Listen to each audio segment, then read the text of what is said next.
All right, we got the audio on. We're getting ready to kick off here, and we're going to flip over to the camera, hopefully. Yeah, there we are.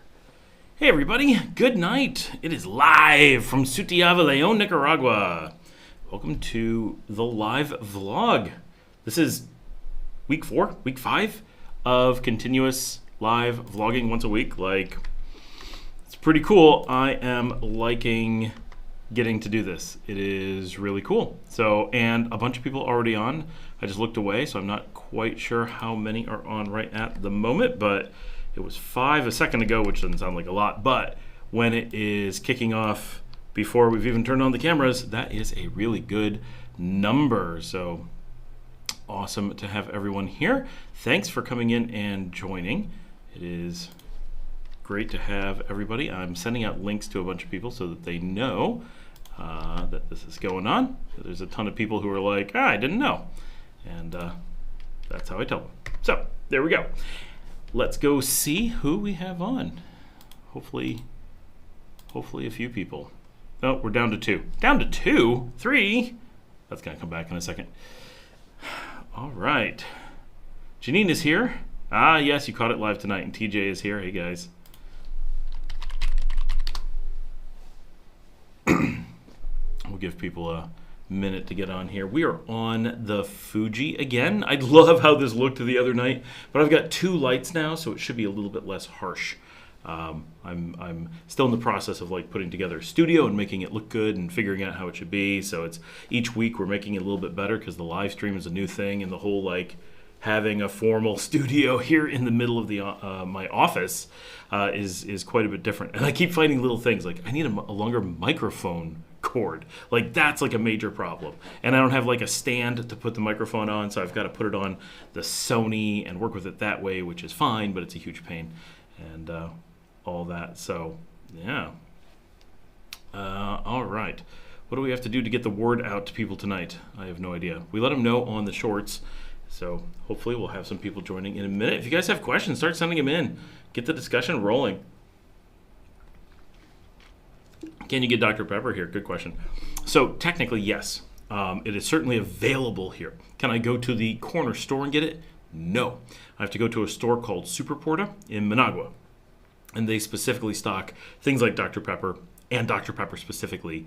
I know because my wife likes it, and so she will, from time to time, she's not crazy, right? She just likes it. So once or twice a year when she's at Superporta, she will stop in and spend way too much money on a Dr. Pepper supply. But if it's a thing that you really want, it is certainly accessible. Most of the country is not that far from Managua, so almost all of us do at least some amount of shopping in Managua from time to time. So even if you're going once a month, every 2 months even, taking that little bit of time to stock up on Dr. Pepper is not hard to get enough Dr. Pepper to hold you through for a month or two. So that's kind of how people handle it. I don't know how much it is, but it is definitely more than in the U.S. It's basically, imagine if you went to a store in the U.S. and bought a bunch of Dr. Pepper, and then you put it in a crate and shipped it to Nicaragua, and then sold it at a premium price store. It's a lot of markup. It's quite expensive. Regular soda is, I think, cheaper here than in the U.S. So Pepsi and Coke products are quite aggressively priced because they're both bottled in country. So that keeps the prices down. Plus, Cerveceria Nacional, which is the national beer company, in case that name wasn't super obvious, they have their own bottling facility for their own drinks, which is Prix Cola, Prix, and which is it's not great. And then Shaler is the Nicaraguan soda brand. They have a cola that is really cheap. Because there's really cheap ones on and then we have Big Cola. That is all over the place. And their slogan is Think Big, Piensa Grande, I guess Pensa Grande. Piensa would be you thought big. Think Big is written on a lot of old murals, and I've got some in my street walks because I do street photography a little bit, just a little bit. I'd like to do more. I am a collector of antique cameras, which is perfect for that, it's though there's these really cool old murals that say Pensa Grande for Big Cola. Honestly, Big Cola is the good one. I don't know where it's made. I don't know if it's Nicaraguan. It's definitely Central American, and it is right up there. I would say it's between Pepsi and Coke. It is the closest thing to Coke that you can get. Pepsi here is definitely noticeably less, even though it's Pepsi. And we can get Pepsi Black, but we can't get Diet Pepsi. We can get Coke Zero, but we can't get Diet Coke for whatever reason. Diet Pepsi, once in a while we can get, like, I'm not saying you 100% can't get them, but they're very rare. I am going to show my really cool, just while we're doing this. See if it focuses. Oh yeah! These are not anywhere near as cheap as they should be, but they're awesome. For all of you with your $1,000 Stanley thermoses in the United States, this is what we have instead. TJ's been looking at prices and item availability. Yeah, I mean, most things that you really want are going to be available. It's just if you're going to spend. Oh, Javier's here. Hello. If you're going to have a lot of those items, if you have like that one item, I just got to have Dr. Pepper, you're not going to really notice the big price too much.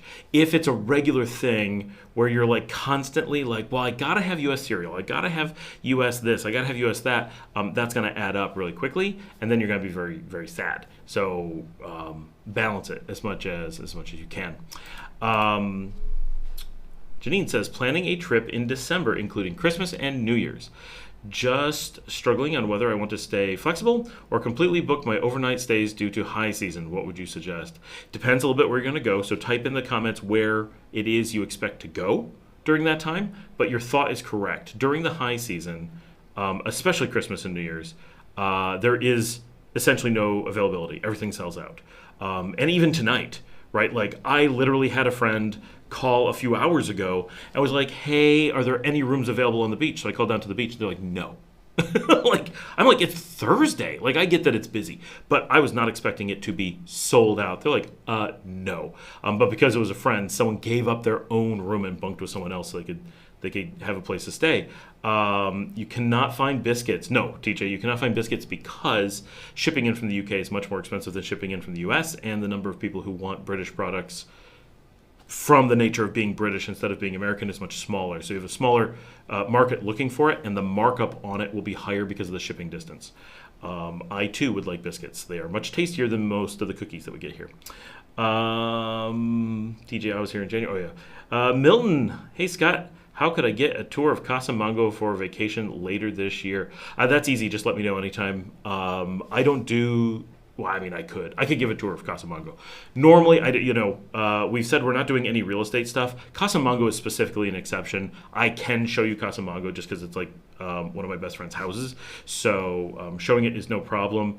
If I'm gonna, like, I can show it to you. My crew can show it to you. I can call someone and have them show it to you. That's not a problem. Casamango, for those who don't know, is one of the nicest rental homes in the city. It's crazy nice. I did all the photography for it, so all the ads, those are all shots and video that I did. So, but it's really cool. I'm actually, when I talk about that I'm heading off to Mexico for a wedding in a few weeks, I'm actually going to the wedding of the owner of Casamango. So that's where I will be. If you're looking for a luxury stay in the heart of León, Casamango is hard to beat. It's got 3 units. One is a studio. One is, I want to say 2-bedroom, and one is 3-bedroom. The studio doesn't have any special amenities. It just opens onto the street. It's a very downtown Leonese kind of place, so it's pretty cool from that aspect. But it is, the other 2 each have their own swimming pool. Everything's like super modern in old colonial structure, so you get like colonial León with super modern Nicaraguan all at once. And honestly, if you were there and you didn't feel the heat and you didn't know where you were, you would guess Guatemala or El Salvador, not Nicaragua. The style is very modern Guatemala apartment. Javier says, little flour baking pattern biscuits on a fireplace. Homemade, always better. Oh, no, Javier, he doesn't mean that kind of biscuit. He means British biscuits, like cookies. Like the very British style, often thin cookies. Those are good, too. We make those here, though. Biscuits, like Javier is saying, yes, you can't go to the store and buy them, but we do cook them all the time. Cook them. I know English. We bake them pretty regularly. My wife makes them. My kids make them. For those who didn't see, my kids at 1 o'clock in the morning. Well, I guess we started at midnight, but they wanted a midnight snack. And they're like, what are we going to have? And they're like, spanakopita. So we made spanakopita in the middle of the night, and they're like, I feel like it needs something to dunk it in. I'm like, spanakopita? I don't really dunk spanakopita. They're like, no, there's got to be like a dip or something. I'm like, well, the thing you would use is tzatziki sauce. And my kids are like, we don't know tzatziki sauce. And I'm like, but we lived in Greece. I don't know how they... So anyway, so I like explain it to them, and they're like, that sounds amazing. We have to do that. And I'm like, well... but we don't have that stuff. So they're like, look up recipes online for tzatziki sauce, missing the ingredients we're missing. And we found it. And so at 1 o'clock in the morning this morning, we had spanakopita with a tzatziki sauce that did not have lemon juice and did not have something else that's really hard to get for us. So that was interesting. It was quite good, though. My kids were like really excited. I thought booking a Pollo, Mombacho Lodge, Ometepe Island, and overnight stays in Granada in advance. But thinking about being more flexible, second half, Matagalpa, Esteli, Somoto, Canyon, Leon. All right, so of those, a Pollo is absolutely tiny, so there's always a risk that it'll sell out. Most people, when they're going to a Pollo, come from Nicaragua, so you'll be like, hey, I'm coming up. Is there a room? Okay, I'll be there in 2 hours. So that's often how we do it here. If you're coming up during the high season, yeah, a Pollo can be sold out so far in advance, and with no, like, it would take like, one bus group decided to go to a Pollo and 3 places sell out. So yeah, definitely that one, make sure you have booking available ahead of time. I don't know Mombacho Lodge specifically. If you really want to stay at that specific place, you're definitely going to want to have it booked, I assume. Ometepe, so Ometepe you always want to have booked ahead of time, but it could just be a day. See, I think it was my video today that just came out a few hours ago. I talk about Ometepe, and it's so easy to end up with nowhere to stay. So definitely that you want to be booked at least a little bit in advance. But the chances, I think, that it's going to sell out during the high season are pretty low. Well, that was weird. We lost connection just there for a second. Let me know if we missed any important part of the conversation. And it went from excellent to nothing, and then came right back. I did have a little bit of internet blips tonight. I don't know if it's my desktop. I don't know if it's the internet connection. I don't know if it's Thursday night and people are just streaming a bunch of stuff. So I don't know. But right now it's saying everything's really healthy. And since we did the wedding and a few things changed, so this is the second stream since the wedding, I do have more control now, and I'm able to, as far as I can tell, make the stream better. So I think it's better now than it was, just because some setting unlocked, which is a weird thing to have happen. But like, something happened and it couldn't use the proper settings, and now it can, and I think it looks really, really good, and has fewer problems. Anyway, so Granada. I think Granada is the one you don't have to book in advance under normal circumstances, as long as you're flexible with where you want to stay, right? If you're okay with hostels, hotels, you can spend a little bit, you're happy to go cheap. And Granada has a lot of accommodations, so it can handle a lot of growth, a lot of shrinkage on any given day, more than pretty much anywhere else in the country. Managua more. And Managua doesn't really have a high season. Granada certainly does. But you're probably okay in Granada. Plus, with Granada, you can stay just a little bit farther out and a little bit farther out. So, like, when I stay in Granada, I always try to stay on the square. Like I want to be on the square. I used to live there. I lived in the tourist zone, so I don't want to be, like, even that far out. If I'm going to bother going to Granada, I want to see the cathedral at night. But if you're flexible and you're like, okay, well, I'm okay not being in front of the cathedral, I'll be behind the cathedral. Oh, okay, that's not available, I'll be a few blocks away. Oh, that's not available, okay, I'll be somewhere in the tourist zone. Oh, that's not available, okay, I'll be outside the tourist zone. Like, you start doing that, and you get flexible real fast, and people who are really picky, like me, stop going to Granada until those rooms are available. And you can also stay out in the islands and take a boat in, which is interesting, right? Like, it's a completely different experience. But that stuff's available too. So there's just so much, and eventually you can be like, I'm going to stay in a farmhouse just outside of town, right? You can get ridiculous with Granada because it's a full city, so it's just going to be a lot easier. The other places that you mentioned, Matagalpa, Esteli, and Leon, all of them have smaller high seasons. We don't have the number of hotels that Granada does, but we have a lot of hotels and we have less seasons. So you're probably fine there. Somoto Canyon is different. Somoto, generally you don't stay out there. There's extremely few hotels out there. Normally you're going to drive out, do your Somoto Canyon tour, and drive back. Even Acatal, the major city in the area, has essentially no hotels. It's not actually zero, just essentially. I did this for, I think it was on last week's live stream. Someone was asking about Acatal, and it was like, yeah, there's not so much. Nothing up there.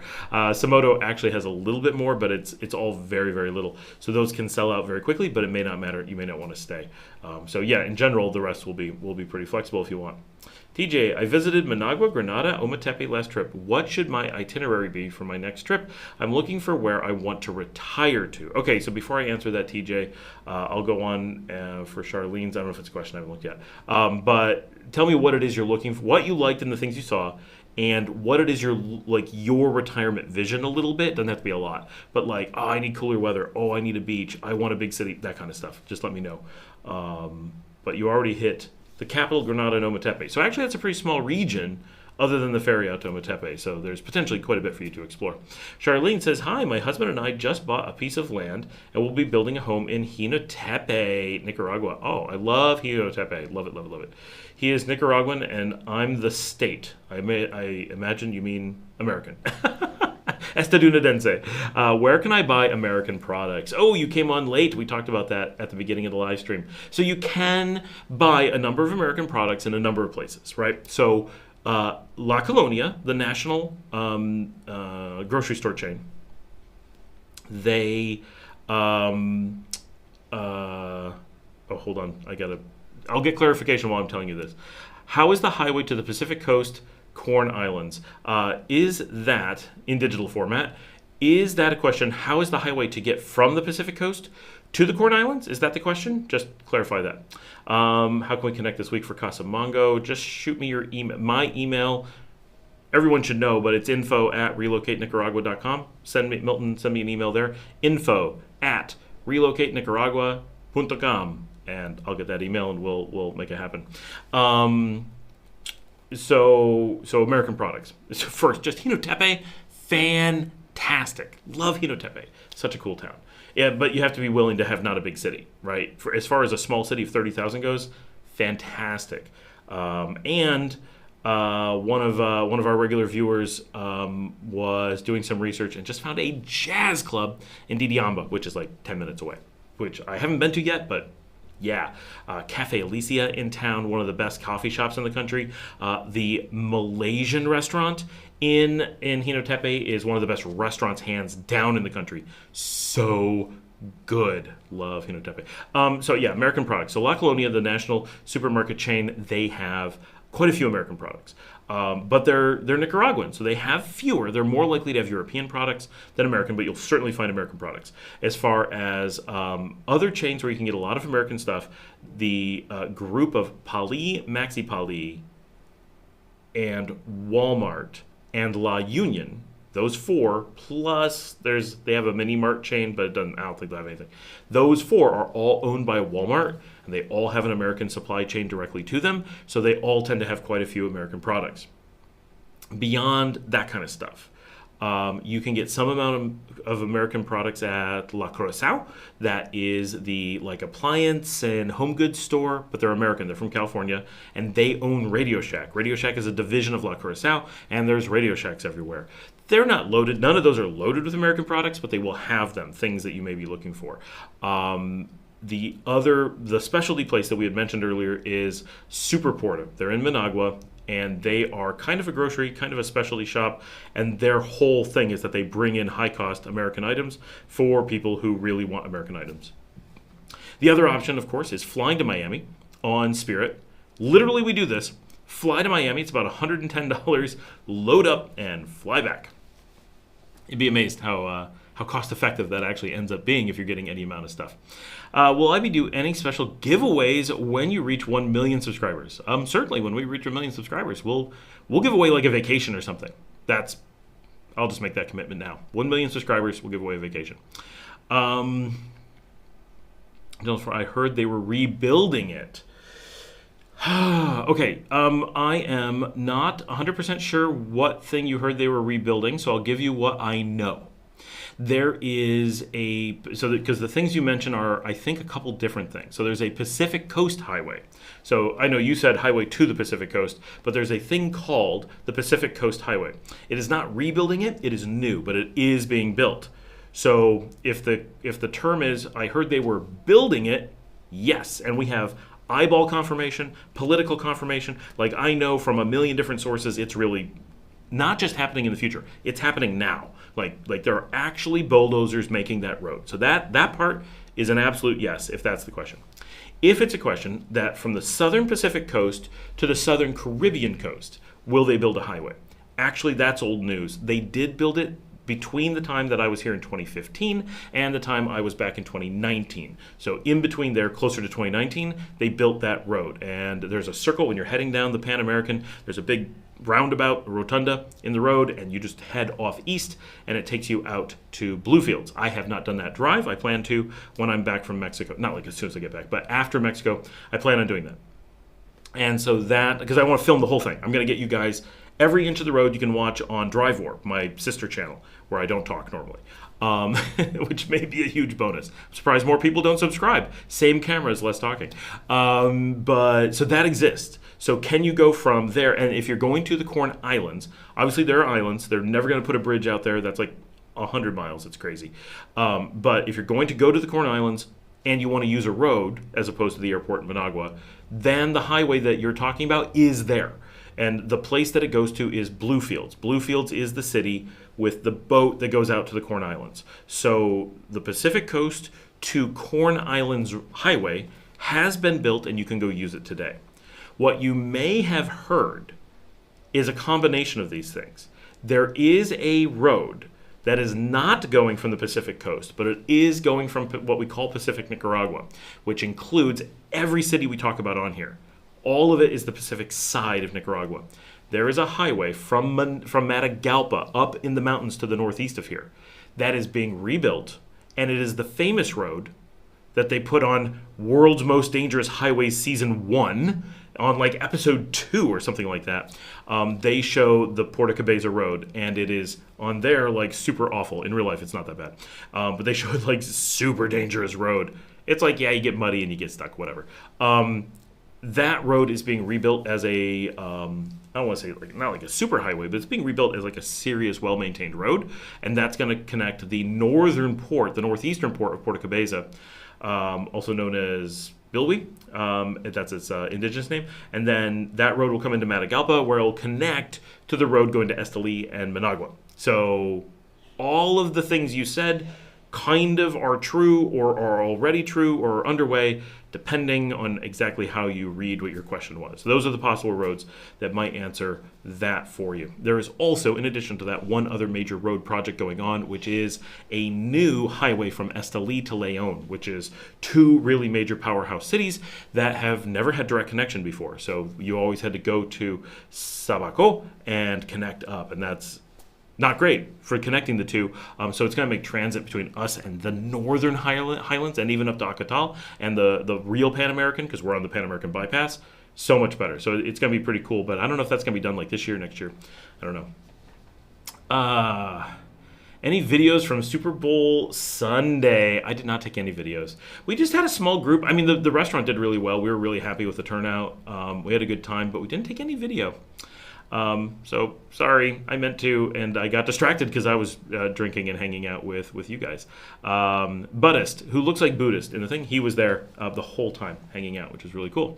If I'm headed to Sam, this is TJ. In digital format, head one first. Sorry, try to do it as they come.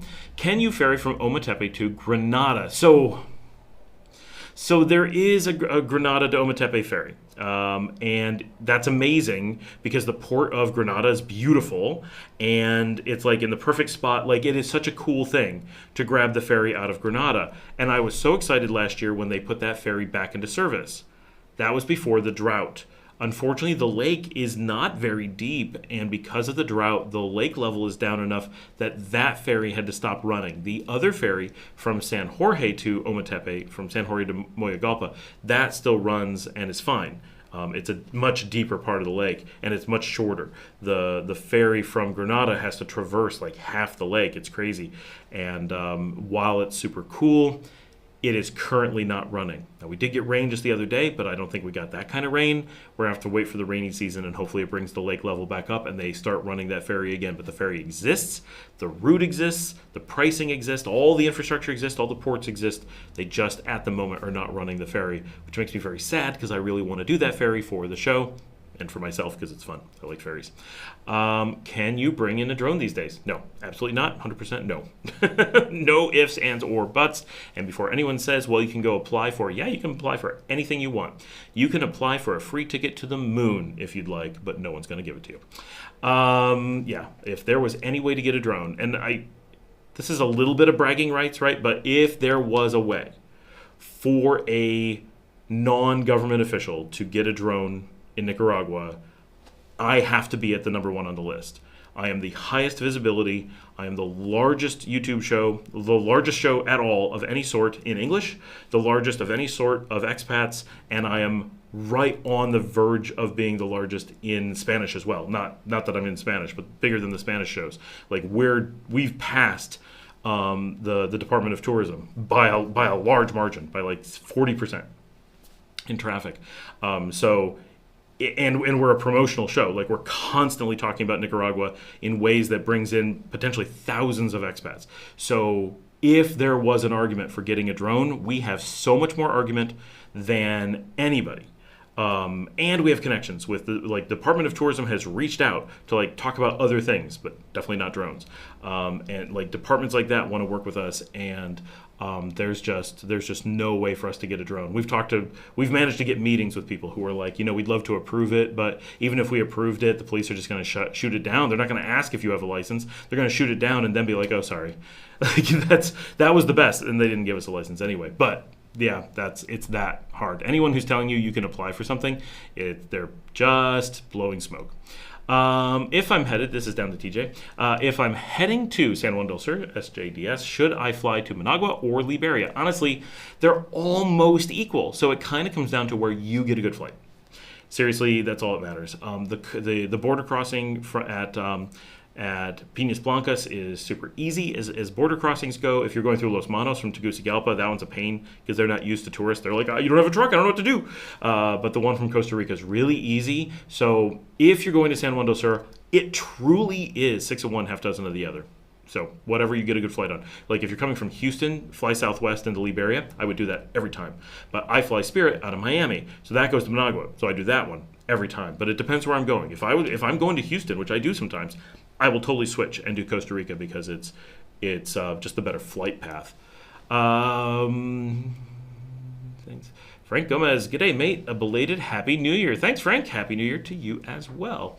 Janine says, I'm reading a lot of mixed reviews about Selva Negra. That's the Black Forest Resort in Matagalpa. Also noticed their prices for entrance tours and food are not very transparent. Would you suggest to visit, as I'm a bit torn on this? Janine, honestly, this is going to sound crazy. I've never been. I've driven past it several times.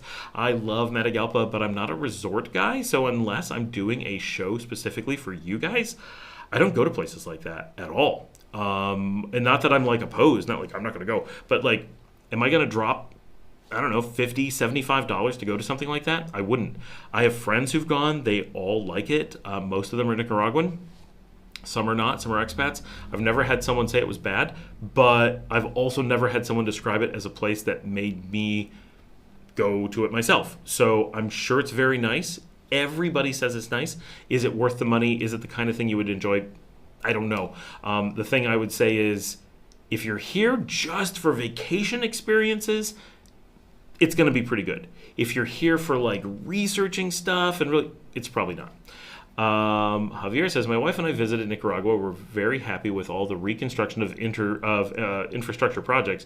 It's amazing. The country is really moving forward very nicely, not just for the tourists. Absolutely not just for tourists. We're getting the Esteli de Leon road. No tourist is going to take that. But those of us who live in Esteli and Leon, and one of my good friends lives in Esteli, the ability to go back and forth is just it's going to be so easy. We'll have buses that go straight between us. Right now, the buses, you have to go through San Isidro and do it's okay, but it'll be so much better. Charlene, thank you. I was there for a few weeks and missed my American food. Oh, if you're looking, so I mean, we do have a few things. Yeah, so the grocery store stuff, and then if you're going to be in Hinotepe, Hinotepe itself doesn't have anything, right? It does have a La Colonia. That's about it. But you have Managua is not that far away. And you'll have access to McDonald's, TGI Fridays, Burger King, Carl's Jr. of all things, Pizza Hut, Little Caesars, Papa John's, Subway.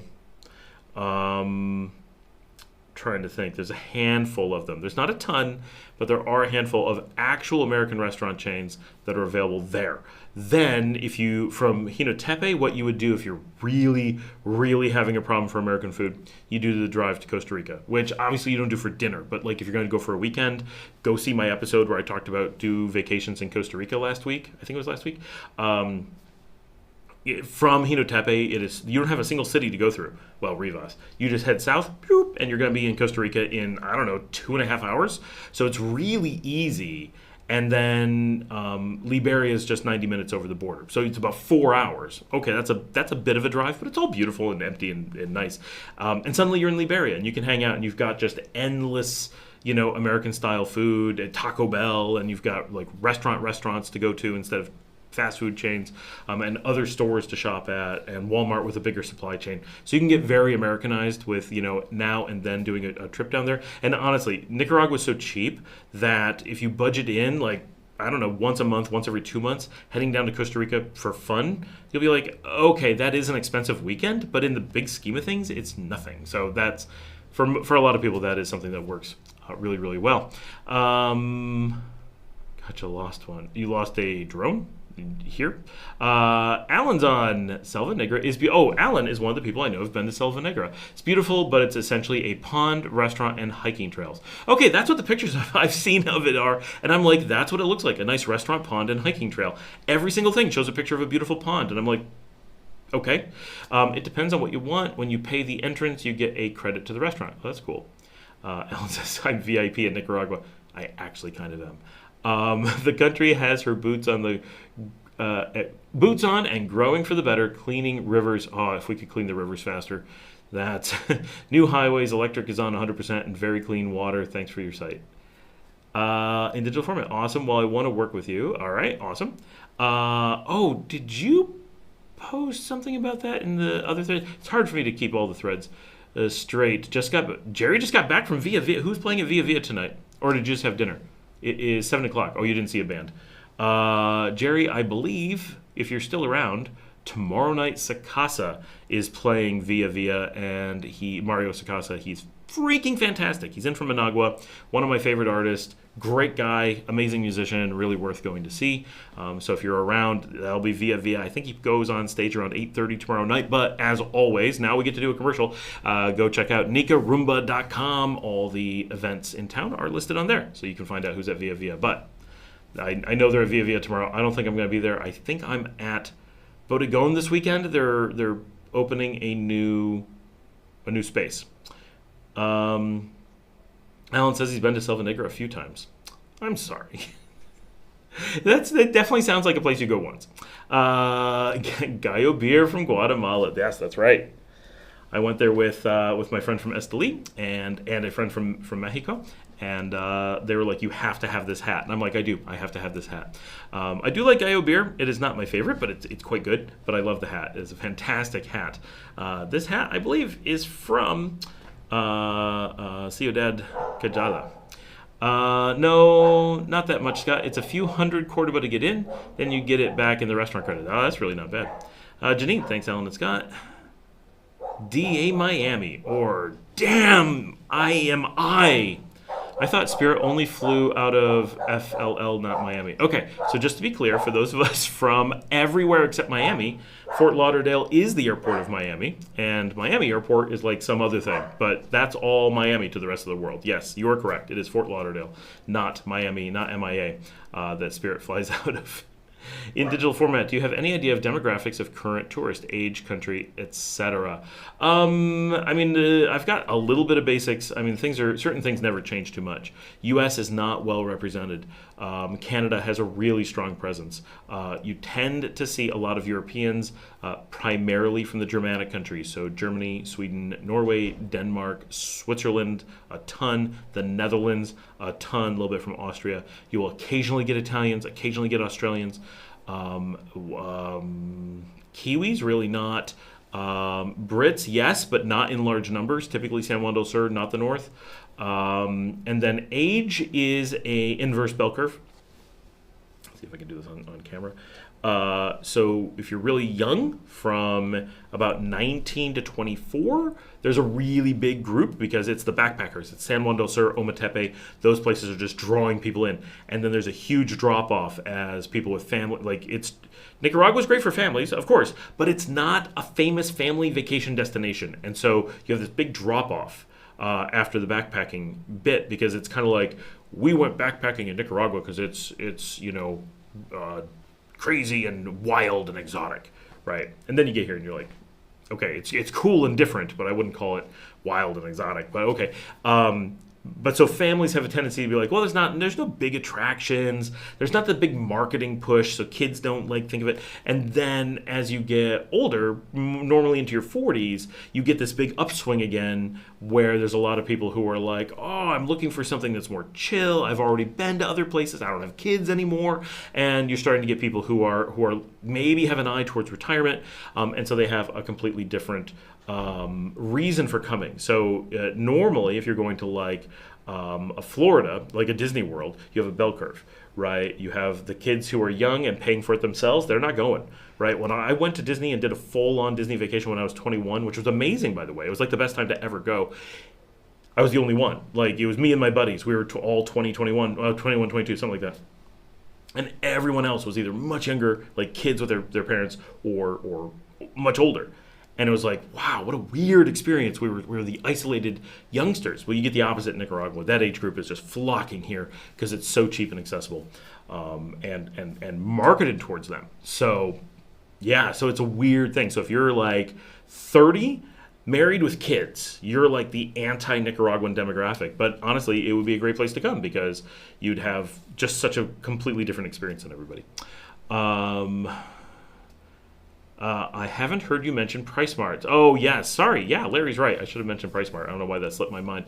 So for those who know Costco in the United States, at once upon a time, there was one big company called Costco. Its founder, whose name was Price, decided to split the company in half. The American portion of its sales went under the brand Costco. The Latin American portion of its sales went under the brand PriceSmart. They share a supply chain, even though they're two separate companies. So a whole bunch of stuff like the Kirkland brand products are made for both. You think of them as Costco products in the United States, but they're not. They're the shared Kirkland products that are sold through these two nearly identical things. So there's two PriceSmarts in Managua, and they are absolutely loaded with American and other products at great prices. And it is one of those things, you really don't want to be resisting using PriceSmart here, or you will be sorry. It's just foolish to try to not use PriceSmart here.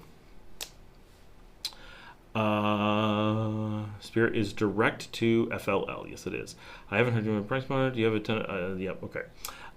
Digital format. I understand you work in music. When I lived there, I dreamed about a musical festival. So there are musical festivals, quite a bit actually.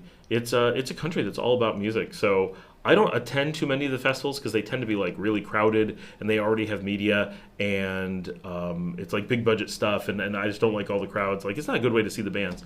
I tend to work a lot more with small venues and helping promote the venues and promote the bands individually, as opposed to festival promotion. But certainly that stuff is there. Maybe it could be a bit more, but there definitely is. And for example, out on Las Pinitas Beach, a couple times a year, they set up a massive bandstand and put on huge multi-day events just out there in a small beach. So it happens all over. There are international flights to these are the international flights to Managua. Nice. Via dance scene is cool. there's really not a dance scene there. If you're looking to dance in the area, Bar 23 or 23 Bar is way bigger. That is the place for dancing. You can dance a little bit if you like cumbia out at Gecko's, and Thursdays there's salsa at La Fabrica. There's always dancing everywhere, but Via Via is, I mean, you can always dance, right? You can dance anywhere, but Via Via is much more of a live band, like rock venue compared to a dance venue, whereas like 23 Bar is like reggaeton and college students, and everybody's dancing. Via Via is definitely cool. My buddy Bart owns the place. Real nice guy. It's a great venue. It's a hostel and restaurant and a lot of big music venue. So it's a cool place to go. The only I don't know, I'm not saying that right. The thing about it compared to some other places, it has a lot of expats. So, but it's not packed. Like it's 50-50, which is really interesting. That's actually one of the cool things about it, is that it's a Belgian place, and it's like half backpackers. So you always have expats there.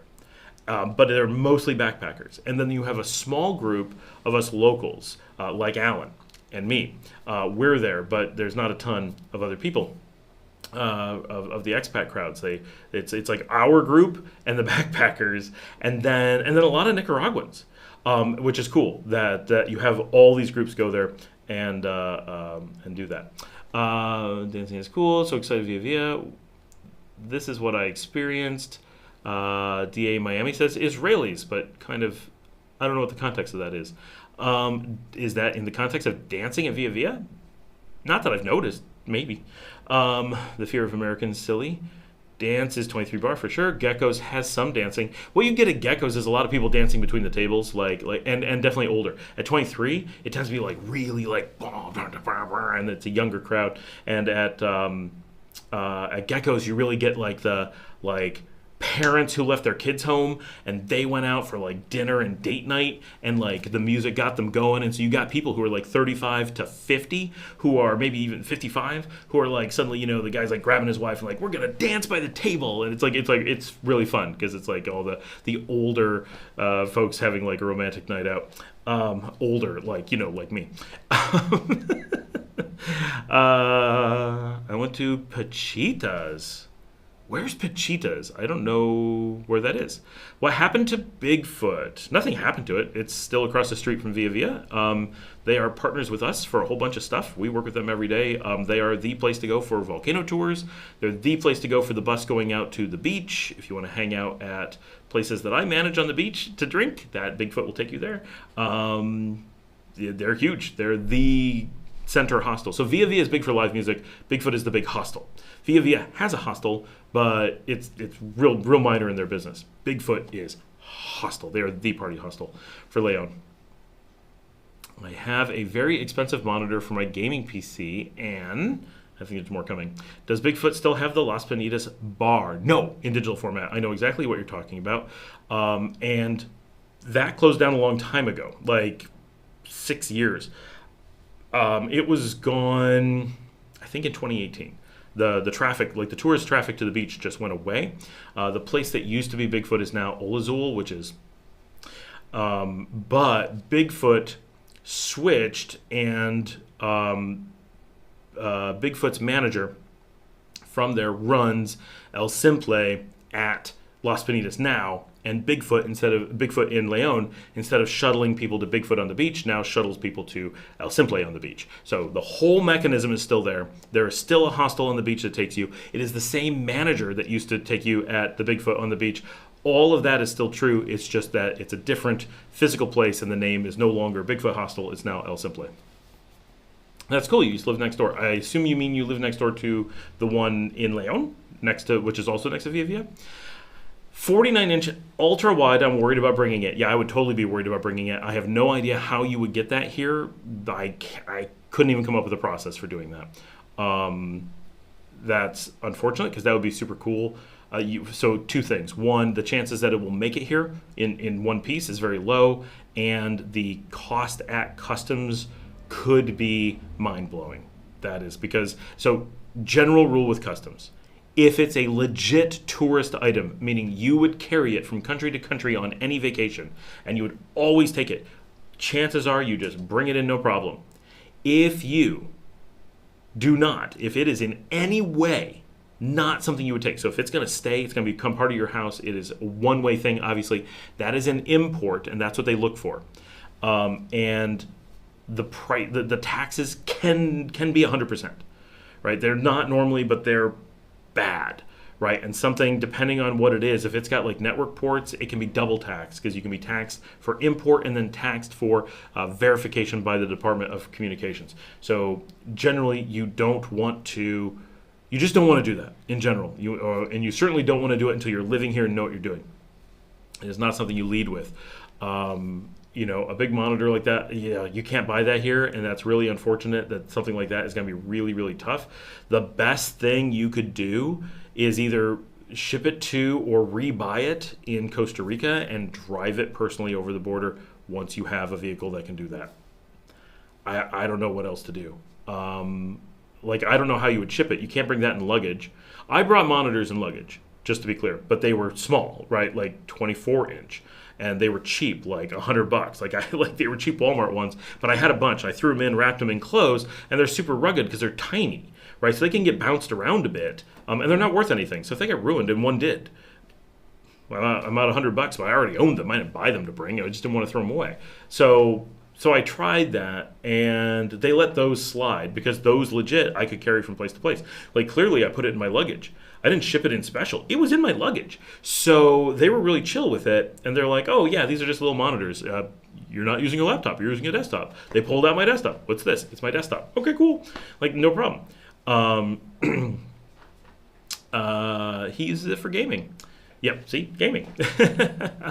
I just realized that I did not change the camera to handle the heat. Give me just a second. I'm going to flip off camera for a second. You guys keep chatting. We're not going to go anywhere. I'm going to go make a camera change real quickly, but not a big deal. We're just going to, I'm just going to throw an ad on the screen while I do this because I can, and I'll be back in just a second.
Hey, we're back.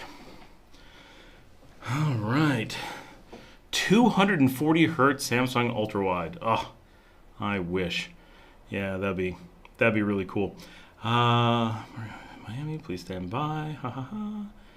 Shipping to Nicaragua for 45 years, gets everything in and out. Oh, that must be the person he mentioned. Delivery included. I forgot people use computers for gaming. I'm used to seeing PlayStation or Xbox that you hook up to a TV. Oh, yeah. Office in Managua, warehouse in Leon. Have you been to Mike's new Mex place? I've not, actually. But I've eaten at Mike's old Mex place. So it's not like I haven't had his food. It's just that I haven't had it at his new place. I have not been on the beach that much. I mean, he's only been open like 3 weeks. And I'm not on the beach very often. And when I am, I'm really busy with an event. Like I'm there for something. So I've not made it yet. But it's just a food stand. He doesn't have, once the restaurant's open, I'm definitely making a trip out and I'll film it, put it on the show and all that. But yes, Alan, it is open, but it's the food stand across the street. So the tiki bar and the restaurant itself, the proper restaurant, are still under construction. Supposedly soon, but but across the street he's got like a food cart in his off-beach location that is selling tacos. I like Grenada. I like Nicaragua. Thanks, Carlos. Buddhist is here. I am sending a box by Pinolero from Miami friends. Say they are reliable. I haven't used them. TJ says I've been PC gaming since the 90s. Pfft. Lame. I've been PC gaming since the 80s. Take that. Actually, I've not. So technically, I was gaming on computer, but it was pre-PC. PC was not really available. That's not quite true. It was available for gaming, but I was Amiga gaming in the 80s, if that counts for anything. I still have an original Nintendo Wii. Patricia, for a lot of us, that's still a new Nintendo. I still have a Super Nintendo and a 64. Yeah, we've been to the food stand. Oh, okay. Yeah, no, that's all it is, Alan. Just the food stand.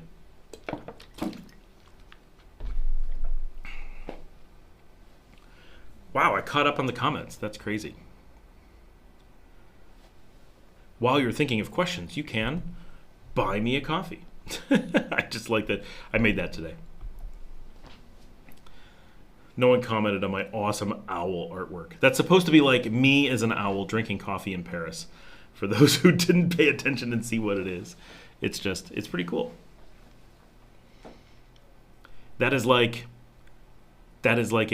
so I've been watching Good Omens the last couple of weeks with my daughters. We just finished season 2, so I'm really waiting for season 3. When I was there, they were laying fiber down on the beach. Is it complete and reliable? Yeah, the fiber has been there for a long time at this point. Both Alan and I got ours 3 years ago, and it was old hat at that point.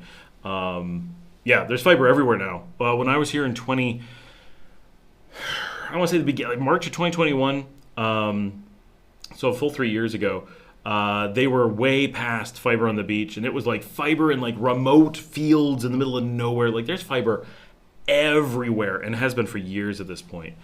So it's even out on the beach. So in digital format, if you know Las Bonitas, so closer to Mike's place. Well, Mike's house, I assume. He's been there forever. That street going back into the barrio, that's all fiber now. Even like back in the shacks is all. That's all fiber everywhere.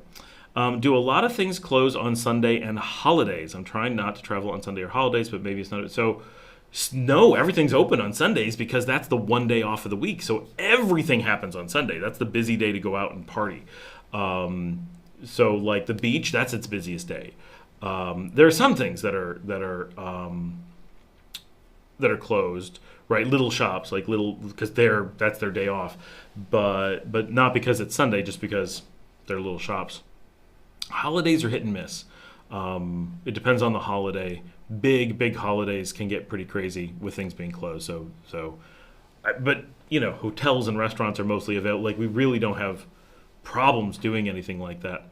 Buddhist, yes, I have more than a Commodore.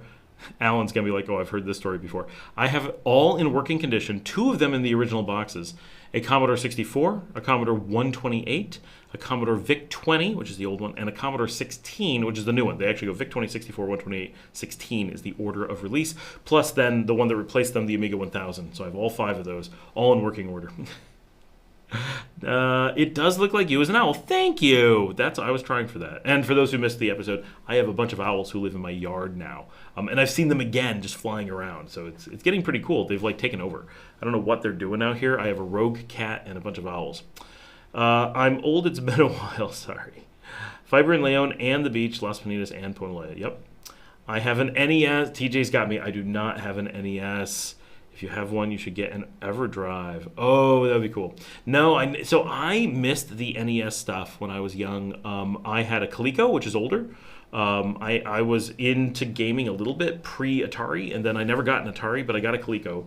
And the Coleco was more powerful than the Atari quite a bit. It was actually the guts of an arcade machine. And but I never liked the games, and it that era was kind of like, eh. And then when the Super Nintendo came out, I made a huge effort, got that, and really got into do it. Is there fiber in Salinas Grandes? I honestly don't know, but I assume so. I would be really shocked if there was not fiber in Salinas Grandes, because even though Salinas Grandes has a crap road, it is a real beach, and I don't know any beach without fiber. The guy who is selling his Leon hostel business is selling a really cute house there. The crazy hostel? Do you mean the one that listed as losing money and they want paid to take it off their hands? But in digital format. By the way, you're awesome. A great source of info for everyone. Thank you. I have a dog whining at the door. I'm gonna step away for 2 seconds just to open the door and let her in.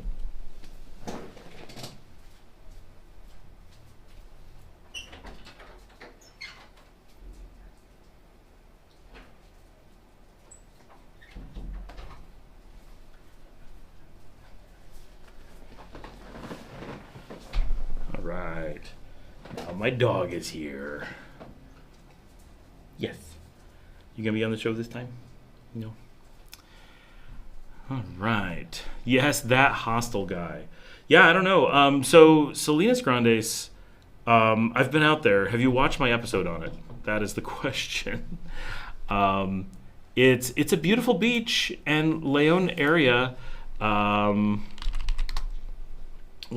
So that part's nice. But watch the episode. I'm gonna put up a link for everybody.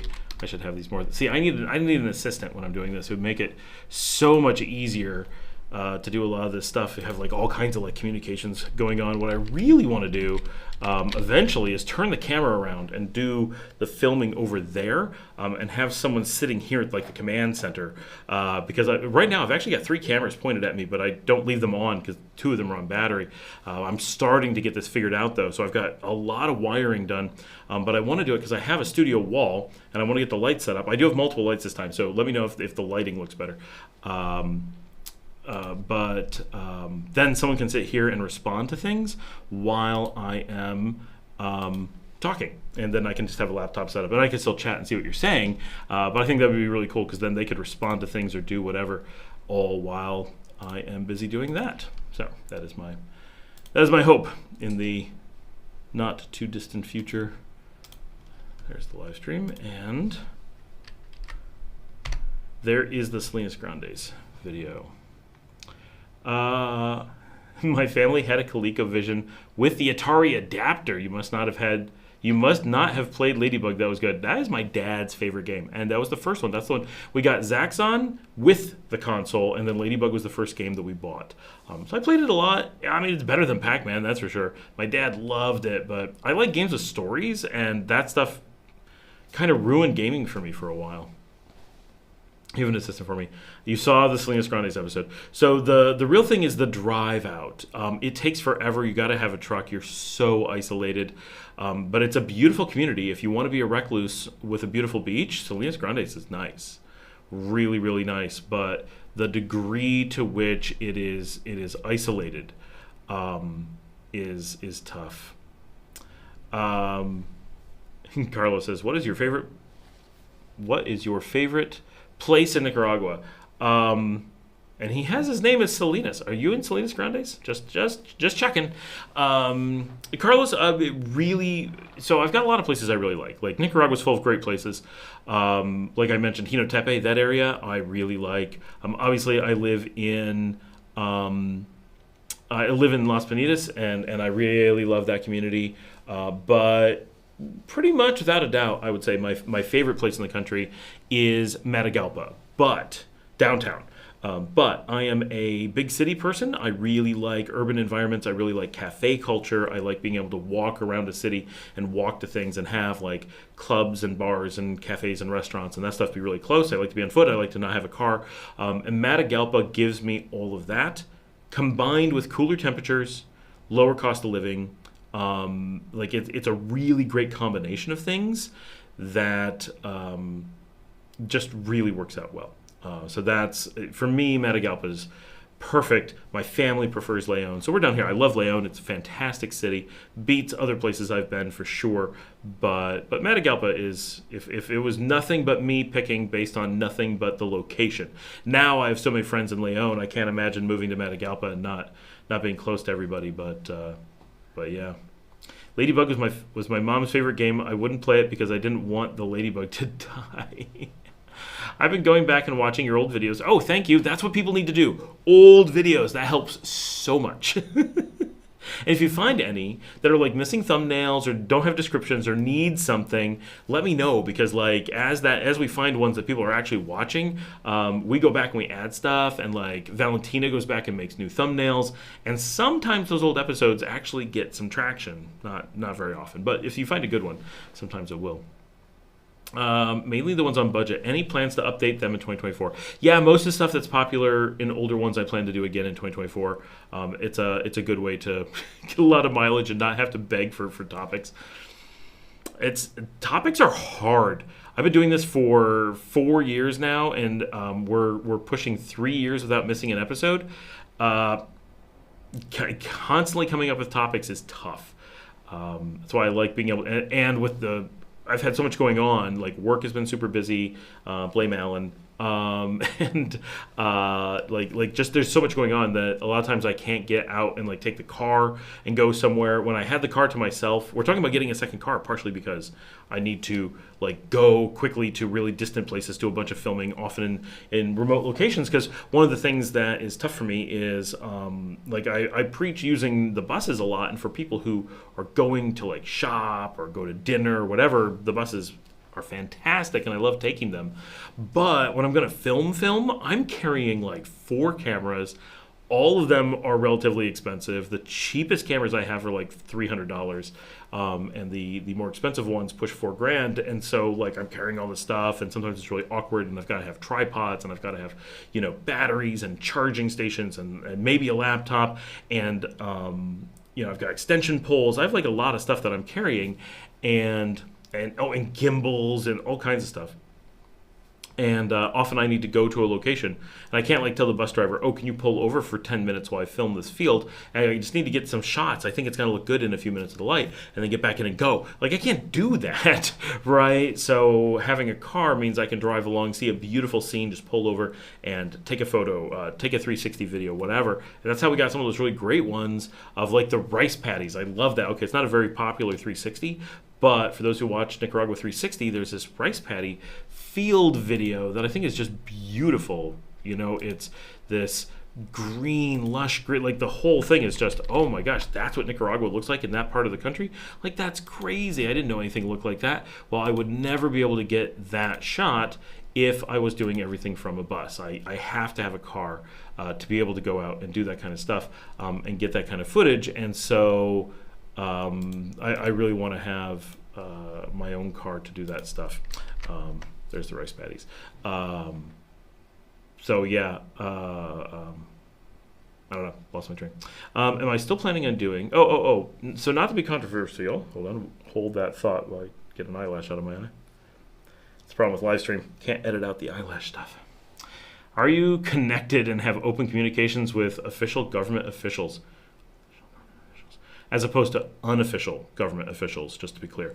No, I am not connected and have no open communications. It's easy to get, it's a small country, so it's easy to get messages places, obviously. Like if you want to get messages to someone, you can just go to the police or whatever. But, I know a number of the local police because I live here and do business here, so we interact with them all the time. But no, I'm a pretty generic American who came down and just does business here. So I have a few things. Like, I have a friend who works in the Department of Medicine, so we're able to get a tour of the clinic in the city, right? Are they in charge of anything? No, but God, they can get me a tour. If you want to consider that connected, yeah, that's how we get the information on like getting yellow fever shots, right? That's the person who got us the shots. I know this is not government, but I know people who run the hospital locally, right? The private hospital. So that's a little bit different. But it's, I have a lot of connections from being here for a long time, so I know a lot of people, but not connected in that sense, unfortunately. So we're always left at arm's length and hoping that they get information from us. The one exception is, of course, Intour, just because we work in that field, so the people you would be connected to, we know because you have to register with them to do anything. So we have communications with Intour, which is the Department of Tourism, for those who don't know. Are you still planning on doing an episode on how you moved your dog to Nicaragua? I would be worried to bring mine. I would absolutely be worried to bring yours. Bringing a dog is super dangerous. Having a dog here is not dangerous. Bringing one is super dangerous for a lot of reasons. Are you going to drive across all those countries in between, wherever you're coming from in here? Presumably you're not coming from Honduras, then it would be easy.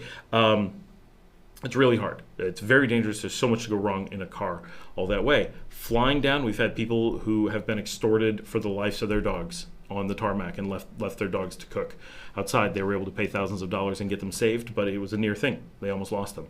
I would not bring an animal here unless you do what we did, which is private flight. And even that carries risks, but a lot fewer. Alan, lol, not my fault. Now that we have phone pricing and DVM, remote CSR, I'll leave you. Oh, yeah, that is true. No, you do leave me alone a lot. Now there's just a lot of growth. I've actually, separate from that, I've been picking up work in all over the Caribbean and Central America, so places I never thought I would be. So people ask if I'm connected. Not in Nicaragua, but I am. Just not saying where. Not this country, though, which is really funny. So I do business in other countries directly with the government. You could do a video on how the residency process is going. I mean, I can, but the video will be really short and boring, right? At some point when I have my residency, I'll do a video that really covers what we went through. But almost every single thing in our residency is like, oh, you got stuck doing this thing. Well, your medical stuff expired. No, go do that again. Oh, well, that took a while. Now your Interpol expired. Go do that again. Oh, you had to get paperwork from the U.S. That took 2 years for them to give it to you. Just sit and wait. Right, it's all just sit and wait. There isn't anything interesting to say. Nothing anyone needs to worry about. The whole thing about residency really is, and I say this a lot, right? For those who don't know this thing that I harp on about, you don't want residency. You get residency when they make you. You want to be a tourist, right? And you don't not want to be a resident. You just don't want to be a resident. Residency is not a thing to want or not want. It is a update to your status, basically. So being a tourist is just as good as being a resident. There are differences, but they're very minor. And so at some point, the government says you need to now be a resident. And normally they'll say that when you qualify. It's not 100%, but basically. So the process is then, okay, now I have to do this paperwork. Yes, you should have thought about it ahead of time, made sure you had some plan for it, had a lawyer. You have years to do that typically, or at least more than a year. So at that point, you begin the process. And once you begin the process, as long as you are not some like ludicrous scenario, internationally wanted, assassin hiding from the Turkish government, right? And unless you're something like that, you basically just do your paperwork and wait. And if it takes 2 days or 10 years, you don't care. And so you don't sit around going, oh, I wonder what the status is, or anything like that. You simply file your paperwork and go through the motions. And if they want to move it along, they will. And if they want to stall, they will. And they do and it doesn't affect you for all intents and purposes. So it's not like they're being a pain. It's not like anyone complains. And that's why you don't hear people complaining about it, because it's not a thing. It's just paperwork. I really liked your, in digital format, I really liked your episode of the possibilities to travel to other countries nearby and using Nicaragua as a home base.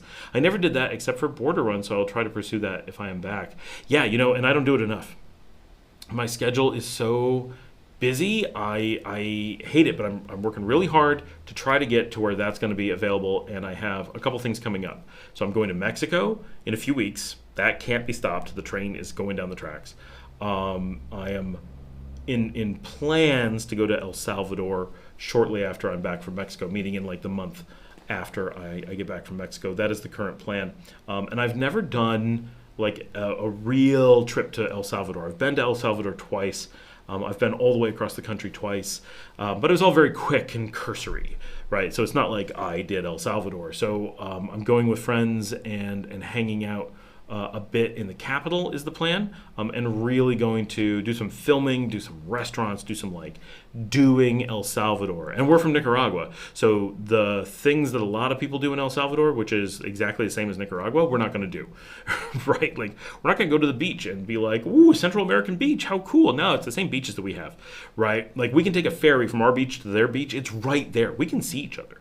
Not from my house, but like Nicaragua and El Salvador see each other. So our beaches don't change just because you're on the other side of that line. So that stuff we don't want to do. But what does change in El Salvador is they have the mountains that we don't have. So they have snow. Like right now, it could be snowing in El Salvador, and probably is, especially because it's night. And they have a big metropolitan city that feels like a big metropolitan city, and the city's in the mountains. So that's so different than us.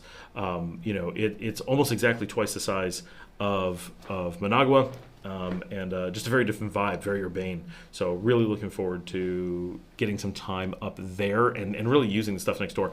Once we do get our residency, this is where I am a proponent of using the country next door more. And one of the ways you can do that is, as a resident, you can drive your car, if you own it, across the border to the north, and then it becomes very easy. So once I have residency and I have a car and time, I plan to doing a lot of zipping around Honduras and El Salvador because they're so close, and getting a ton of here's day trips from Nicaragua stuff you can do. I think that'll be fantastic. Alan did tell me how to get my yellow fever shots, but when we got there, it was all handled by a government official that took us around.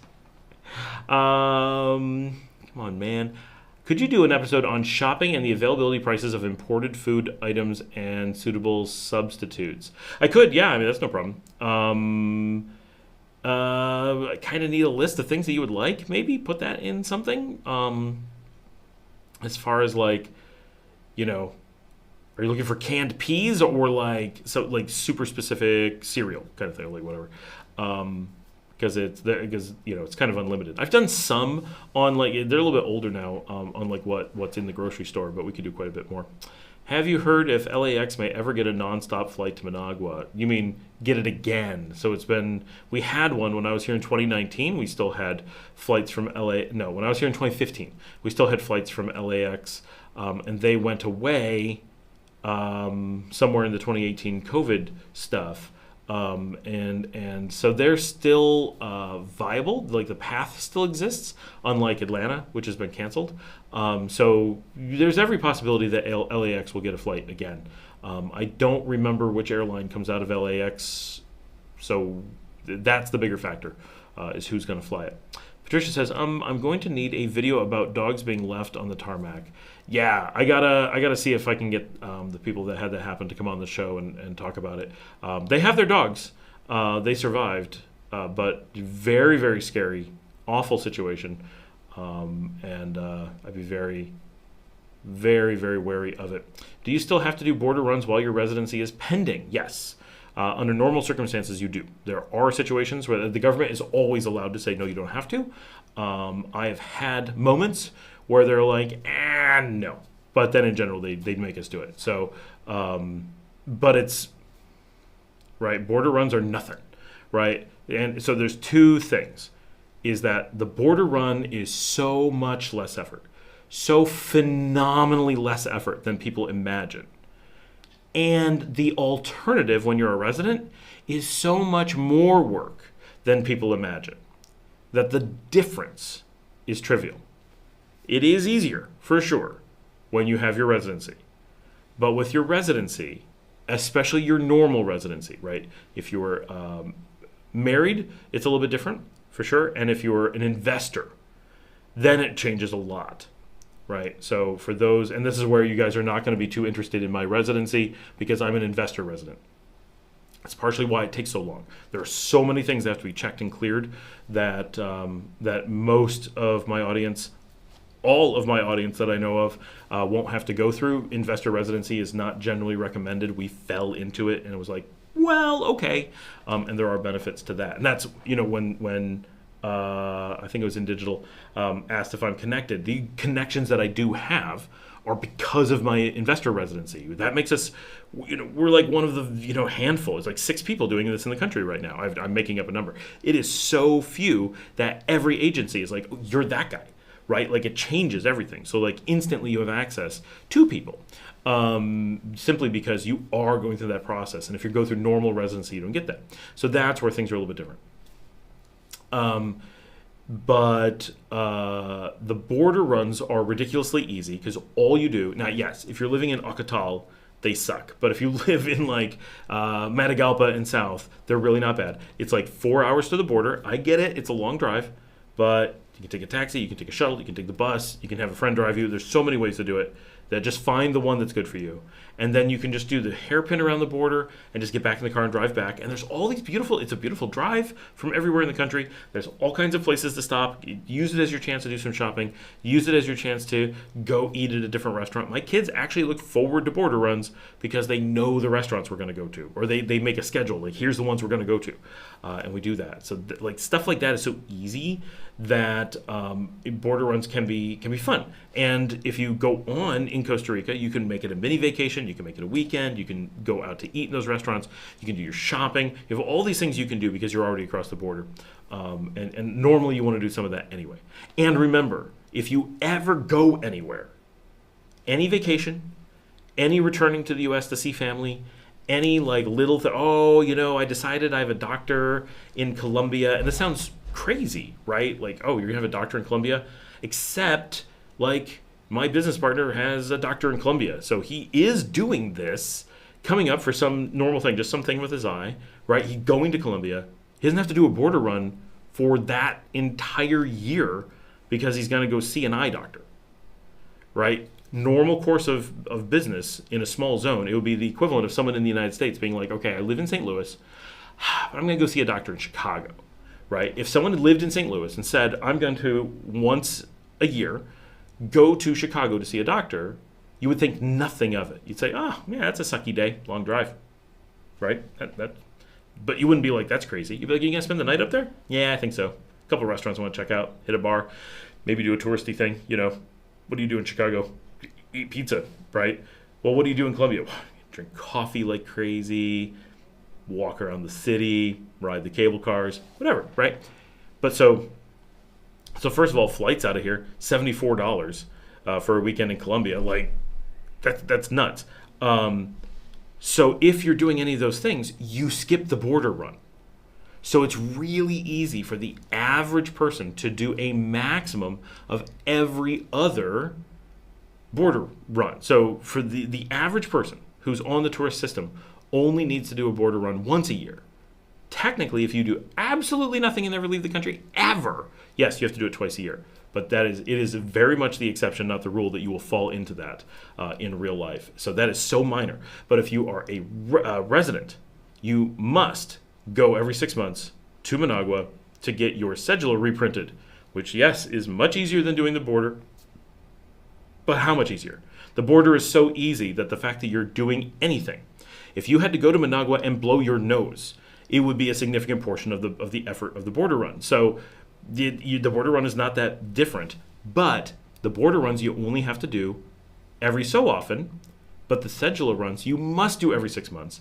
And if you're on a retirement or an income-based visa, which is basically what everybody ends up on, you must do the residency process every year. So in many cases, you have to do the residency more often than you do a border run. The residency is 9 out of 10 times more work, not less work. No one should be thinking of residency as a way out of work. Not known yet what connections there will be yet. Yes, we will see. Hey Scott, hope you are well. Just curious, this is John Blair, on your general thoughts on Honduras. My biggest thought on Honduras is they have much better beans than we do. It's true. They have beans and pine trees. Sometimes that's what you want. I like Honduras. So ask, if you could, ask a little bit more as specific than just my general thoughts on Honduras. But Honduras is a really cool country. I like that it's our neighbor. They are going through a bit of cleanup. They've got a lot of safety problems. They are on my list. So the reason I'm going to El Salvador coming up real soon is because I got friends who've never been. And this is like the Salvadoran Renaissance is going on. I made up that term, but you can use it. And this is the time to go check out Salvador. It's so cool what's going on up there. We really want to go see it. They're the ones who are driving, and they want to go. And I have done Honduras. I have not done Salvador. Even though I've been there twice, I've seen loads of it, but it's all like flying by. So going and really spending time and like doing it is a really big deal. I don't know why I didn't type this in before. Info at relocateNicaragua.com. That's my email. Let me know if you can see it. So that's the only reason I'm not doing Honduras right away. But on my list coming up is I want to do a solo trip to San Pedro Sula. I want to take the bus. So this will be before I have car, before I have residency, I'm hoping. I want to do the bus because, one, I want to do a show about taking the bus. Like, that's just cool. I like taking buses. And you guys tend to like shows on it. And San Pedro Sula is traditionally the most dangerous city in the world. Traditionally, meaning like over the last decade, on average, it's been the worst. And they've had this huge cleanup where it's not safe, but it's safer than Cleveland, for example, safer than Milwaukee, which are places I would have no problem going. I like those cities. So I really want to go up, and they have like a really great Airbnb scene. They have what looks like a good like restaurant and bar scene. I want to go check some of that stuff out and like go do San Pedro Sula as a tourist and get a feel, much like I did in Cochabamba. I'm sure most of you saw those episodes recently in Bolivia. And this is Alan, who is in the chat here, is Alan, who is in Bolivia with me for those episodes. So if anyone's wondering. So I really want to do San Pedro Sula because I've done Tegucigalpa previously, and I've done the coast a few times, but I've never been to San Pedro. So I think seeing that and really getting a feel for it, I think will be really good content. And for me personally, I think it's going to be like incredibly useful because I think, from my impressions of it, San Pedro Sula is a better city for me for like what I like to do when I go places than Tegucigalpa. Tegucigalpa is much closer, unfortunately, from that aspect, but San Pedro should be really cool. Overall, Honduras is big like Nicaragua. It's a pretty big country, pretty big population. It's got a couple big cities that we don't have, which is nice. Obviously, it has different cities than us, but it has bigger ones than we have. A little bit more urbane. It has a lot of resources, right? If the thing that you find in Nicaragua is that Nicaragua is it just doesn't have enough things. I can't put my finger on it, but there aren't enough things, and the cities aren't big enough. Then Honduras is a lot like Nicaragua, but has those bigger things, but the prices don't change very much. Whereas like Costa Rica, technically, culturally, is more historically like Nicaragua by a long shot. We're both Nicaragua. And Costa Rica has big city compared to our smaller cities and a lot more things.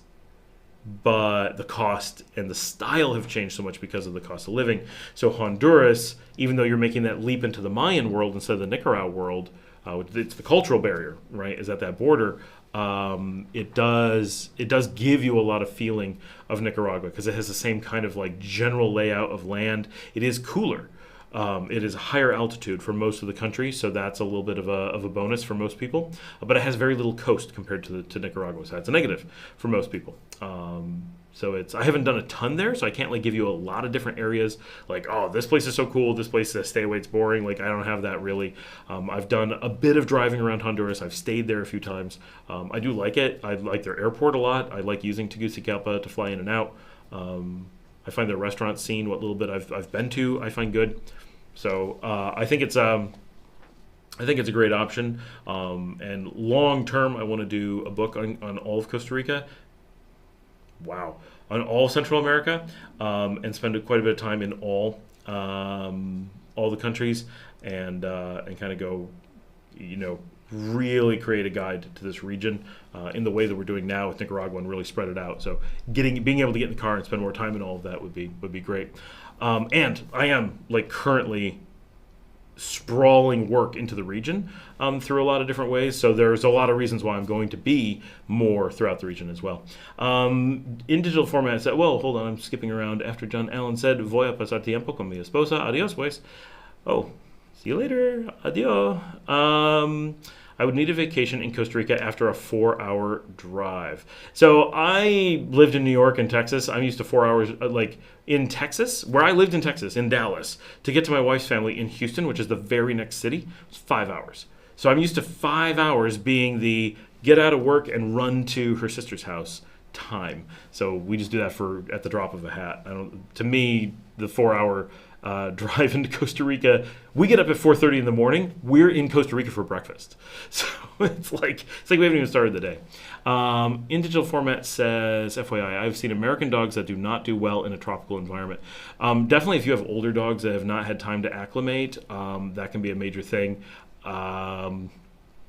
It can be a problem. Some people don't adjust either, but we've seen a lot of dogs that adjusted pretty well, so it's hard to say. Do you own your own home or rent? Yes. If you rent, how much is it per month? If it's not too personal, it's not really. So I own and rent. I own several places and I rent several places. I'm very busy.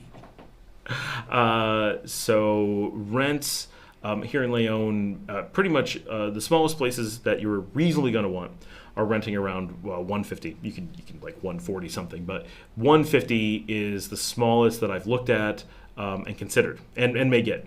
I have an apartment that we use all the time for stuff that's 180, and I think it's really nice. I mean, it's not like, let's temper that, right? It's not fancy, but it's quite nice. It's very comfortable. I know Nicaraguans will visit it and they're like, this is a great apartment. Like, this is fantastic. And I'm like, I go into it. And of course, a lot of what makes it fantastic is we put in air conditioning. We put in nice beds. We put in a nice couch. We put in a nice, appliances. Well, those things are obviously major factors in making a place nice, but it's in a great location. It's got great access. It's got great security. It's good space, good use of the space, big rooms.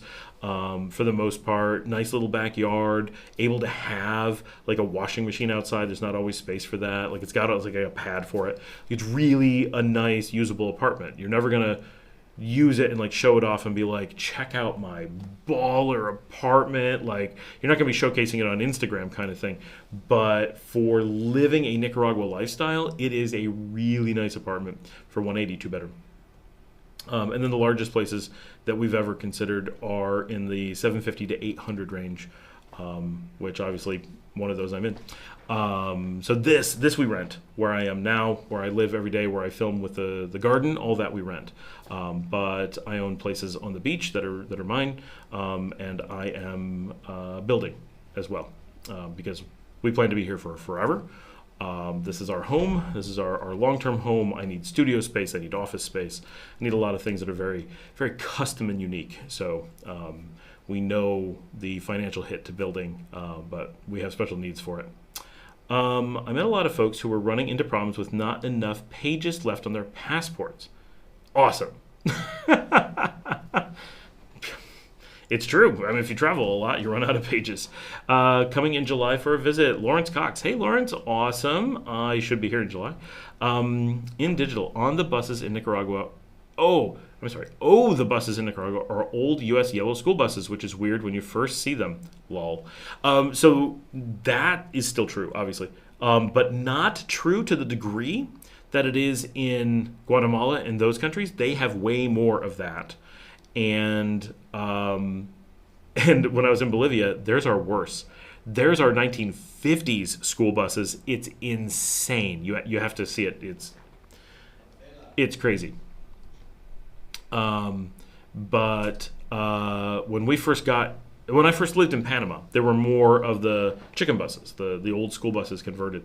Here in Nicaragua, when we first got here, there were more. They are phasing out fast. We just brought in last year, late 2022 probably, 60 new buses, which these sound like funny numbers, but remember, Nicaragua is only the population of a single city. So these are numbers that are major portions of the entire bus system of the country.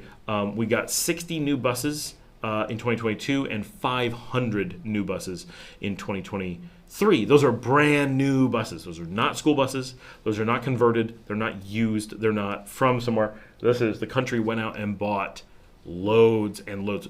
Cargo ships full of buses came in as a big thing. So while those chicken buses are still doing some of the long shots between the cities, and they're still doing like the beach runs, they're the exception, not the rule now. And even most of the traffic going back and forth, like here in Leon going to Managua, It's primarily what we call the UCA buses. That's the name of the terminal they're going to.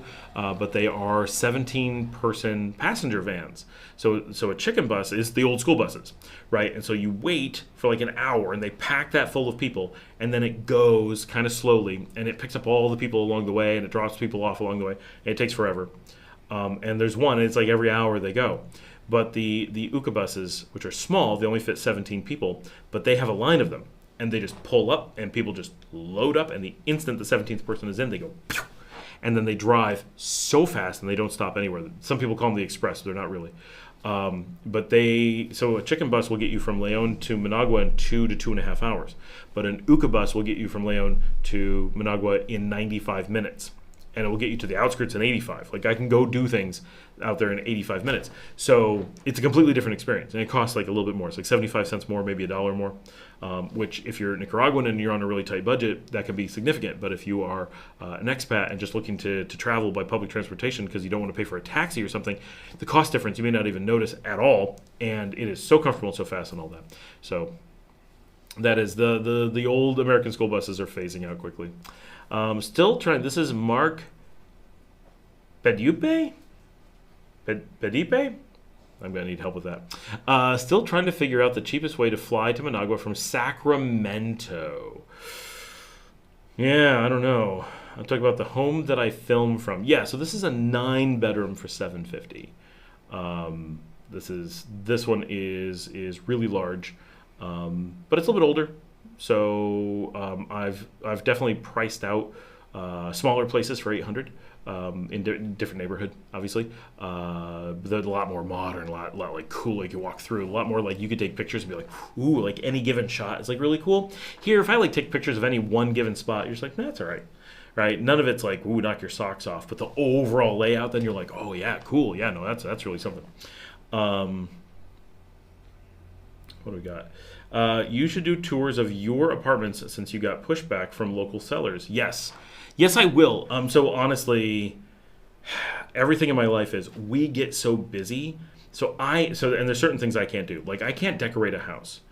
That place needs to be decorated, and I can't get anyone to go do it because there's always some other work priority that takes place over it. I need to find out. I'm waiting to hear if we hired someone today. I literally just said, did we hire him? Lol. Forgot that we had an offer out. Yeah, like we're short people. We're constantly trying to hire. We're growing so much. And oh, cool. Yes. They're like, yes, we did. That's here we are. So once it's fully decorated, I do plan to give tours. And one of the reasons I want to give tours is because, in theory, it's going to be available for rent at some point. It's going to be exactly the thing we talk about, like short-term rentals in this area. For those who know my area, there are none, and so we really do want to try to tackle that. And that was our idea. We're like, we got to get this. It'll be great, and when no one wants it, which will be a lot of the time, we'll use it. So that'll make it not so bad. Well, it ended up that we started using it, and then we're like, we can never not use it. We always need more space.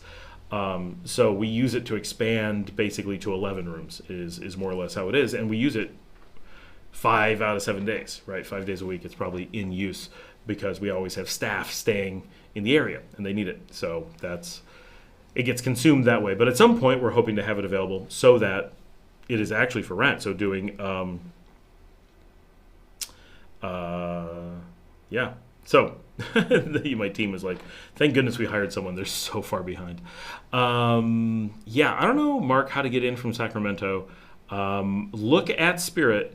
I did it from, I just got tickets to Rochester, New York, $106. So you never know. TJ says, thank you, but it's Pong or Breakout. Pong, obviously. No, Breakout's way more fun, but we didn't have that when I started. Lawrence says, thinking about living there. My wife is from there. Jalapa in the north. My buddy Ronnie plays in Jalapa sometimes. There's a really big dance club up there. And Jalapa. So Jalapa's claim to fame is being in the middle of nowhere and having a soccer team. I've never been up there. I need to go up with them sometimes. Wow, no chickens, no snacks. On the chicken bus, the reason that I like the UCA buses is because you get better snacks than on the other bus. Like they lean in the outside windows and sell all kinds of stuff. It's so good. Do UCA buses run everywhere also in the north. They do not. So the UCA buses, so first of all, UCA is the name of the terminal. So for those who don't know bus and train terms, a station means you're on the path and a place bus pulls in and then pulls out. So it's on the route. And then a terminal is where a bus or a train pulls in, stops, and then returns. That you don't keep going. So terminal literally means the end of the line, terminus.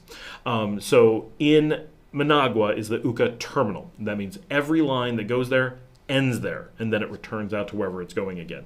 So the reason that they're called the UCA buses is because they use UCA as a terminal. So they go, every one of them goes into Managua and then goes back out to wherever they go. So it's a hub and spoke system, with the exception of the Leon to Chinandega extension. So you can take Managua to Leon and then keep going Leon to Chinandega, because Leon's kind of on the way. So technically we're a station, but we call it the terminal. So you can go to Chinandega, Leon, Didiamba, Jinotepe, and San Marcos, the central cities, Masaya and Granada, the core cities.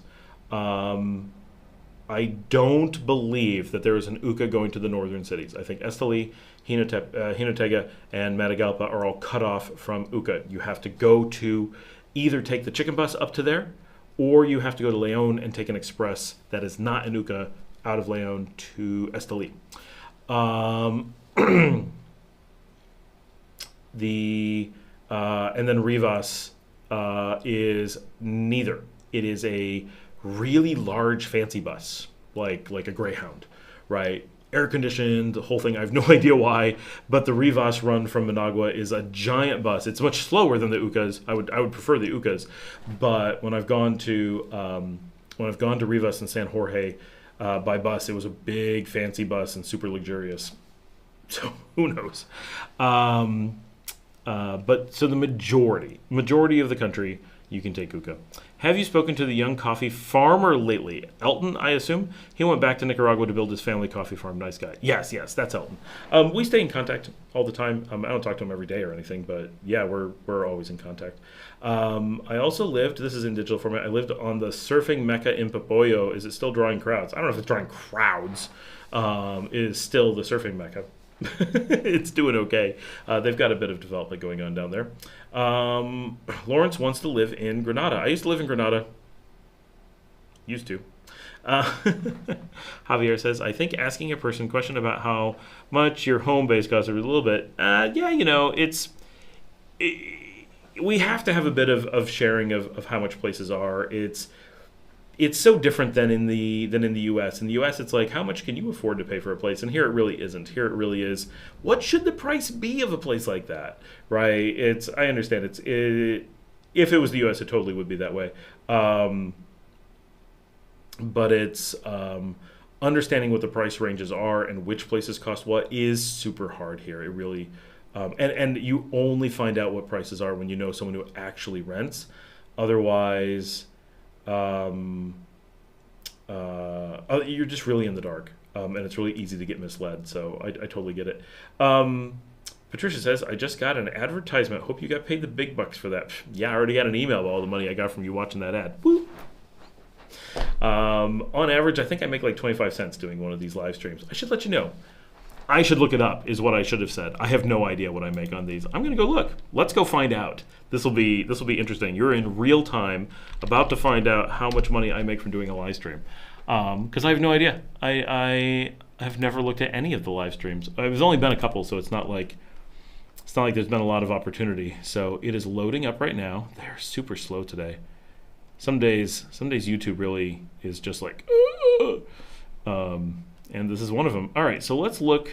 The big one that we did was February 1st. So let's go take a look at that.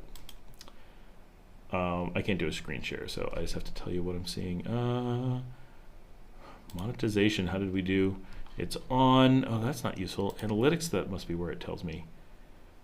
All right. Oh, that one did really well. Okay, so we did a really big one 2 weeks ago today on the 1st. That one brought in $1.22. How did last week's do? Sometimes they're not as busy, but they do better. So you just never know. All right, so last week's, which has had a week less time. So obviously the majority of the money is made in the first 5 hours. But over time, they still make a trickle. So by being an older one, in theory, it should be, if they're equal, be just a smidgen ahead. But it's not. Even though it has more views, the one from last week made $1.27. So even though it's only been out half the time, it's 5 cents ahead. It's impressive. And then we only had one other big one. I guess we had a couple. Okay. So if we do the one that was live from Sutiava, this is January 11th. It brought in, this is interesting, right? 61 cents and lost me a subscriber. Wow, that's not good. Okay, the one from January 26th. Let's hope it didn't cost me a subscriber. Oh, wow. Okay, the one from January 26th brought in $2.31. So obviously it's been out more time, but it was, let me see. Oh, no, it brought in, 11 of that cents was today. So it's still, okay, but it only earned 1 penny in the last 2 weeks. So it's until today. Yeah, it's not much, but $2.31 is actually quite a lot for that. So, yeah, if you're seeing this and you're wondering if I'm making the big bucks from doing this, from watching and doing all the extra, there's a reason why I say you can buy me a coffee if you want to help support the show, because it really doesn't do anything at all. It's kind of it's almost a moot point to have advertising. John Blair, I appreciate your comments on Honduras. As an English teacher for Spanish-speaking students, or even a Spanish teacher at times, what opportunities, even volunteer, do you think could exist for me? So really clear. First thing is volunteer is the only thing you have in Nicaragua. Honduras, I don't know what the working laws are, but here in Nicaragua, as a volunteer, you could do a lot. You could volunteer directly to help teach English, which would be fantastic. So English instruction here is extremely difficult to get, and when you get it, it is extremely poor. There's an endless number of people who need proper English instruction and have no access to it. So if your desire is to volunteer and teach English, and keep in mind, in all these cases, you can always teach online and work elsewhere online. It's working here in Nicaragua that you can't do. But English teachers are desperately needed. You could go volunteer with a public school, with a private school. I know the American Alliance here in town is an American school. The owner doesn't even speak English. The head of the program has completely non-viable English and should not even be a good student, yet alone a teacher or running a teaching program, right? So a lot of the places are outright scams. Some of them are just really low quality. Some of them they don't know. In the public schools, you have a lot of politics. So you'll have like a young teacher who speaks passable English and some higher ranking person who doesn't really speak English, but they want to be the boss, and so they'll force them to teach things wrong. You have a lot of problems. So it's an area that is very, very struggly for people to know that they're getting good English education, to hear a good accent. So it's but can you work in Nicaragua? No, you cannot be employed in Nicaragua. That is just impossible. But volunteer work and online work, for sure, definitely opportunities abound. It's more for reference. How is your Spanish? Oh, for me, puedo hablar un poco, pero aún es difícil, y pienso que es más o menos tiempo para tener un programa en línea en YouTube para tener un vlog en español, porque es una oportunidad para practicar mucho. En el año pasado fui en Canal 6 en vivo en Managua. Fue increíble, completamente en español, pero mi español es más o menos. Para conversación, está bien. Mi problema es cuando estoy en una situación con mucho sonido. Sonido es difícil porque tengo problemas con escuchar cuando hay mucho ruida. Entonces es difícil para mí en un bar, en un restaurante, pero cuando estoy cara y cara, cara a cara, está bien. um, can you sue YouTube for paying you below minimum wage? That's a great idea. I'll have to look into that. Big baller. Yes. Now you guys know I've pulled back the curtain. Now I won't. The live shows are definitely not the highest earners. The shorts are the worst. I have ones that do pretty well. I'll make like 2-3 cents.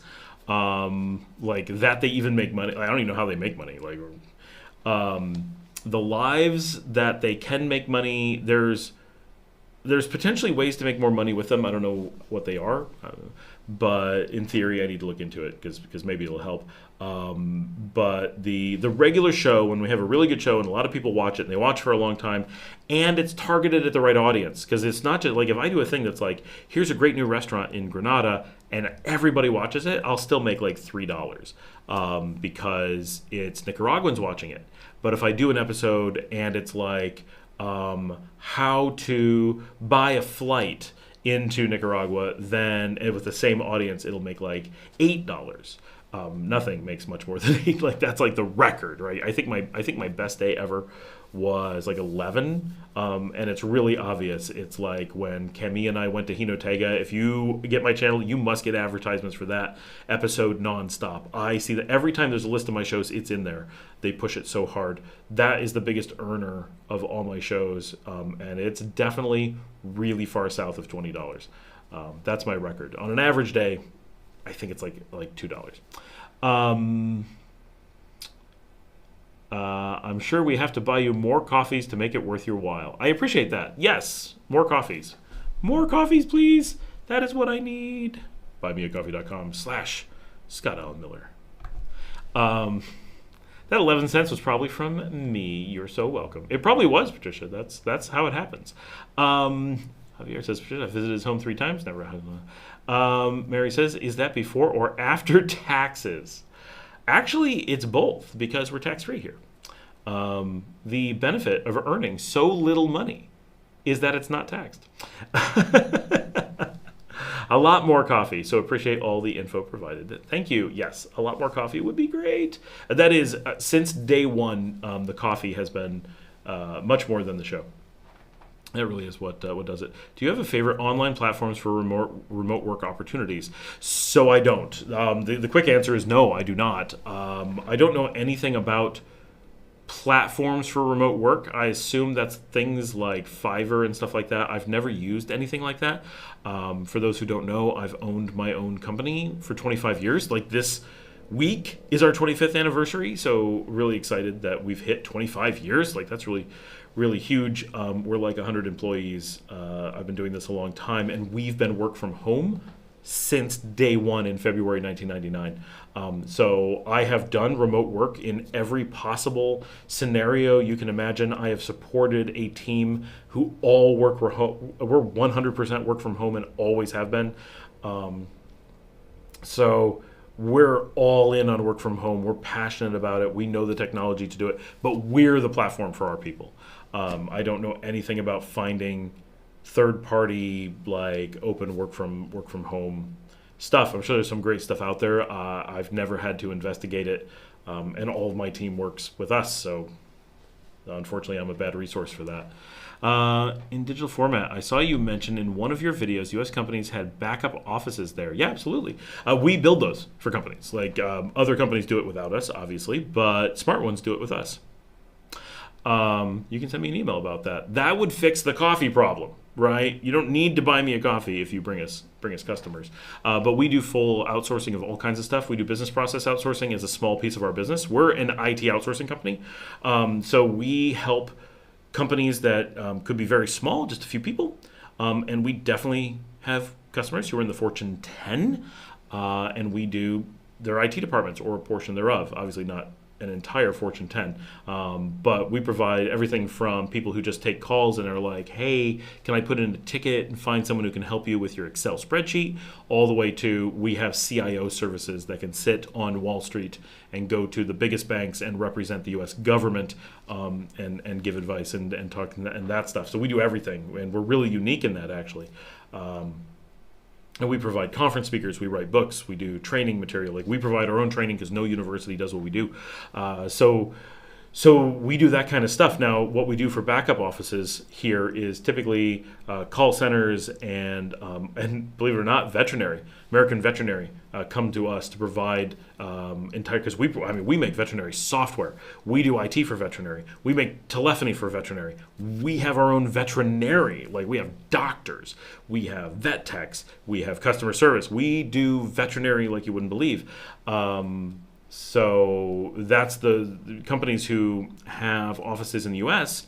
will sometimes use us locally here, and sometimes in some of our other locations, but specifically sometimes here, because our power and internet are better than theirs in the U.S. That's pretty much goes without saying. In most of Nicaragua, you have better power and internet than most of the U.S. But the reason that they come to us is not because it's better. That's a benefit. And it's not because it's cheaper, also a benefit. It's because it's a different jurisdiction, meaning if you lose power in the U.S., the chances that you lost power in Nicaragua is minor. If you lost power in Nicaragua, the chances that your U.S. office is down is unlikely. So having two completely separate places that are physically pretty close to each other, and one of the benefits to Nicaragua for work from home or work remote or remote office, whatever, is that it's so physically close to the United States that it's logical proximity to the U.S., meaning how far its fiber runs physically go are extremely short. Nicaragua connects from Puerto Cabeza directly to Miami and then into the U.S. infrastructure from there with a huge fiber pipe. That direct line through the Caribbean is actually really short, especially when it's light beams, photons going through. So it's practically instant that Nicaragua connects to Miami. And there's no equipment in the middle. It's just fiber. So when you make a phone call, for example, if I pick up the phone, which I can do right here, like I have an actual, honest to goodness, can you see it? Yes, there it is. There's a dial tone. You probably can't hear it, but there's, Okay, now I'm off the hook. Okay, so I can pick up my desk phone and I can dial just like I'm in the U.S. and no one can tell I'm not in the U.S. That's a U.S. number, dials like the U.S., sounds like the U.S., sounds better than their phone systems for sure, because it's one of our phone systems. We're definitely the best sounding phone system in the business. So Nicaragua is really fantastic for that because it provides such a great location. We also do those same things for ourselves. So Nicaragua is our main location. So we do the same kind of thing with Bolivia. Like you saw my episodes, I was in Bolivia for work. So for us, if Nicaragua was to go offline, like we could lose power as a country, then we go to Bolivia and Mexico. Then those and Argentina and Panama. And we used to be in Guatemala. We're about to be again, I think. So we have all these countries. We have all this failover if we need it, but Nicaragua is a really prime location for that because of the cost and the technology. The infrastructure is just so much stronger than anywhere else. So yes, but if anyone is interested in services like that, just shoot me an email. Like absolutely, we would love to have those kind of conversations. That's one good conversation like that makes all the coffee stuff like background. Javier, this guy is on point 24/7, 365. Why not buy him 25 coffees a month? He has such good ideas, Javier does, Then you'll have the privilege of asking such person questions. Tough to the answer. Buena, for me, I think the idea is to try as best we can as we are guests. Ant-Man, which of the larger mountain towns would you live if any? I've only been to Granada and up the Rio San Juan. That's not common. Muy bien español. Hablo más o menos igual que usted. Gracias. Thank you, Antman. So if you speak Spanish, is it Antman? Because otherwise you'd be Hormigo or Hormiga Hombre. Get it wrong as I try to be funny. So larger mountain towns. For sure, this is the question they asked earlier, what is my favorite? My favorite place is one of the mountain towns. It's Matagalpa. For sure, Matagalpa is the one I would live in. For reasons I mentioned, it's also the largest. It has the largest, like, everything. It actually has a larger metro area than here in Leon. That's a big deal for me because I like cities, which I said. And it's really close to Jinotega, so you're in a big city. But if you want to leverage the small city, that's like a really easy drive, and they're like connected through their own little beautiful mountain drive road that I just love driving. So that whole, like, it's almost like binary cities, but one's really big and one's really small up there, and you kind of get this whole combined city situation by having the two up there. So the amount that I like Matagalpa is really, really high. But if you said, I had to live in Jinotega, I'd be like, cool. It's just like the little suburb of Matagalpa almost. And it's not that I dislike Esteli. I like Esteli a lot. I would love to go spend more time in Esteli. I talk to people in Esteli every day. I'm very sad that Real Esteli lost last night to America. Darn Mexico City. But it's... Esteli's nice. I find that the vibe is different. It doesn't resonate with me a whole lot. I haven't spent a ton of time there. I've definitely spent more in Matagalpa, but I have spent some time in Esteli. I did some really popular episodes walking around Esteli. I'm surprised just how popular that is, but it is a big thing. Clearly, I need to go back up there and do more episodes because every episode in Esteli does really, really well. But I don't know. Esteli feels cold. It's also more expensive. So I don't like expensive, just as a rule.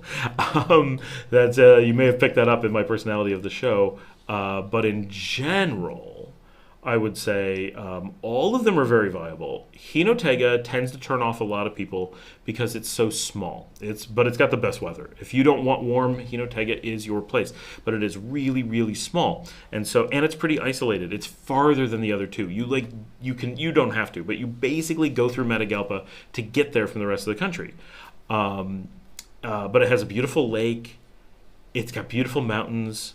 But you walk around town, and it's a small place and very far away and feels quite a bit different, and just lacks a variety. Like, it has things, for sure, but it lacks this huge variety of restaurants and huge variety of bars and huge variety of dance clubs. You don't get that. You get that, oh, there's that one place I like. Oh, there's that one place I like. It's that kind of thing.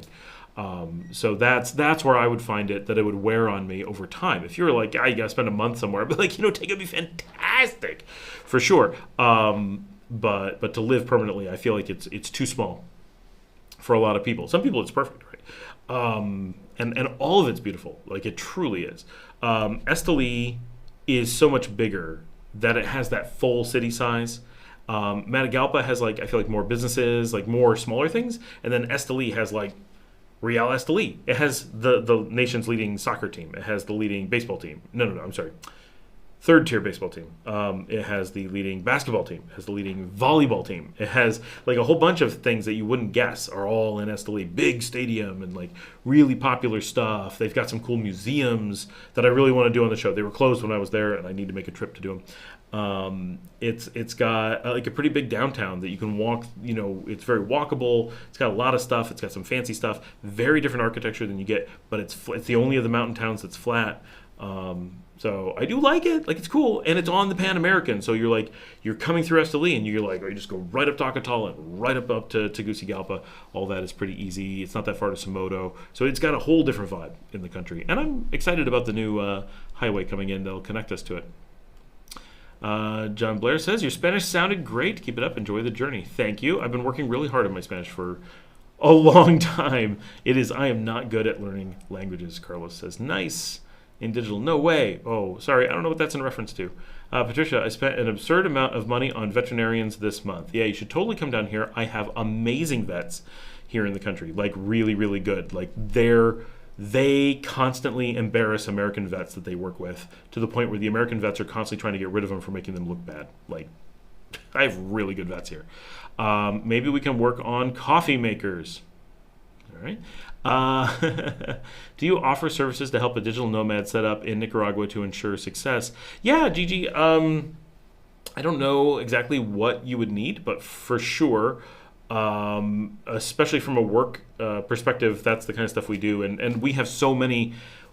I guess our people aren't really digital nomads. A lot of them are Nicaraguan, but they move around the country and they do work in a way that's like digital nomadry. So it's all the same tech, all the same challenges, all the same everything. We definitely have that stuff. Nicaragua HD, how's it going? What is a good salary for living in Managua, specifically for a digital nomad with U.S. or European income salary? Okay, so basically any salary from the U.S. or Europe is going to be really good for Managua. So keep in mind that the minimum wage in Managua legally is $200, but it's realistically like $240, $250 a month, and you'll live like crap for that, right? Like it would be awful. But minimum wage normally is. Even in the U.S., you make minimum wage, your life is not great in a city. But if you're bringing in above as a single person, right? So gauge what you would need if you have a spouse that's not working or kids. You get right. Obviously that makes it harder. But if you're single and making between $500 and $600 as a Managua, you're totally able to live. Right, and live. Like you're able to go out to restaurants from time to time, not every meal. You're totally able to have a safe, good apartment, small, but nice. Like I said, you could get a house I've seen houses advertised in Managua, not a room, a house, not an apartment, a house for $84 a month. I'm sure it's terrible, and I'm sure it's itty bitty, right? Like I know what you get for $145 in rural Leon or like on the outskirts of Leon. So on the outskirts of Managua for 84 has got to be pretty rough, and I'm sure it's not worth even looking into. But at 84, you're like, at 145, I've had a few people be like, well, it's pretty basic, but I kind of like it. And at about 160, mostly people start saying, oh, that one's pretty small. By the time you get up to like 180, everyone's like, that's a nice place. Yeah, decent. And once you hit 200, you're generally like, oh, nice. Like, cool. I like this place. Like, it's I don't know. It's got some cool aspect to it that people get excited about. So given that you can get an apartment at that price and that people are living at those rates, I know people who make right in those numbers and live in gated communities with decent-sized houses, and they struggle, but they have nice things. They wear nice clothes, not designer, but they wear good clothes. They have television and cable and internet, and they have multi-bedroom homes, and that they have more rooms than they use, and they have a place to put their car, and they have 24/7 security guards guarding their house, right? Like some of those things become luxuries in the United States. How many people? At what price point do you have a security guard on your little tiny gated community? Generally, you're expecting someone who's making in excess of at least $5,000 a month, if not 8 or 10. So that kind of gives you a feeling for where some of those features start coming in. Realistically, I think that a normal person who's working remotely and you're an expat, like, I'm from Texas. If I was to live here as a single guy, and I wasn't looking to invest, I was just looking to live, I think I would want to have, realistically, a salary in the $2,000 a month range, US. Because you're at that point where you're like, you can just go do things, you don't have to worry about it. You can't just go splurge, you can't go nuts, but if you want a car, you can go get a car. If you want to go out to eat, you want to go on a vacation, you want to pay for things, you can just do it. And then maybe next week you won't go out as many times, right? But at 2,000, I think you're in pretty good, comfortable shape where you can live a pretty noticeably comfortable lifestyle. And I definitely know people who in Managua were making 1,100, we'll say, somewhere in that, pretty close to that number. And they have their own apartment. They're not living with family. They're doing really well. They can vacation every weekend and go do fun things. They really have a noticeably affluent lifestyle at that number. So I would say, if you're anywhere in that range, the thing that you tend to feel the pain on is if you want to buy, the people who are like, oh, I really want some American food. I missed something. That's where the price suddenly goes up. And having a tight Nicaraguan salary could be like, oh, that's where you can't splurge because that adds up really fast. Or like me, well, I got to get a camera because I have an addiction. And so those cameras don't get cheaper because I'm in Nicaragua. If anything, they get more expensive. So when I'm like, nothing's within reach. When I need to have, I have, I'm always prepared for the show with multiple GoPros, right? So I always have to have these at the ready. I have to have a stockpile of them. I have 3 of them sitting here plus 2 Insta360s. Well, that stuff would be crippling even at $2,000 a month. So you have to gauge how many things are you bringing in from abroad because you're buying things like that. Adjust accordingly. But for just living in Nicaragua, at $500 to $600, you could make it and be like, okay, the government may not let you stay indefinitely if that's all you're making. You can be a tourist for a while. If you have enough in the bank, you might be able to talk them into it.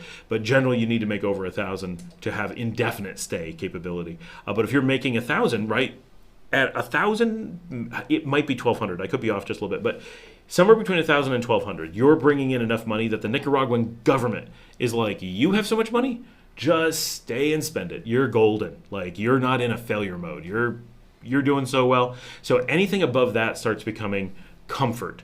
So definitely by the time you get to 2,000, you're in really great shape. And anyone who gets up above I think the number that we throw around is 3,700, puts you into the luxury category. Like at that point, you're just like whatever you're throwing money around, and you're really not worried. All right, Patricia says, do you know if the other countries in the CA4 have similar internet? I know you spent some time in Guatemala. Was internet service similar? So everywhere I've been, all my experiences are that Nicaragua is the best, and everyone I know and talk to in those countries agree Nicaragua is the best. But most of them are fine. You're not going to have major problems. You are going to find generally that the things won't be that the urban areas lack internet. It'll be that rural areas are less serviced. Nicaragua does a really good job of hitting rural areas and has more of them. Whereas El Salvador doesn't probably handle them as well, but they also don't have very many, so it's not as big a deal. But all the CA4 is pretty well set up for digital nomads. And I mean, most of the world is. The idea that you're going to have countries without good internet that have the kind of, we call these poor countries, but we're not in the world class of poor countries.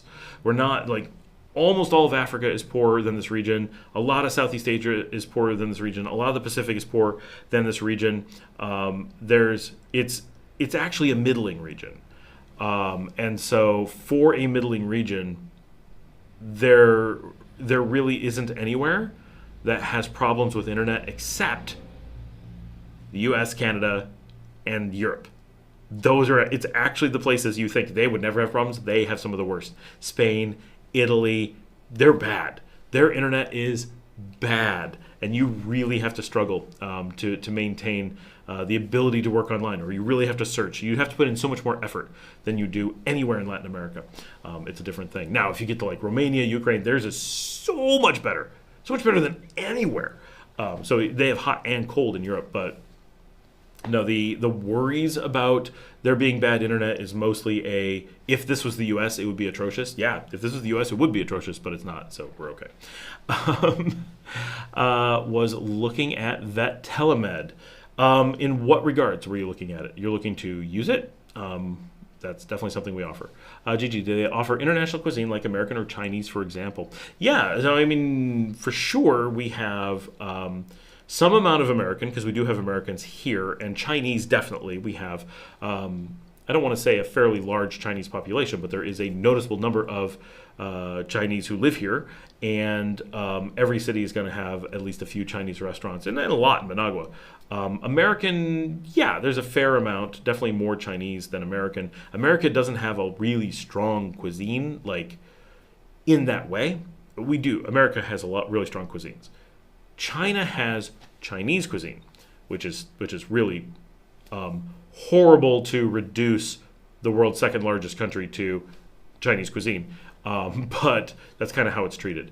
The United States is represented differently in that you will have hamburger places, hot dog places, pizza places, American chain restaurants, all kinds of things that represent American food exist here. Cajun. There is a chain of restaurants.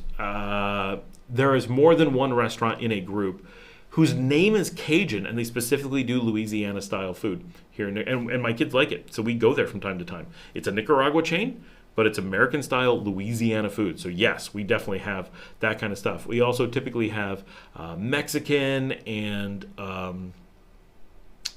German Norwegian or Danish, perhaps. There's a Japanese for sure. There's a certain Spanish, Italian, definitely. A lot of those are run by people who came from Italy, including some from friends. Argentinian. So there's stuff like that. French, definitely. But there are things that are missing as well. I do not know in the entire country of a single Indian restaurant. I know of a total of only one Thai restaurant. So there's when you get into things that are less popular, less well known, or much farther away, it starts to get hard to find. And that's one of the things we love in Costa Rica. Indian food is really well represented in Costa Rica. And so when we go there, we just go nuts and eat it. But I wouldn't go to Costa Rica to get Malaysian. I would go to Nicaragua because we have the best Malaysian. So sometimes it's just the right person moves to the right place and has something. I know this is a random question, but do they sell Goya products in the stores, like their condiments to seasoned food? They do. They're hard to find. Goya is not like super popular, but yeah, I've seen it. Patricia, I'm sorry. Do they have arcades for kids to play at? Believe it or not, they do. They actually have video game arcades, just like you would imagine. They're not huge, like they're not on every corner by any stretch, but traditional American-style arcades exist, at least in Managua. My kids have been to them. They're not big on it, but Dance Dance Revolution and zombie shooters and that kind of stuff. Yeah, they've got them. They've got those. And if you're just looking to check one out, it's a pretty small one, but it's the best one to go to is Escape. That place is fantastic. Best bowling that I know of in the country. A small arcade, really good laser tag, good restaurant, good bar, beautiful location in Plaza Natura. If you're looking for the oh my gosh, I can't believe this is Nicaragua. This is never what I pictured ever as Nicaragua. Go to Plaza Natura and hit Escape. You'll be like, oh, Central America's got stuff going on in a totally different way than I imagined. They also have, so video games are very big here.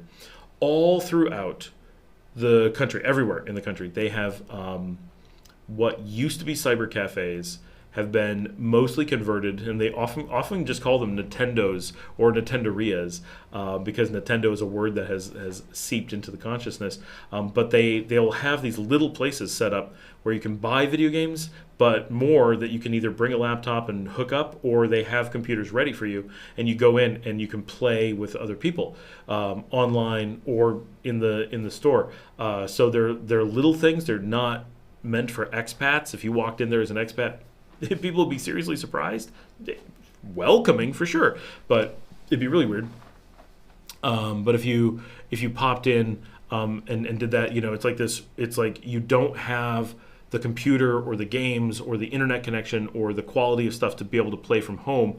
So you go to these little community video game centers, and they're super popular. They're not like an arcade, but in much more of society, they've replaced arcades as to how people do things. But yes, traditional arcades also exist. All the malls have them, plus like Escape does, and there may be standalone ones I haven't found. But I've been to a few, so they're definitely around. Hope your pet is doing better. Yep, it's all good. Beer Kicker. Hey Scott, really enjoying Nicaragua. Leaving Hotel Tranquil in Las Bonitas. Oh, you're there with Jack. Awesome. For Big Corn, then Ometepe. Thank you for the blog. Cool. Very, very cool. Hotel Tranquilo is my buddy's place, and right up the street from all of us. Thanks from Fort Collins, Colorado. Awesome. Would like to rent in Granada. How is the market there? So Granada has a lot of stuff for rent and a lot of stuff for buy. It's a busy market. Granada is the busiest tourist destination. So when I lived there, the thing that we found is that there's just loads of expats. That's good and bad, depends on what you like. The advantage is that there's a lot more stuff geared towards expats and a lot more mechanism for it. The downside is there's a lot more people preying on expats, a lot more people there, if you get out to like Esteli and Matagalpa, like you don't have agencies that are set up just to fleece expats. Not that people won't gringo price you. Someone will. There's always someone who's going to take advantage of the fact that you don't know what's going on or you don't have connections. Not connections. Like you just don't know local people to like get a gauge of what you're like. Hey man, what would this house cost you? I don't know. I'd spend $75,000 on that. Oh. You'd spend $75,000 on that. He was telling me $150,000. Okay, right? Like you don't have those friendly connections with someone to like guide you as to what's good, what's bad, what's crazy. So in Granada, so like individuals will try to take advantage from time to time. In Granada, you have a huge industry of specifically businesses built full-on industries full-on businesses, big ones that you see advertised everywhere, who exist solely because they know you didn't check around and didn't ask anyone for a reference that you could trust. You may have thought you could trust them, but it was just someone who, got paid to give a reference or whatever. I just realized I'm wearing a blue shirt and a blue hat. We're going back to orange. It's just way better. So Granada, you got to watch out for that stuff. You will have an entire network of people who get to know you, and all of that is used only to convince you that someone is a reliable source for something. Like the amount that they will scam you is not as much as San Juan del Sur, but nowhere else comes close to those two. Maybe Ometepe, but I bet not. So you do got to be really cautious of that stuff in Granada.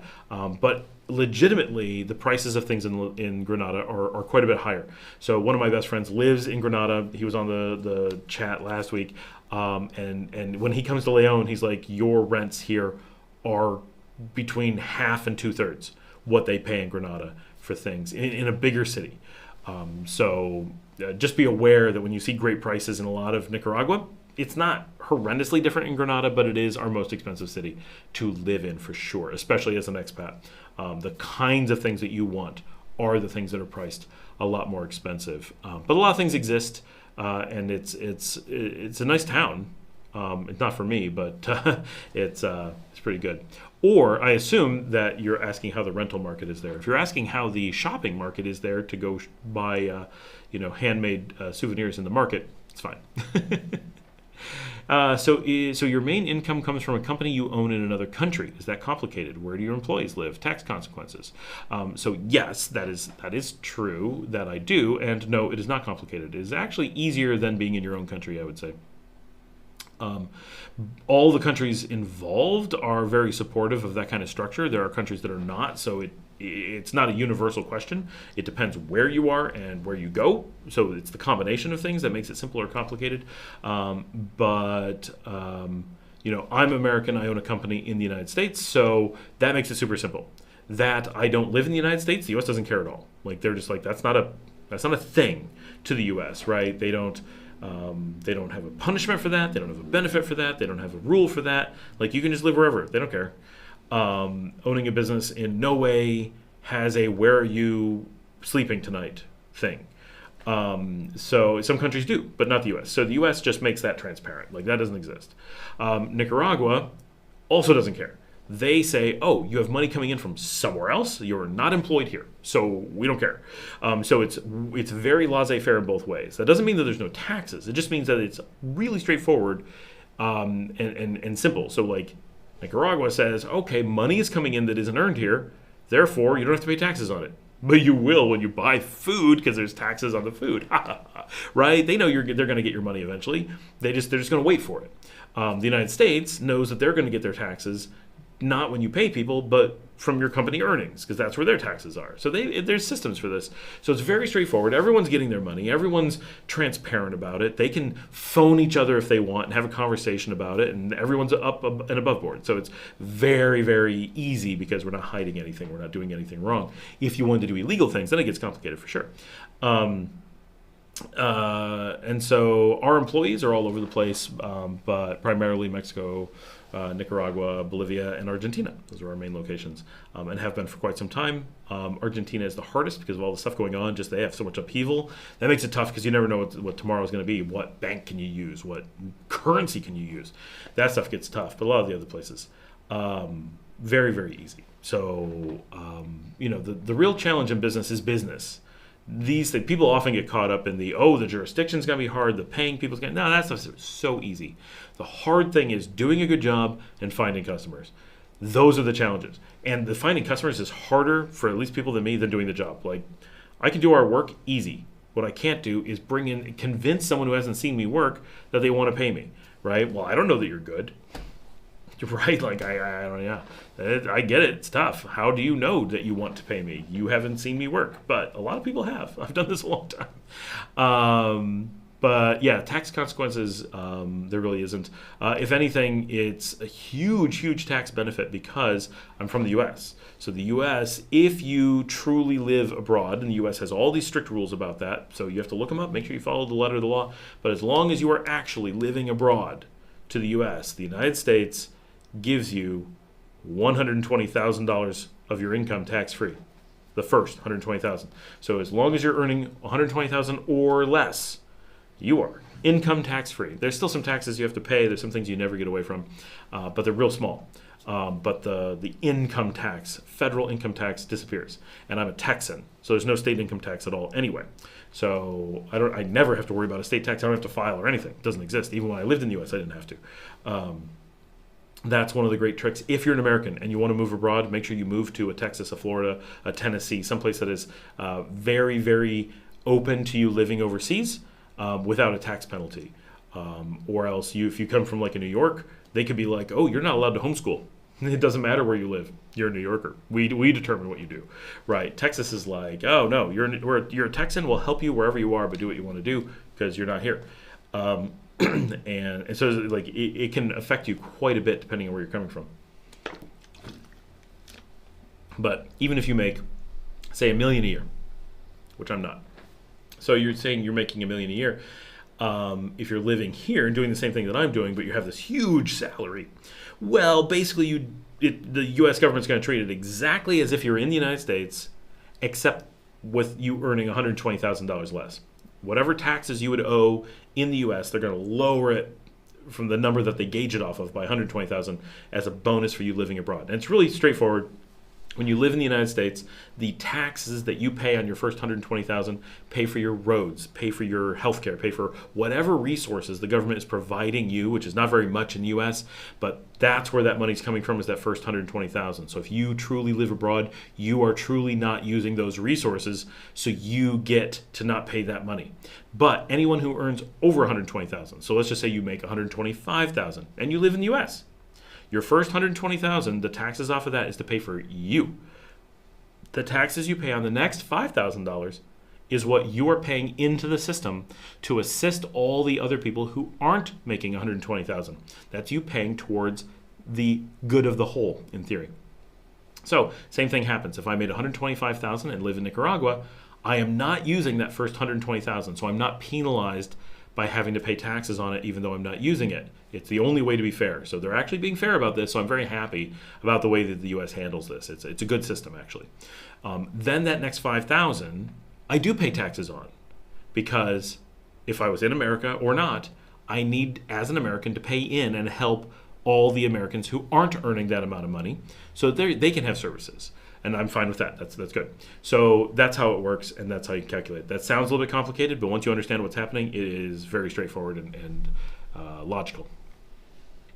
Buddy says, I have an early morning, so I have to have a good evening. Only been gone a few days. I miss Leon already. For those who don't know, Buddis is my neighbor, but is living in the U.S. So have a good night, Mario.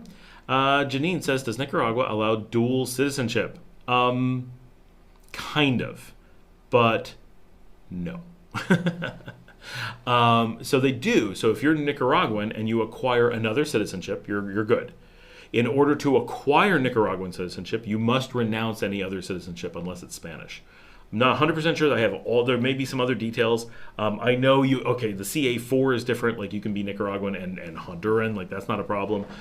Spain is specifically allowed because of the colonial status. I think Mexico is also in that group. But if you're like an American or a Canadian and you want to get Nicaraguan, you absolutely must renounce your American. You cannot be dual in that direction. You can do dual the other direction. If you're Nicaraguan and you add United States later, you don't lose your Nicaraguan. And that's standard. Like very few places have rules about that. But as an American, it's really hard to become an American citizen if you're Nicaraguan. But other than that being a consequence, if you manage to pull it off, there's no negative. Individual says, I'll be in touch. Joel, have a good night. If you were to, this is Nicaragua HD, if you were to open a coffee shop for digital nomads so that they can come and work from there, where in Nicaragua would you recommend opening a coffee shop? What is a good market for a coffee shop?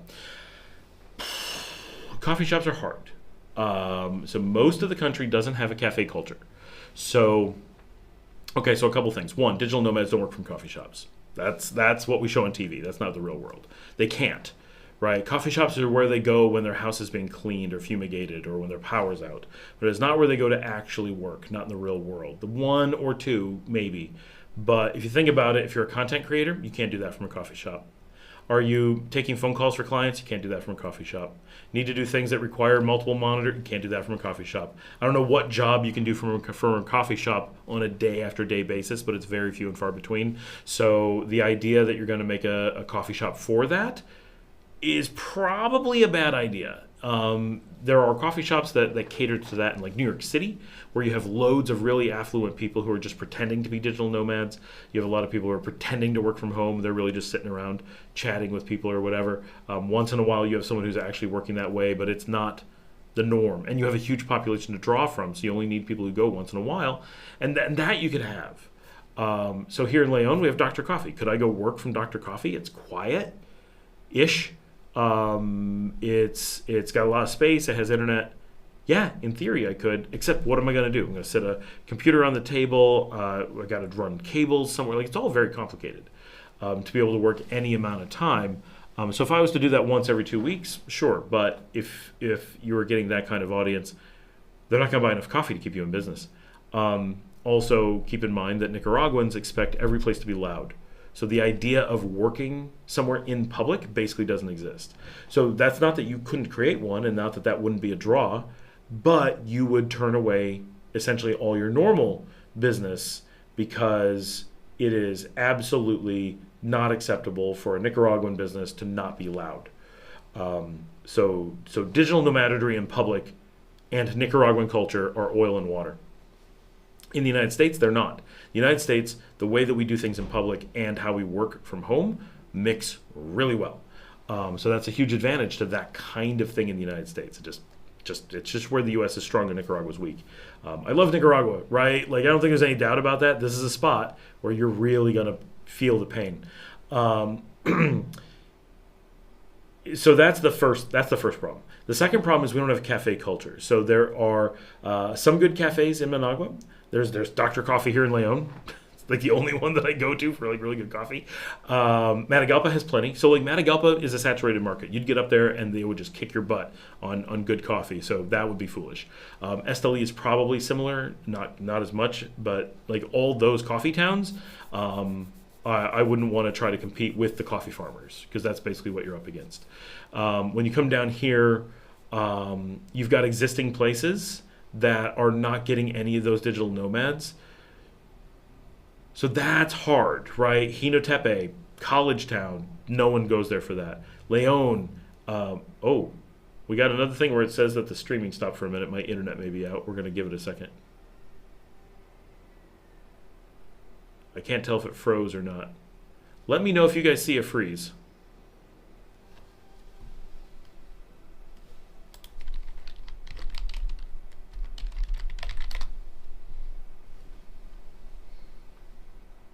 I don't know if you guys can still see me or what's happening. I'm going to lower the bandwidth in the hopes of recovering the stream. Oh, now it says it's excellent. We're going to give it a second.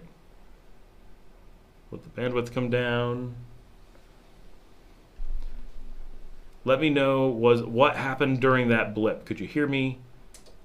I don't know. Okay. On my screen, it looked like it kept going, but I can't hear myself, so I don't know if it like skipped around or something. No, still good, all good. Okay, interesting. On mine, it said stream gonna end soon because there's no data coming, but it kept looking like it was okay. So I don't know. Maybe they're having YouTube's been having a bunch of problems today. Maybe their system that monitors froze. And I didn't. And it didn't know I didn't freeze because it was frozen. Maybe that's what it is. Anyway, so good to know. Awesome.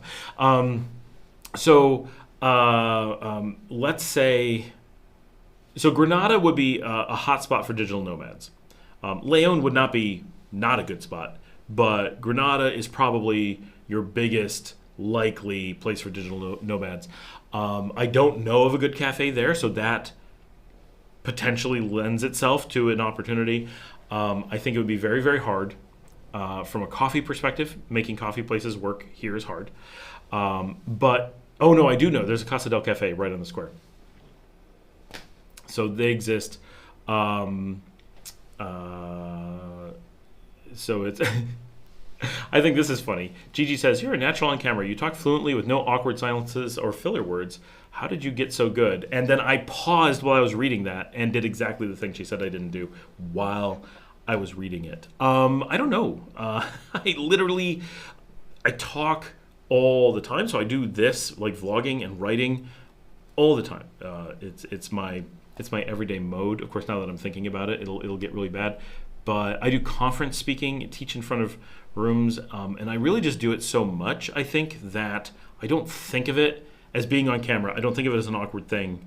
And I really don't have a reaction that I need to be nervous or anything like that. I actually really enjoy doing this. And there's, of course, there's a lot of people who enjoy doing this, and they combine it with, well, okay, so I get really nervous, but I prep and I breathe, but then the results make them happy, and that makes sense. But I don't have that. I actually truly enjoy, without any trepidation other than like, oh man, I got to get back to the office in time to do the live stream. Like, I don't like that kind of stuff. I don't like, oh, I got to have a coffee ready or my camera's ready. I'm just running around. But I just dislike having to be on a schedule. It's not like I'm nervous about it. Even if I'm going up on stage, if I'm speaking in front of a packed ballroom that's being broadcast on TV, which I do, it doesn't bother me at all. Like, I just get up and do it. And it's kind of just how I've always been. I think it's something I'm born with, I guess.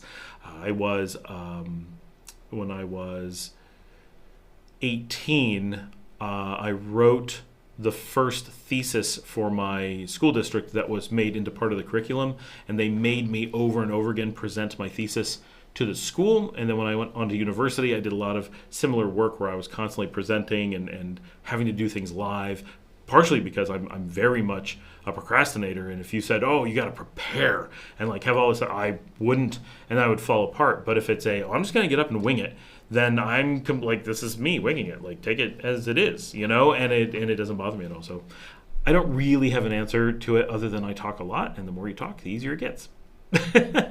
Especially now. Now I do it so much that it's a completely different thing. If you see me on camera and off camera, it's really funny because I'll jump into like a different speaking mode, and it's really me. Like, it's not like I'm changing personality, but I like turn up the energy, and I have like a different kind of look and vibe when I'm on the camera a little bit than when I'm not. And I never really noticed it myself. This is gonna be a really weird story, but bear with me. A number of years ago, almost 10 years ago, my wife and I were in Austin, Texas. I was speaking at a conference. I had spoken on a given day, and then I famously at this conference hosted the after party. Not after the entire event party, but after the main day of speaking. And it came about because I was the first ever speaker at this conference when it started, and then it just became a tradition that I would take people out afterwards. And so I ended up hosting an increasingly large party. Originally, it was just like 6 people that were like the founders. Then it ended up being like everybody at the conference would join me, and it became a huge thing. And hundreds and hundreds of people would pack into bars, and we'd have like this massive rounds. And they would give out warnings. They're like, please, we are here in a professional conference. There is no competition here. There is nobody here that is drinking competitively. It may seem that way. They are not. Do not think of it that way. That these are people who drink a lot of them. They've been in business for a long time.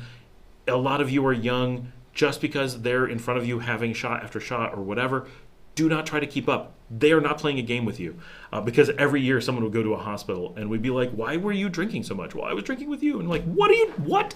That is not how adults drink. What are you doing? And we would do outrageous amounts of drinking, because a lot of us who were brought up in business, like, you're trained to drink at business things. Like, I actually went through training on how to drink at business events for years. Like, they drilled us on that. And so this one year, and my wife goes to a lot of these things. She's worked with me for a long time.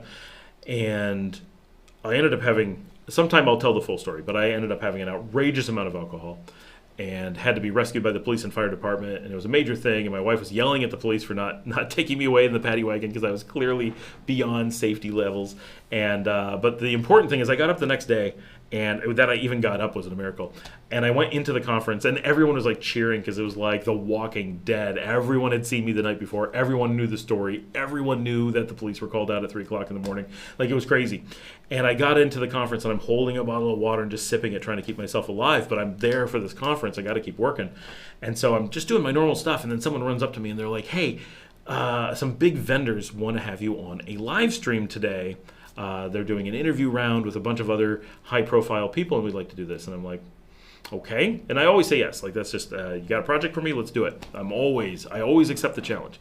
And then my wife was invited as well because she's like a really well-known technologist in the field, and they wanted to interview her as well. And she was rough. And she's like, I don't even know how he's standing right now. He like has no voice.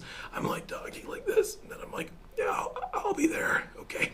And I'm doing this all day long. I'm like walking around. I'm like, okay. Okay, I'll be there. Right, that was and we got up and we're sitting in this room, and I'm holding my head because the room is spinning, and I feel so awful, and I have to have my eyes closed, and I'm everything I can do to concentrate on what's going on.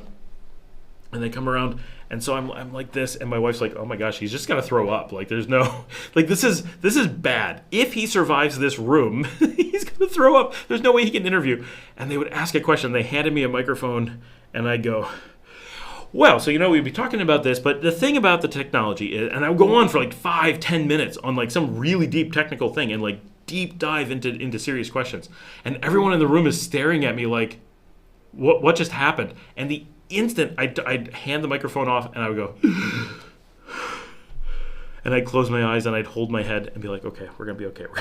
And we'd go around, and they do it again over and over again. So there's something about being on camera, like I can be falling asleep, and then when the camera, I'll just like, bam, it's like my adrenaline. So anyway, that is my story on that. I don't have an answer. That was just me rambling on. But it's left. Dual citizenship. Be in touch. The coffee shop thing. I'm coming back to it. HD. Messiah could be okay. Granada could be okay. Managua's big. It has some good coffee shops, but it could have more. And it definitely has digital nomads. Leon, living here, I cannot imagine how one would make it here. Chinandega has no digital nomads. Hold on, I've got someone asking at the door. See? Abra. If they don't open the door, I don't know what to tell them. I'll just check my messages, make sure someone is not trying to reach me. They are not. It's just tough. The mountain towns will have way too much coffee already. I don't know. It's not something I've put a lot of business thought into. I think it would take a lot of analysis. It's definitely a very, very difficult type of business to attempt to do. That's the only thing I can think of. Buenas noches to all. Gracias that Javier left. Ursa Menix. Good evening, Mr. Miller, watching from Carazo. Oh, speaking of Hinotepe and Diriamba, that is the mid-cities of Carazo. That's the region that I love so much. Would you consider to visit San Marcos? Okay, I just mentioned the 2 cities and not the third one of San Marcos, but yes, that's the third one.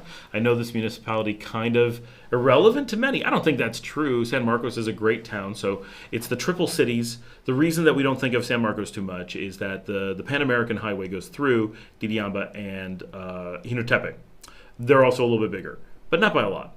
And then, so the highway, I forget where the camera is, comes through and does this. And then above the highway is San Marcos. So San Marcos is on if you're coming down from Leon and you're heading down and you want to go to the white villages, the witch villages, the Pueblos Blancos in south of Messiah. None of this matters, right? But if you want to go there, there's a second highway that comes off south of El Crucero, that goes through San Marcos. And all 3 are known as university towns. All 3 have pretty nice weather. It's very mild.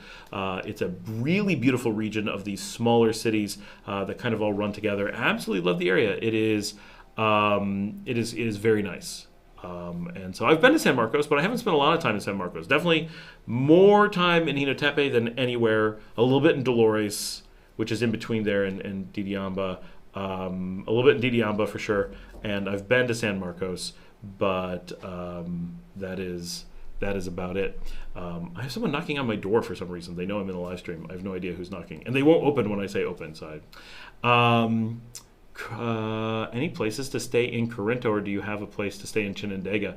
So Corinto. Oh wait, I missed a few things. Wait, gotta scroll back up. No, still good. Oh, still good. Are we? So yeah, I'd love to do San Marcos. I'd love to show it. Upload, download. You can get whatever you want. For Janine, retaining your original citizenship while getting Nicaragua's is practically banned because of the nationalistic-like sense given to the Nicaraguan Constitution. Yeah, it's not 100% banned, but yeah, it's basically banned for most people. You're really good, my friend. Lol. Thank you. I said the latter because I'm a Nicaraguan myself and, unironically, a future software engineering student. Oh, that's awesome. Wait. Are you a future software engineer who is currently a student? Or are you going to be a student of software engineering in the future? Like you're not even a student yet? Ursa Menix, you should talk to, you should shoot me an email actually, because we hire software engineers here in Nicaragua. So that's where we're based. Our software engineering team is based here. So that is what university are you at or planning to be? Very curious. Lawrence says, any places to stay in Corinto?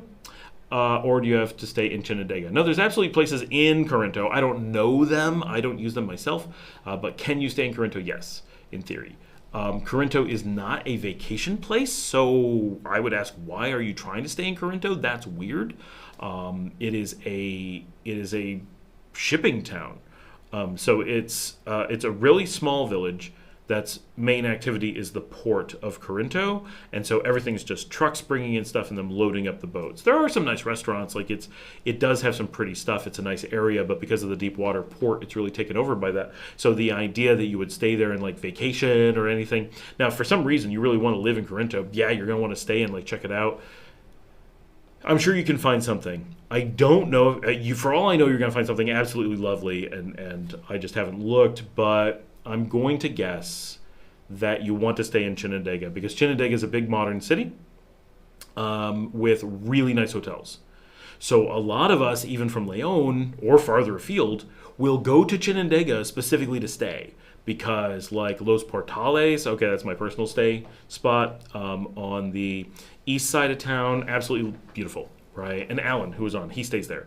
When they're looking for like a getaway weekend, like he and his wife, they went like a getaway weekend. My wife and I, we did our anniversary there at Los Portales. Like really nice, fancy, great food, really nice appointments. You feel like you're in a seriously fancy vacation type place with lots of really good food nearby.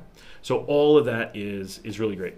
If you go to Hotel Ferriones, it should be about the same. I haven't stayed there, but I hear very similar and very close.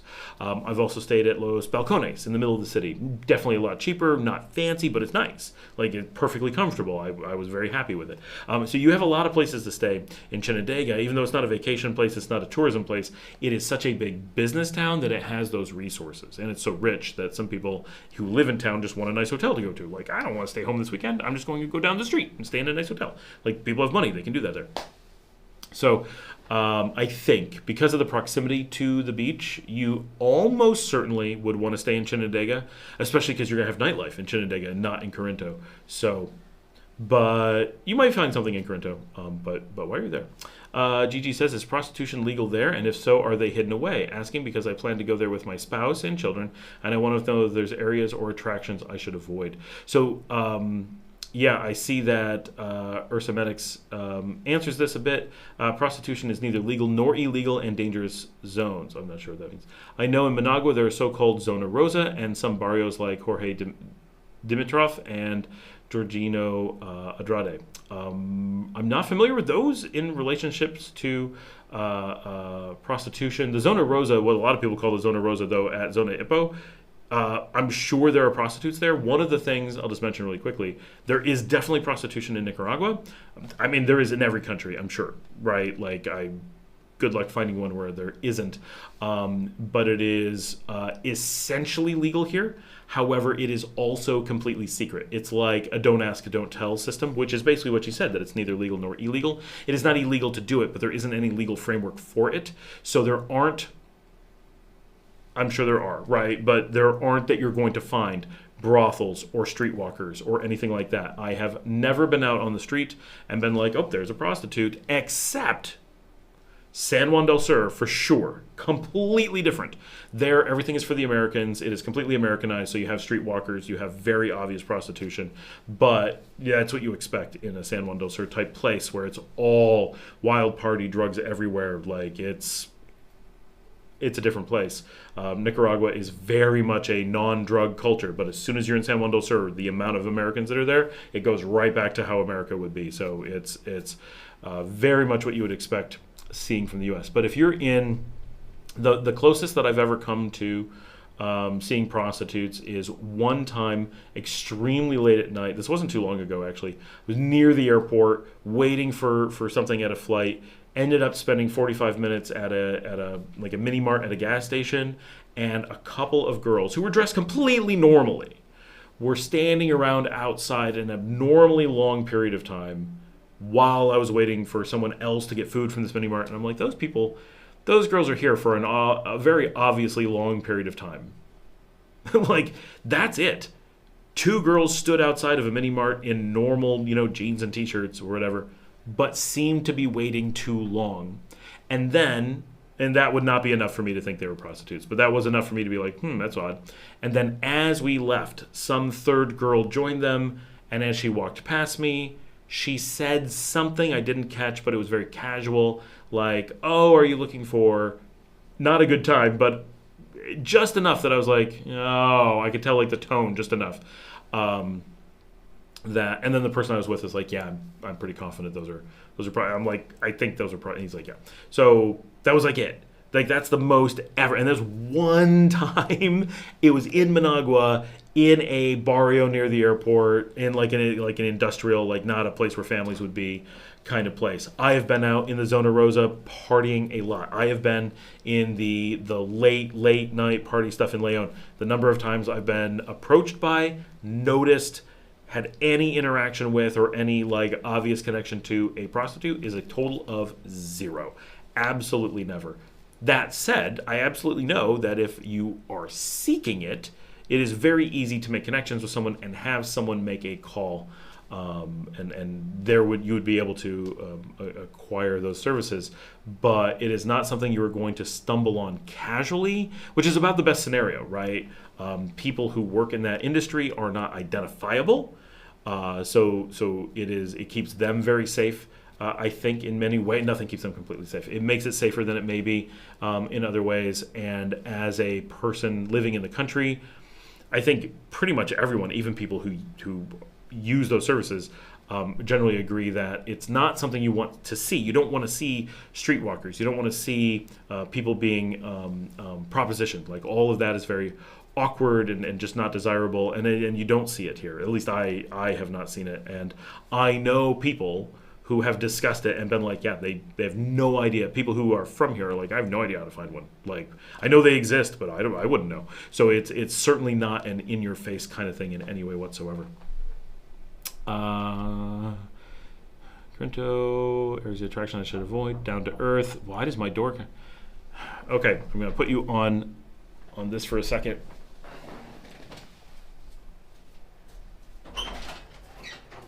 No, estoy en línea.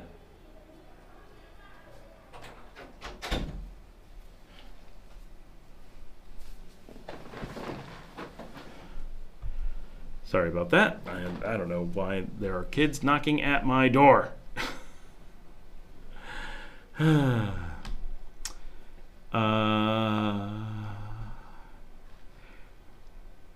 Janine said, good night, Scott. Really like the live chat with like-minded group of Nika lovers and appreciate your answers and info. Thanks for joining us in digital format. Oh, it moved.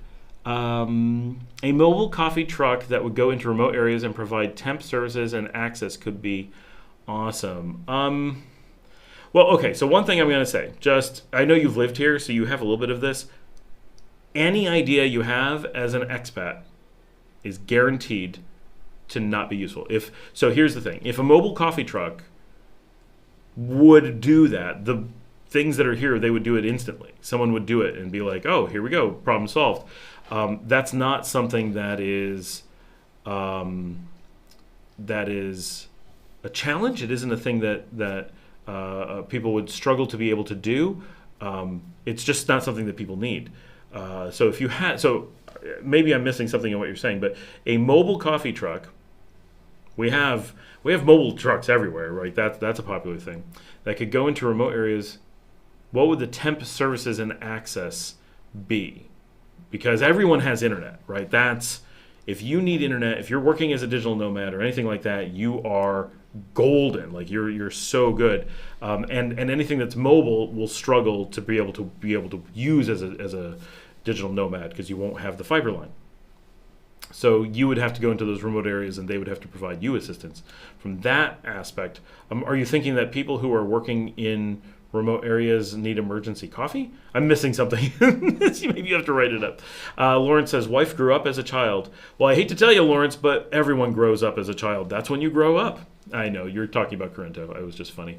Mr. Miller, I'm about to start college on this Saturday, and this program I mentioned is actually called Information Systems Engineering.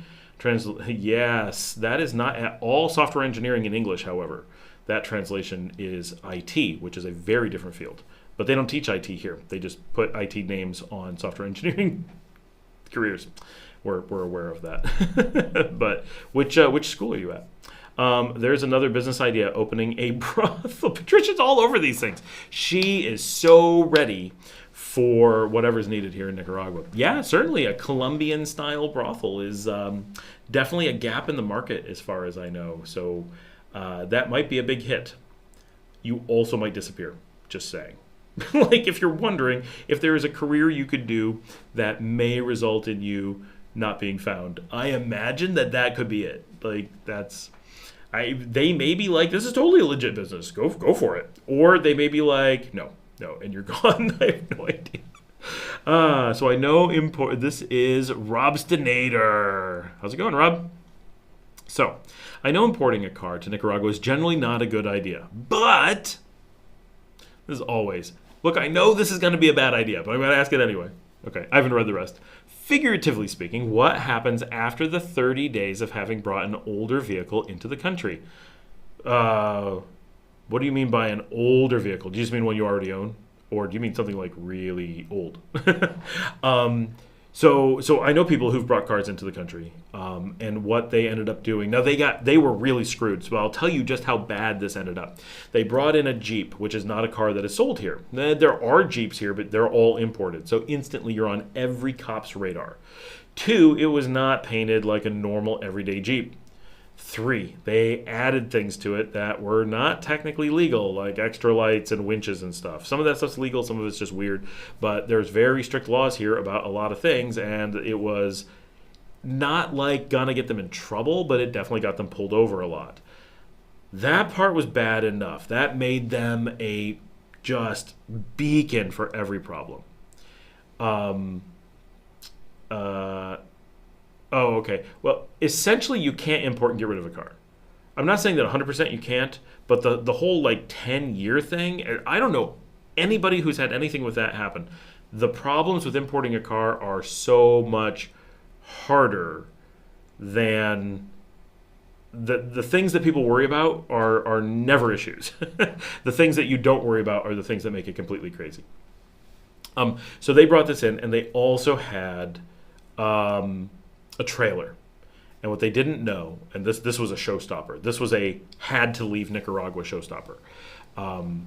With a trailer, the car could never move without the trailer because they imported the car and trailer as a thing, which meant, yes, they were allowed to park the trailer at their house and run around town.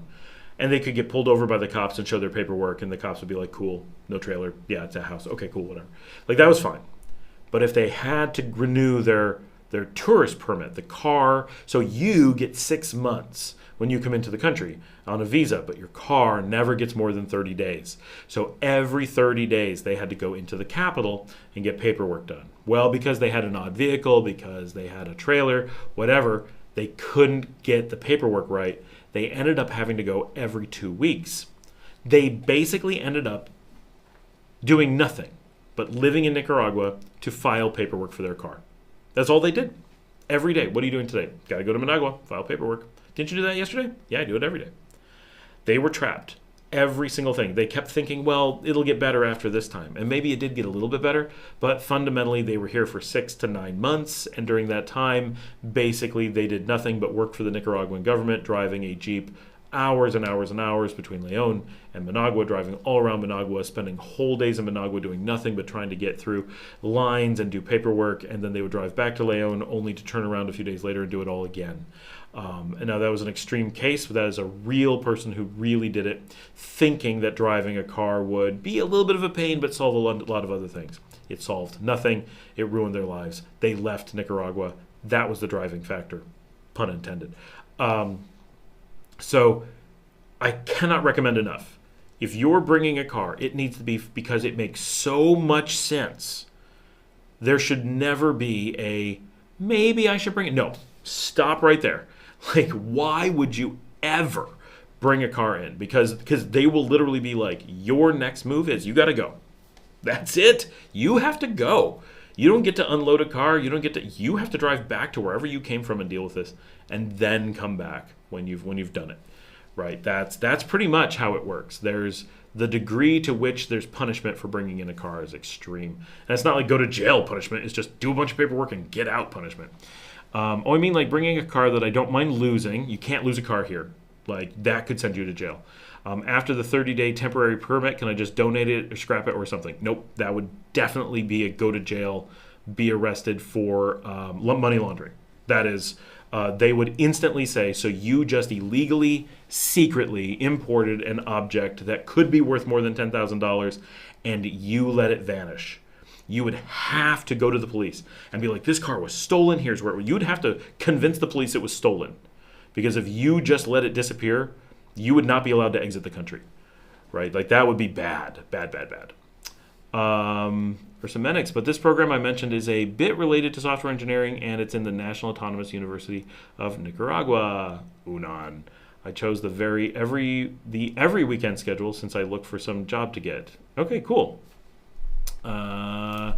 Ursa, hit up. I'm not saying that I don't know anything about you, right? But you live in Nicaragua. You're in the right program. I assume you're at UNAN Managua. Not the super cool UNAN León, of course.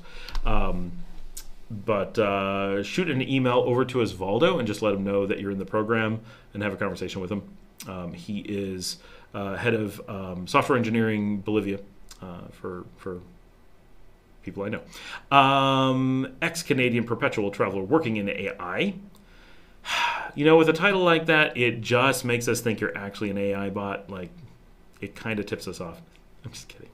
Hey, Scott, happy to finally tune into a live broadcast. That lens you're using is a bit tight, but the colors on the bokeh look fantastic. Thank you. It is a 56 millimeter on an APS-C, so it gives an equivalent of 85 millimeter, which is, yeah, super tight.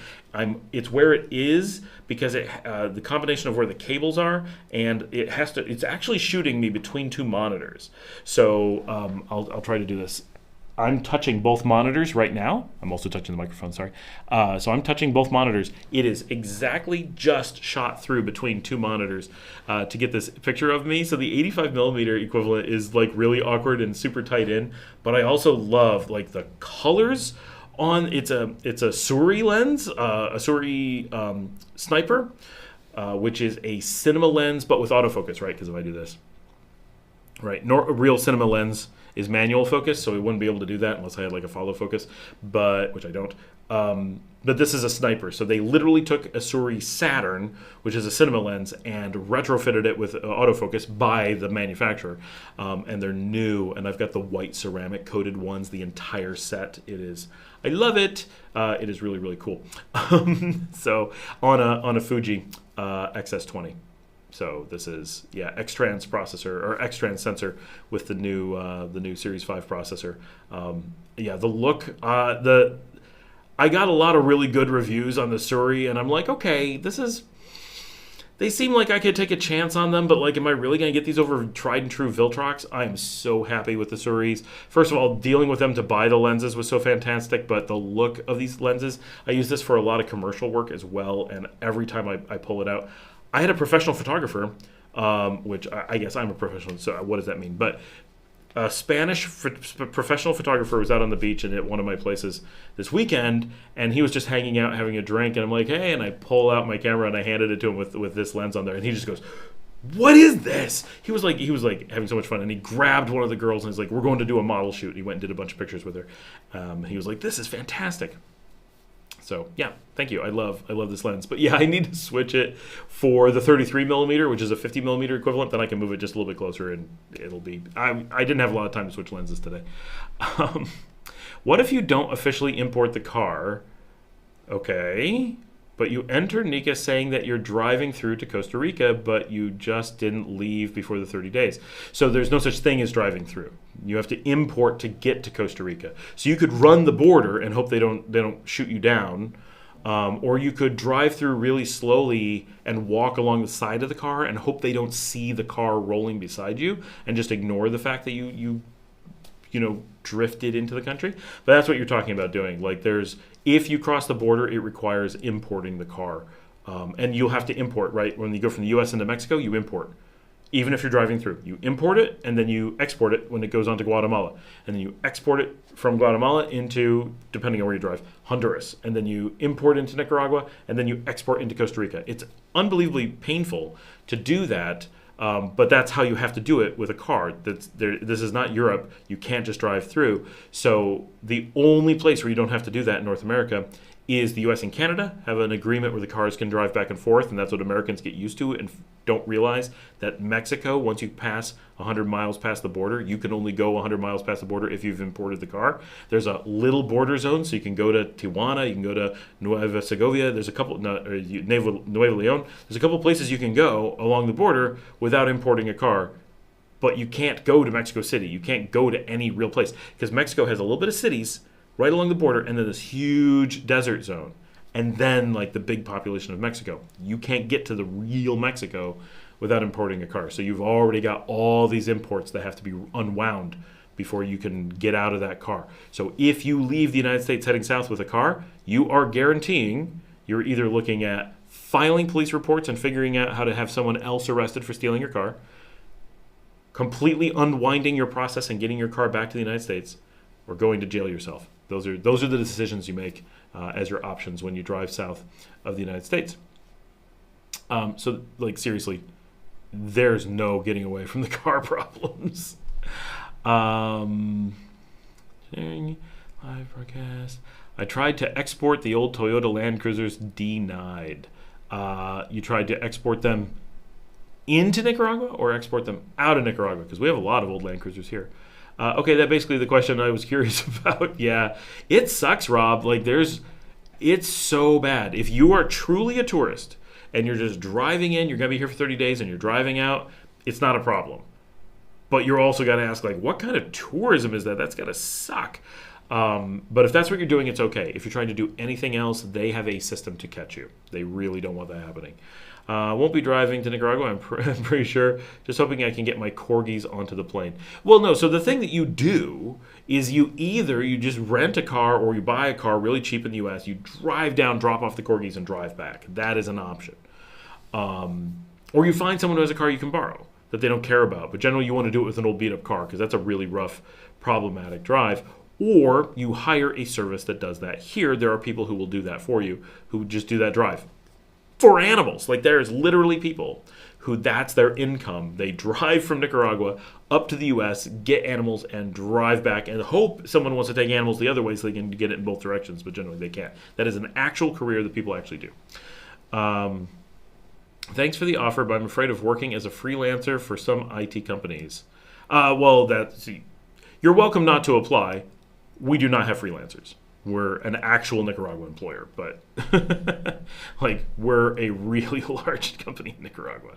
I am curious about that, though. We've had a lot of people say that, afraid of working for IT, like you're going into a field, but the employers that are out there you don't want to work for. What is the fear? That's the one thing. Like that's very strange. As an American, there's nothing to be afraid of working for somebody, so it's very weird. And the idea that you freelance instead of are an employee is weird. Like why do people think that? And like, I don't know. It's all very weird. It's like I'm going into this field, but I don't want to do this field. What creates that situation? Ex-Canadian perpetual traveler working in AI. The username is what I meant to put in my bio and can't change it back for 30 days. Okay, that's awesome. Awesome, I love it. Not a bad username though. You can't keep doing border runs for your car every 29 days. So you can. Yes, you absolutely can. As far as I know, I don't know any reason why you can't.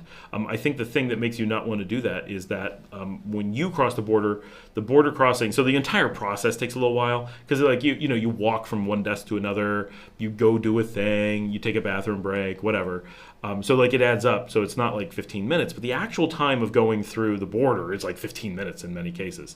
I've definitely done it in 5. I've definitely had to take over an hour, but like on average, it's not very long. Once you're in the building and like walk up to the desk and like, hi, here's my passport. I'd like to leave or come back, whatever. It's generally a few minutes. They ask you a few questions. They type a whole bunch of things into their computer that you have no idea what they're typing. Like, what could you be typing? Like, scan my passport. You didn't ask me new questions. What do you? Oh, his hair is very wild today. I don't know if he bathed this morning. Like, what are they writing down? Like, what commentary do they have? I don't know. But it takes several minutes that they're typing away without any information, and then they let you through normally. And but if you come with a car, that process becomes much longer. So I think it's like, instead of a few minutes, I think it's like 4 hours. And I know there's a YouTube show, and I can't think of their names. It's a couple, I think they're in Shenandoah. They never say where they are, but from the shots, it looks like they're in Shenandoah. And from the amount of time that they drive, like you can tell where people are, right? I think they're in Shenandoah. They have a bus, which was really foolish because it legally has a lot of problems. And they came down and did exactly this, didn't realize. So they have to leave the country with the vehicle every 30 days or whatever, and then come back. And they're having it insanely costly. And every time they do it, they lose 2 days because they have to drive all the way to the border early in the morning, spend the entire day crossing the border, and then all the way back in. And each country can take hours because you have to go out from Nicaragua, very lengthy process because it's not a border run. It is an exportation of a vehicle and then an importation of a vehicle. And then you turn around and you re-import it, you re-export again and re-import again. So it's a very heavy process done several times. And the fact that you are also border running with it, yeah, but, and then you also have the risk, what happens if you do that to Costa Rica and Costa Rica doesn't accept you?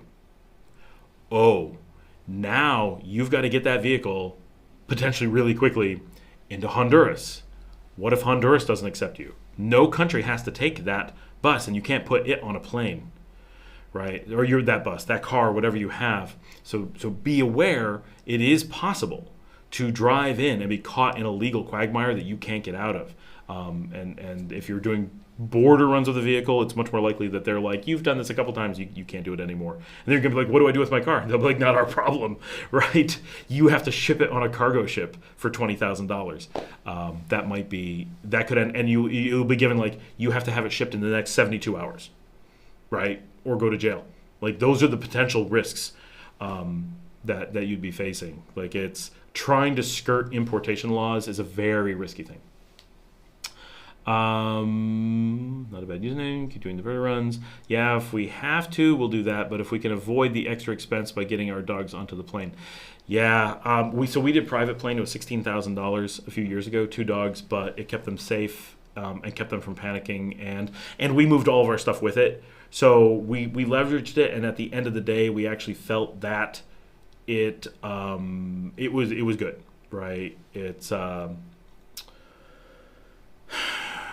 we think we spent $2,000 more than we would have driving. Our estimates are that it would have cost us $14,000 to drive down. It cost us $16,000 to fly down. But in the flight, we got here much safer, much faster, much less headache. And we brought insane amounts of luggage with us because we had the whole plane. So we're like, how much luggage do we get to bring? They're like, as much as fits in the plane. And not just in the cargo hold. You can fill every seat, the aisle, anything you want. Just keep packing it in. It's your plane. And so that was fantastic. So we just kept shoving stuff in and shoving stuff in. And so the dogs, they lay in the aisle. They didn't have to wear a harness or anything. They had to run to the place. They're like, it's the dog's flight. And the pilots are just like, dogs, nice. Like, and they're like, here's your chocolate for the humans. Here's your whiskey, also for the humans. They're like, it's all yours. Drink as much as you want. Eat as much as you want. Enjoy the plane. It's your plane. And, a one-time insanely high expense for this dog that is laying at my feet right here. Well worth it in the end because the safety, the speed, and it brought all of our luggage with us all at once. So it ended up being good for us, but it was crazy. So it takes much longer, and you have to do it much more often. Does not seem worth it. Bringing a car and keeping a car here, not worth it. Doing a run down, dropping off animals, and running back, completely within the range of reason. So there's just two wildly different things. It's the idea that you would keep the car here should just be no, right? Maybe for a week, 2 weeks, maybe even 60 days. Like if you're legitimately like, oh, look, I want to have a car for 2 months to deal with some moving stuff. I'm going to do a renewal. You can go to the government and be like, look, this makes sense. And they often will be like, oh, that does make sense. Yeah, cool, right? So often in Nicaragua, just making sense, not trying to get around anything, having a conversation and saying, I want to do something completely reasonable, it hurts no one, and then in 60 days I'm out of here. That's the kind of stuff where they go, yes, and they have the power, normally, to do that stuff, and it works out great. So there's upsides, and for things like that, there's people like me who would be like, you need someone to do a road trip to take a car up. Like, yes, like that'd be fantastic. It'd be so cool. I don't think it's as bad as it sounds necessarily. William Manzanares, if you're moving from the U.S. to Nicaragua, do you think it's worth buying your electronics and appliances here and shipping them, or just buy them in Nicaragua? I heard it's more expensive there. So, okay. So it's a good question. So in general, you want to buy them here. So the quick answer, you want to buy them here normally. Are there exceptions to that? Yes. The exceptions are generally pretty obvious. My laptop, I want to get that in the States because that's double in Nicaragua, and you can just bring it from the States. If you're talking about larger things, televisions, washing machines, all that stuff, then you're only talking about a small markup in Nicaragua normally. And there's a bunch of things you want. You want your Nicaragua warranty, which do exist, or you want cut rate prices because you're not getting a warranty. Also, that exists. You want things that can be serviced in Nicaragua. You want things that are not weird in Nicaragua, generally. If you're TJ and you have a really crazy 240 hertz, 49-inch gaming monitor, you can't buy that here. So rethink your life choices, I guess. Sorry, TJ. But that's about where you are. But if you're just talking about normal stuff that you can buy in both places, then the markup here, except for like laptops, is, yes, it's more expensive, but sometimes by only like 10%. But the importation cost can be as high as 100%. So let's just say something costs $1,000 in the United States or costs $1,100 here. But if you were to import that thing from the United States, assume it's going to cost at least 50% in import, and easily 100%. So it's going to cost you $1,500, and the risk of it falling off the boat or getting damaged or whatever. So you really want to buy here under normal circumstances, unless it's small. So like your cool new camera, like we're talking on, or my laptop. Yes, buy that in the States, put it in your backpack, stay within your limits, and you're good to go. So that there's a little bit of balance, but almost always you buy anything of any size, you buy in Nicaragua. Gigi says, what did you end up deciding to do with the merch? Oh yeah, I'm definitely trying to do the merch. I'm going to try to get it printed this week. I'm coming up to the States in March, first week of March. Are you able to do a short with you and your family modeling the different merch you currently have to get an idea of what they look like? Yes, I actually wanted, Marcella was here in the merch while I was doing the show, but she ran out to go dancing or something while I was doing the show, and so I couldn't get her on her. And she just asked, are her kids getting in trouble? Yes, just a little bit. That's who's knocking on the door, but that's okay. But yeah, when she is, she'll be here tomorrow. I will try to get a short or something with her. At least in the, I think she's got I know she was just wearing the vlog shirt, and I think she probably has the Nicaragua with her. They're just t-shirts, right? So there's not like different cuts yet. That in the future, but I'll try to get that tomorrow. Good thing though. I would have forgotten about that. How about coming in by private boat? Yeah, I mean you can. I think it's going to be more expensive than a plane, but I could be wrong. And it depends where you're coming from for sure. But we're pretty far by water from the U.S., farther than you think, but we're really close by plane, closer than you think, most people. So I can only imagine that by coming in by boat would be like 30 or 40,000. We did look at that at the time, and it was completely outrageously expensive. But as an option, yeah, you certainly can. And you would come in at Corinto, Cabeza, or San Juan del Sur, depending on where you want to land. But those are your entry points. In theory, you could enter at Potosí, but you're not going to. And if GD says, in a few videos, I've seen you mention that Nicaragua is a safe country and that Managua is safer than San Jose, Costa Rica. Yeah, I've heard a couple of stories about one person being followed in a mercado and having to hide. Another person said they were mugged when it was getting dark, early evening. Do you think it's an area thing? There's crime in every country, but what are the safer cities? Okay, so one, I've never heard of anyone having a dangerous situation in a mercado. Are you going to be followed? Yeah, sure. Because someone's going to pick your pockets or they're waiting to like steal something when you get to your car. Like, be smart. You could be followed. Mercados are a little bit more dangerous just as a thing, just because there's a lot of people, it's busy, and you're easily identifiable as a foreigner. Go to those things in the day. Can you be mugged in big cities? Yeah, like, I mean, that. No one's saying that Nicaragua is without crime, right? Nowhere is. But if you think about, like, if you're in the United States and you go into big markets and you wander around and you're carrying lots of money, or you're, how often do you walk around cities in the United States? Eventually you get mugged, right? I've been, chased out of places by the police because they're like, you're not safe here, you got to get out right now, right? In the U.S. That doesn't happen here, right? They're never like, this place is so dangerous. Once in a while, a local will be like, you shouldn't be here. You're like, and they're always like, I had one time in the middle of a field. Like, I'm in the middle of nowhere. I was not in the field. I was on a road, but I was out in, like, fields. And he's like, it's not safe. You shouldn't be here. And I'm like, are there cows that are, like, vicious? What are you talking about? I don't know. So if you go to San Jose, Costa Rica, you will instantly know what I mean. The airport is very nice. And I like San Jose. Like, I'm not warning people off of San Jose. But take the bus from Managua to San Jose, and you will go from, wow, I can walk around here with cash in hand and like brag about being a gringo with lots of money, to, oh my gosh, is there some way to get an armed guard to get me out of the bus station, right? It is so different worlds, it'll blow your mind. It is one of the most dangerous urban environments I have ever been in my life, and I go everywhere, right? I've been in places where they're like, you are lucky you look like a skinhead because you definitely had gang members getting out of your way.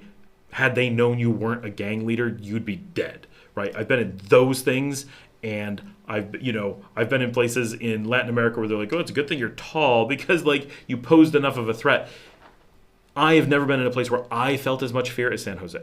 That is my lifetime record that I can think of for urban areas where like I felt worry about where I was. I also walk a lot of San Jose, and a lot of it's fine. So I mean, it's certainly you can go there, but the degree of sense of danger is extreme. And if you just look at the stats, statistically, it's much more dangerous. So that someone got mugged. Yeah, it can happen. I hate to say we get a lot of fake stories of these things, but we do get a lot of fake stories of muggings. They do really happen as well. So, and I'll be honest, we know someone who's murdered here, right? That didn't know them personally, but we know for sure that someone was murdered. We know who it was. Like we know there was a high-profile murder in Leon. It was a targeted murder. It was a person with a lot of money on them, and the people got caught. But it did happen, right? So violent crime does happen. It really does. But we also know those things happening in the U.S. too, right? So it's in both cases, neither place is completely safe. That's the bottom line.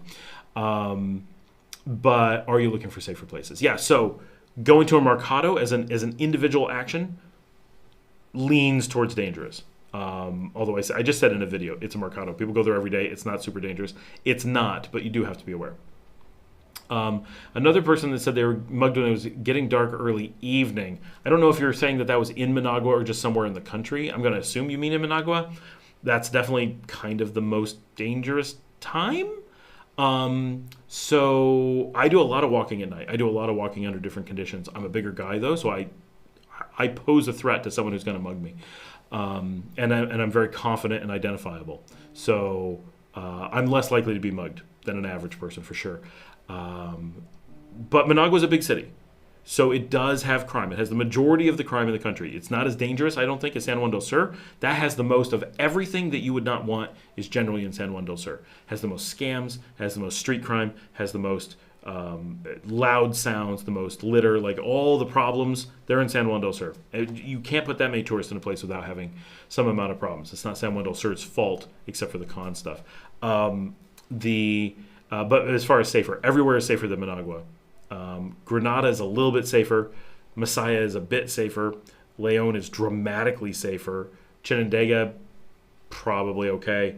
Esteli, Matagalpa, and Jinotega are probably not as safe as Leon, but quite a lot safer than the others. I feel like the Jinotepe mid-cities, Jinotepe, San Carlos, and Didiamba, feel like they'd be very safe. Rivas feels very safe. San Jorge, Ometepe, of course, is super safe. So there's so much of the country that's quite safe. But Managua is, there's going to be zones. I've been told by people who are very scared of things. Like if you're in Los Robles, Villa Fontana, those areas, they're like middle of the night, walk around, no problem. But even places that people warn you about, like here it's called San John, but it's San Judas is its real name, known as a very famous barrio being really rough. I've had people from there that are like, yeah, but really rough. I can still go to the bar and walk home at 1 o'clock alone in the morning, and it's not a problem. So it depends where you are. There are certainly areas of Managua that are going to get dangerous, and Oriental is one of them. Villa Libertad is one of them. Barrio Venezuela, like there. Am I worried about going there? No. But would you walk alone at night? Definitely not if you can be identified as a gringo. So, but you've got some places that are super, super, super safe as well. And Leon really does. One of the reasons we like it here, it ranks at the very top of safety for a country that's already pretty decently safe. Patricia says there's some charter services putting together flights for dog owners. They seem to be going for around $5,000 per seat. One seat is for one human and two small dogs, or one human and one large dog. Oh, so if you have one dog, you could get down here for $5,000, or two dogs if you're a couple, you could come down for $10,000. That's pretty good. Actually, that's right in line with what we did. Ours was $16,000, but we brought two dogs, four people, and insane amounts of luggage. Obviously, if you don't have that exact configuration, this would save you a lot of money. That, if you got information on that, Patricia, let people know. Might be able to get a charter like that into Costa Rica. Yeah, you might. And driving across the border with animals from Costa Rica should be easy and safe. Definitely safe. Like, you will not have problems with being stopped at the border. If you ended up with a problem there, you could call me and I could help. Gigi says, or things we should avoid, like should we avoid looking like tourists? You should always avoid looking like a tourist. That's true anywhere. But in general, you can look like a tourist here. The times that you don't want to look too much like a tourist, and be aware, like, how could I ever not look like a tourist in Nicaragua? Like, I always stand out. There's no not standing out. I walk through very tough barrios. I walk through places that no tourist has ever been, like literally possibly no one has ever been. And I've never had someone approach me. I mean, I've had people be like, hey, man, can I have $1? But never had someone like threaten me, anything like that. I've never felt danger. I've never been in a position where I'm like, I shouldn't have done this. So to some degree, that I look like a tourist really doesn't matter.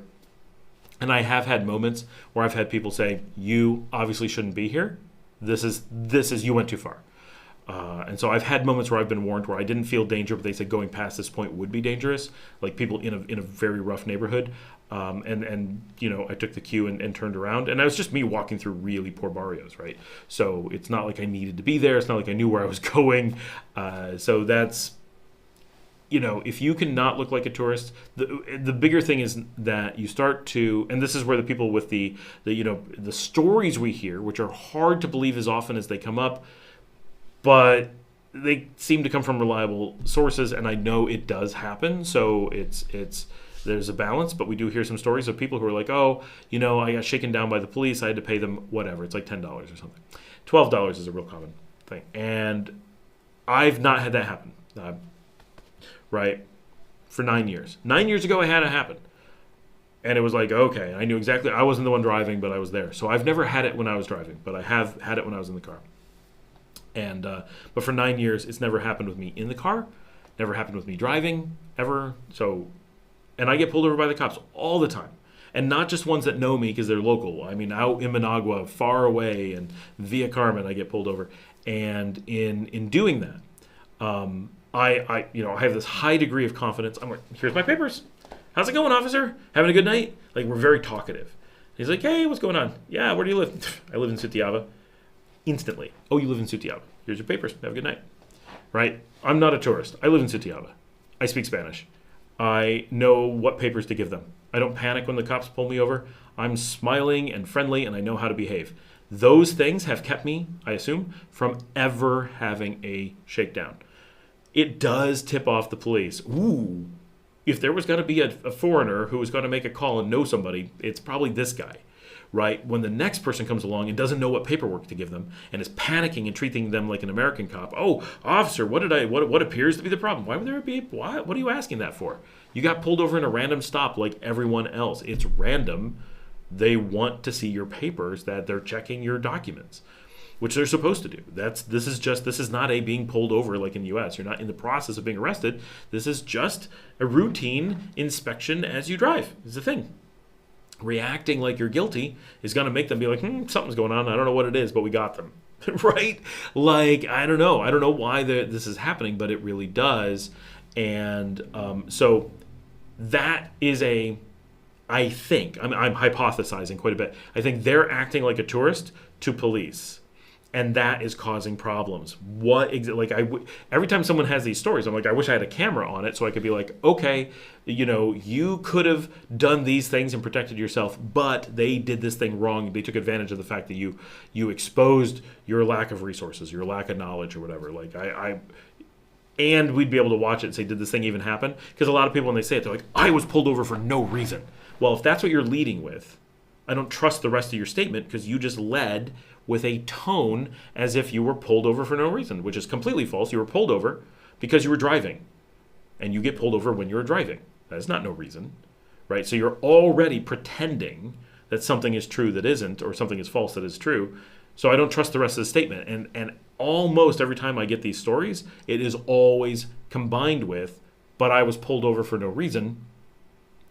This is not the United States. This is not how the system works. So clearly the basis for this interaction is not understood. So whatever happened, even if they really did pull you over, even if you really were driving, if you really did pay some money, I don't trust that you didn't do something wrong because you clearly don't know the driving rules.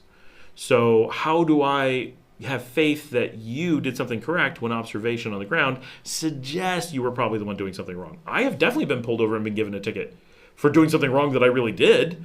Like, I got pulled over, and I'm like, and he comes up to the car, and he's like, you were doing this. I'm like, I know, I'm sorry.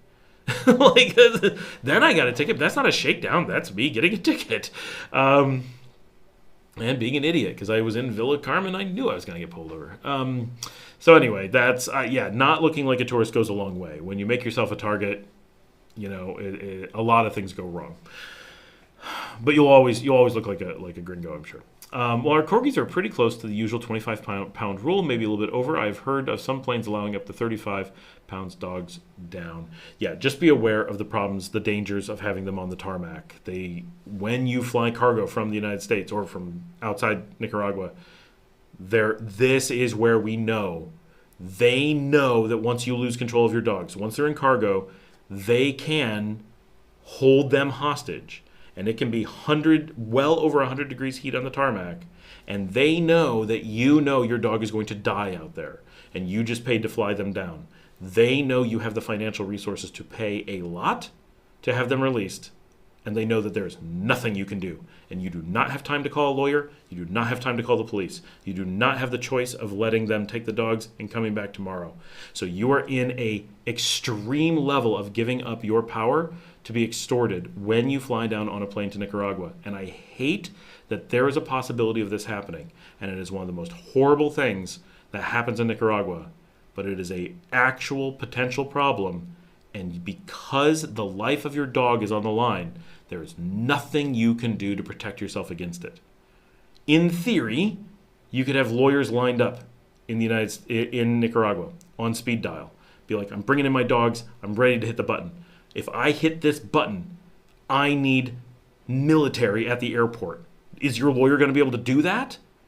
Right? Because that's what you need. You need someone to outranks the police to show up at the airport and be like, I hear you're trying to kill dogs to make a few bucks. Right? You're going to need federal resources to act on command. That is an unbelievable ask if you are just moving into the country. So that is something that I would not do under any circumstances for any amount of money. That's where the private plane, the private boat, or driving them down solves that, because at the point where something goes wrong with the dogs, you put them back on the plane and you leave. The thing that doesn't become the threat is the life of your dogs. If it's your own boat, do you have to import it? Yes, because you're coming in at the port, so it's got to be brought on land. So it works like a car. It can be kept at a marina. I don't really know exactly how the temporary marina stuff works, but there are marinas where you can come in. Like, people do go back and forth between Nicaragua and El Salvador all the time. But I think that it's flagged as one of those countries. We're all one border zone. So once you're flagged as one of those, then it can move around. So I think that's what they're doing.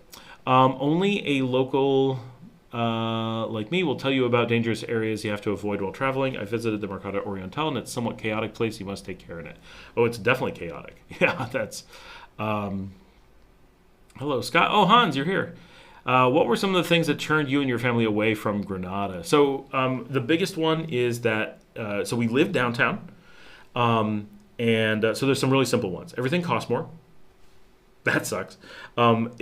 While it's cooler as a temperature, like instead of 88, it's 86, but the air doesn't move that much, and it's a little bit more humid. You actually feel warmer in Grenada than you do in Leon most of the time. So that didn't help.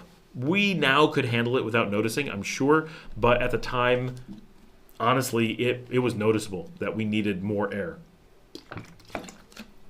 like movement in the universe. Big things though, being in the downtown, which you basically want to use if you're going to be in Grenada, is a tourist area. You always look like a tourist. You're always around tourists. You are always treated like a tourist. You go to places, I mean, if a restaurant gets to know you over a period of time, yeah, it's a little bit different. But there's always an us and them in Grenada. And it's both on the them side. All the Nicaraguans are like, yeah, there's just this huge pool of expats. They do their own thing. We can be friends with them, but it's always us and them, right? That's real. But on the other side, on the expat side, there's also, like, I would walk out my door. I lived in a place with no expats, but as soon as I went around the corner, there'd be some old Canadian guys. They'd be like, young kid, get over here. Like, I was like 40, right? They're like, come up here and have breakfast with us. And so I would be stuck. I mean, they're nice guys, right? But I would be stuck listening to the tales of expats and their exploits of getting robbed by locals, right? Oh, I got duped by this thing and lost my bank accounts. And they tell all these ridiculous stories, and you're just like, oh my gosh. It's the people who don't want to integrate for the most part. We're separate from Nicaragua. So there's a ton of that in Grenada. And you're going to find, that everywhere. And that's fine. There's some people who, they want to live their own lives and do their own thing and like whatever, and you have friends. But when you're in Grenada, you're in this pool of so many of them. You're always in the tourist mode, no matter how long you're there, no matter what you do. And that is not who we want to be. We want to be a part of local society. We want to integrate into the country. We want to experience being Nicaraguan, not being Americans living in Nicaragua, if that makes sense. And those things were really big in Grenada. It was just, you could not do anything without, you'd step out your door and it'd be like being, across the street from Disney World. Like, who are the tourists today? Every day was a world just full of people passing through, being serviced by people who service them, and waiters and chefs and that stuff. And so you have this extreme, Like, they just see you as another tourist, and there's no blending in. And all the events that are going on are meant for people who are passing through, which is hard to explain, but you feel it. It's like living in a resort. It's fun for a week or two. Oh, bring me all the unlimited drinks. This is my story in a resort. But for the people who live there, resorts are boring. It's the same music, the same jokes, the same everything every day. It's like Groundhog Day. Everything's on repeat. Maybe you don't recognize the faces, but it's the same day over and over again. Granada has that sense to it to some degree, especially if you're a tourist. And so that getting away from that was really big. But if you're looking for an expat life, if you want to be around expats, not Nicaraguans, not that you're trying to avoid Nicaraguans, that's not what I mean. If you just want to be with expats, you're going to struggle to find that in a lot of places. Granada is one of the few where you can get it. So if that's what you're looking for, Granada's going to shine and be like, this is way better than what is Scott talking about with Leon. Granada is way better, right? That's going to be your experience. But if what you want is to get away from the expats and you want to be with the Nicaraguans, then you're going to have the Granada really just isn't cutting it for me kind of feeling. So that's how that's going to probably play out for you, and definitely what did it for us. Common sense. I was impressed with the gun control there. Oh, what are some of the things that turned you? Oh no, that was the same thing.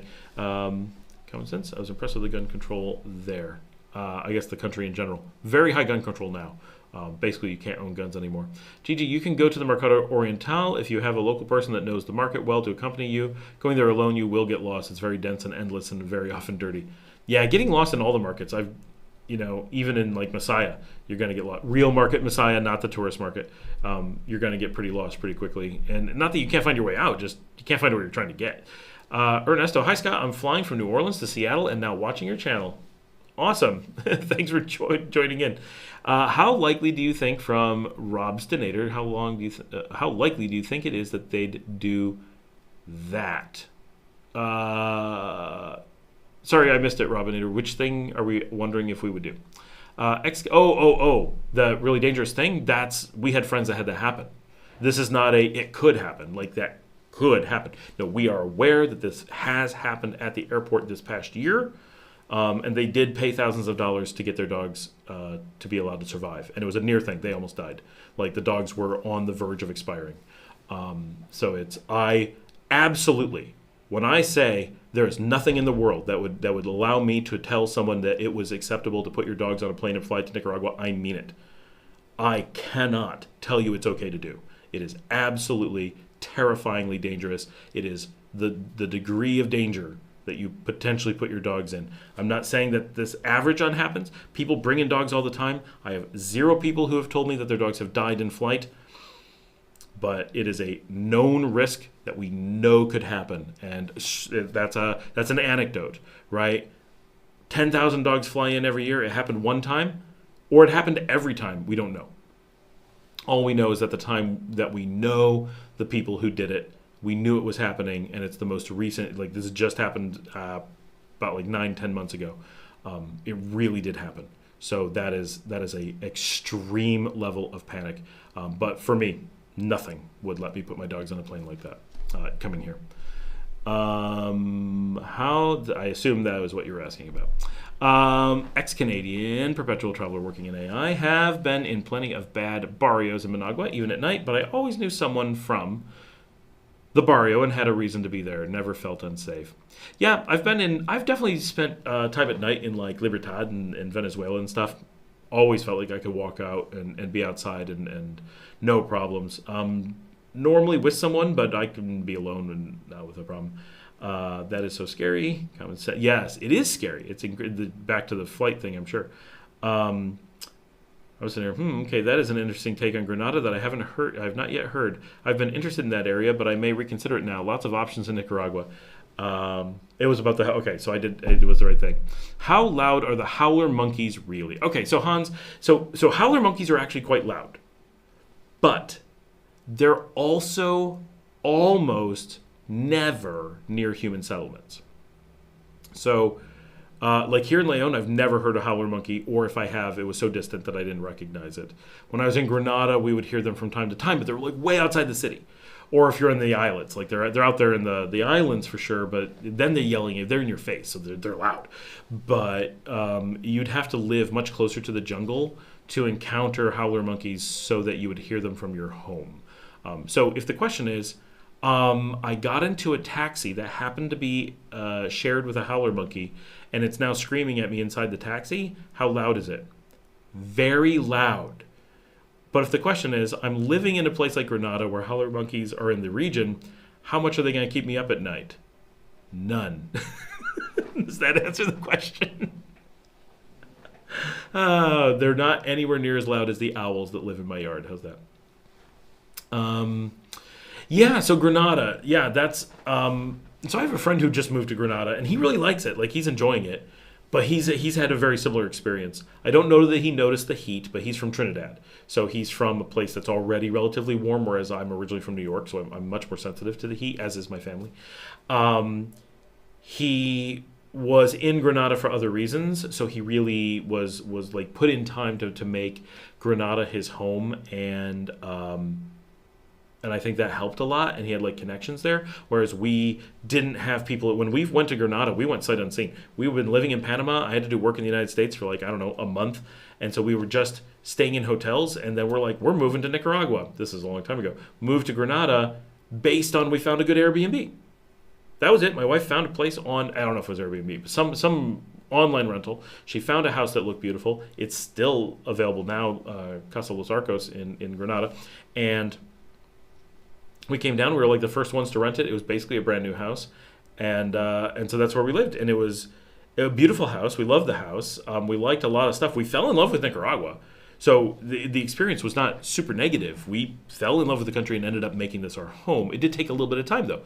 I had to convince my wife that Grenada did not represent the whole country. She had built this image of Nicaragua around Grenada, and it kept her from wanting to move down. But I had to remind her of Matagalpa, I had to remind her of Leon, had to remind her of, all these different places we had gone and that she really liked. And then she would be like, okay, yeah, no, I did. I really did like Nicaragua. And so I had to build that back up. Grenada did some damage there. Not that she would ever have not come back. She just wasn't willing to make that her home, based on that original experience. So,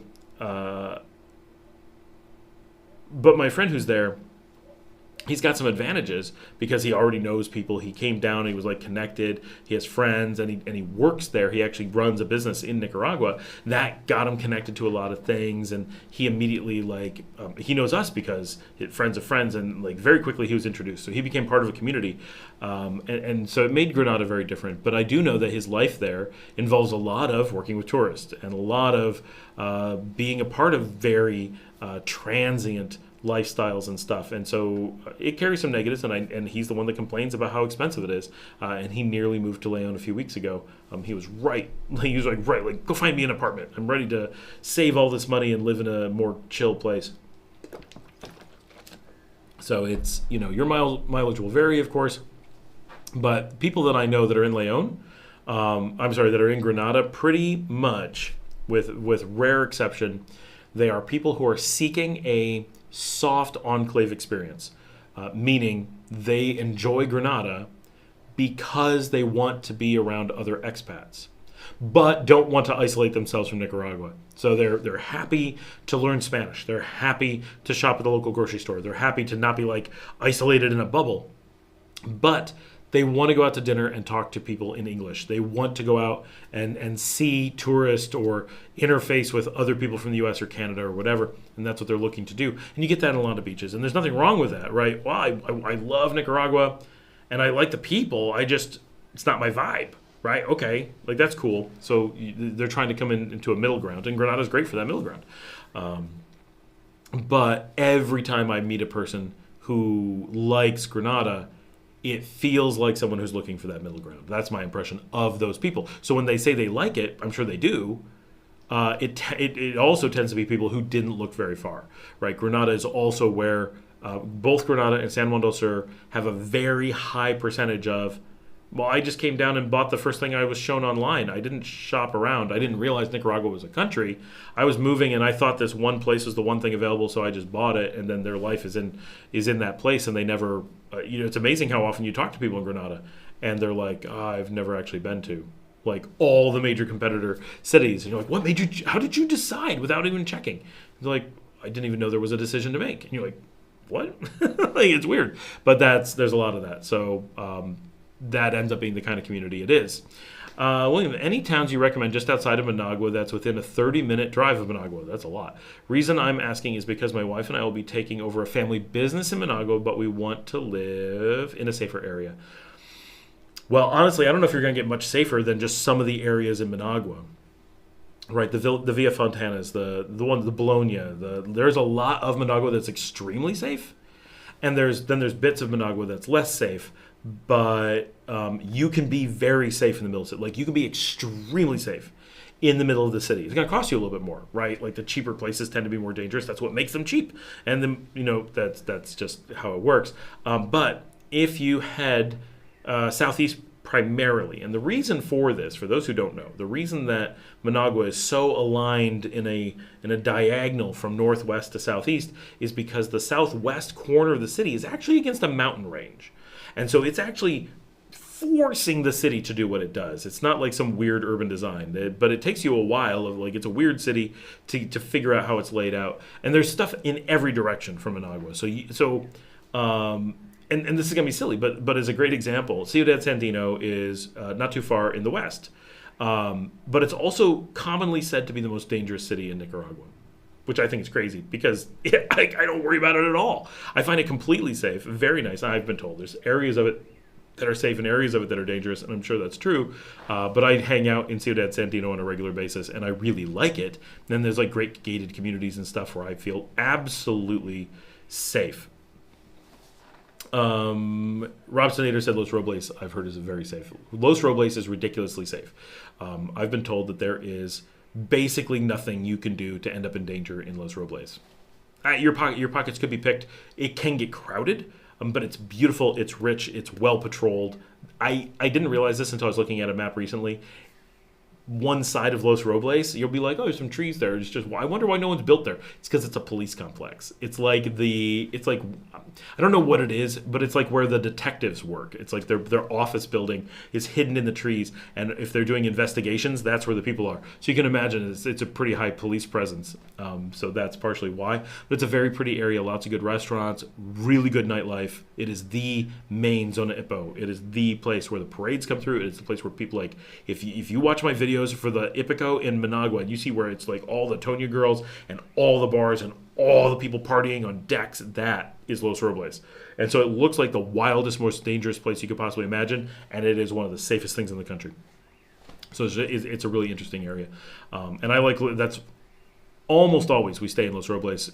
It's our vibe in the city for sure. But the southeast also gets really safe. Like Santo Domingo and that area, and Zona Uno, and like everything down there heading towards Masaya, and Tecuantepe, which is a little bit farther out. Like, all that stuff gets really, really safe. Beautiful areas, not too far from the city. But the city is sprawling. So William, for your question, if you're taking over a business on the southeast side, then something safe on the like Mataare, which is within 30 minutes on the west side, would be crazy far. But if you were somewhere near Barrio Cuba in the northwest, then something like on the Messiah Road would be ridiculously far on the other side. So it really depends where you are in the city, but you'll be able to find something safe anywhere you want to be in the city. That won't be a problem. You can also find something dangerous pretty much anywhere in the city. It is cheek by jowl, little things all over in Managua. So it gets weird, but it's also got just loads of opportunity and character. But it's really hard to categorize anything in Managua because of it. I feel as though I'd happily integrate into Nicaraguan life with the locals, but my wife would likely want to have some fellow expats around as well. I mean, that can work anywhere, right? And so Granada, I would say, in my personal experience is that in Granada, it becomes extremely hard to integrate because of this oil and water cultural thing that has come up. In Leon, as an example, so we're a nice middle ground, I feel, that we always have expats. Anytime we want to hang out with expats, we can. We go to the beach, they're there. We go to Via Via, they're there. We go to, we've got places we can go, we're going to see expats. Sometimes they're the business owners, sometimes they're patrons, sometimes they're on the street. And there's always some tourists. But there's not so much that it creates a really big dichotomy separating the two. And so in Leon, we find that it is extremely easy for us to integrate with Nicaraguan society, and people see it differently. They don't see us as us and them. They see it as us being Nicaraguans. Like this is them from their perspective. They see it as us and these interesting people who want to be us. Like it's like a totally different thing. And so you like you're at a restaurant and they're like, it's not like, oh, there's those people over there. Leave them to their thing because we don't know what they do. Americans, they're weird. No, they're much more like, you're just a part of thing. Like, you don't know what we're doing, so come, let us explain, right? Like, it's a totally different vibe in my experience. And so we found very little time in Leon. Suddenly, we're like part of the group. And so, but all the groups will be like, here's a group of friends. And they all have an expat somewhere, right? Like, there's expats just mixed in. But it's not a group of expats that are separate from everyone else. It's like there's just everyone intermingles. And so there's always expats, but all of the expats are trying to be part of Nicaraguan society. And so there's a number of expats that jump onto the live stream because you're just much more likely to get expats than you are locals. And in doing that, all of them are like very deeply into Nicaraguan society, and like almost to the point where it's like, are they really expats anymore? Oh yeah, no, I guess they are. Like it's a different feeling, right? Like you feel much more like we're in Nicaragua. What do I think? So I said it. What do I think of Meta Are? I keep seeing nice homes in the area for good prices. So I'm a bit shocked that Meta Are is showing up in listings. That alone blows my mind. I've never spent a lot of time there. My wife once had a bus blow a tire and got stuck there for a little bit. So it's a very sleepy little town. For those who don't know, Meta Are is a waterfront town to the west of Ciudad Sandino, past Las Brasales. So it's cute. It's small, has a beautiful cemetery. Like that's what it's famous for. It's a very long, narrow town. It has the highway in the middle of the town, which makes it annoying because you got to cross the highway to get between things. Has some resources. It's not far from the city. It's nice that if you feel like going to Leon, you're already past. So like if you're going to live in Meta Are, it's going to make not like Nagarote, right down the road, and then La Paz Centro. You can be from Meta Are to Leon in like, I don't know, an hour and 10 minutes. So like if you feel like doing things in Leon, boom, just into Leon, easy. But if you want to go into Managua, yeah, it's like no big deal. So I mean, it's a perfectly nice area. I think the biggest problem is that you would probably find it boring. that's my feel. But nice, seems nice. Someone said, Howler Monkeys, feels to be happy, safer, Los Robles. What do you think about it? All right. Love the Gallo hat. Great color. Yeah, orange is my color. That's really why I have it. Oh, your dad lives in Guatemala City, and it's where you had your first Gallo. Guatemala City is my favorite city. Love Guatemala City. Okay. Oh, there it is. That's what I want to get to.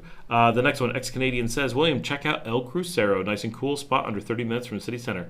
So I love El Crucero. It's part of the Managua area. I don't know that it's 30 minutes from city center, though. I feel like it's farther than that. Maybe not.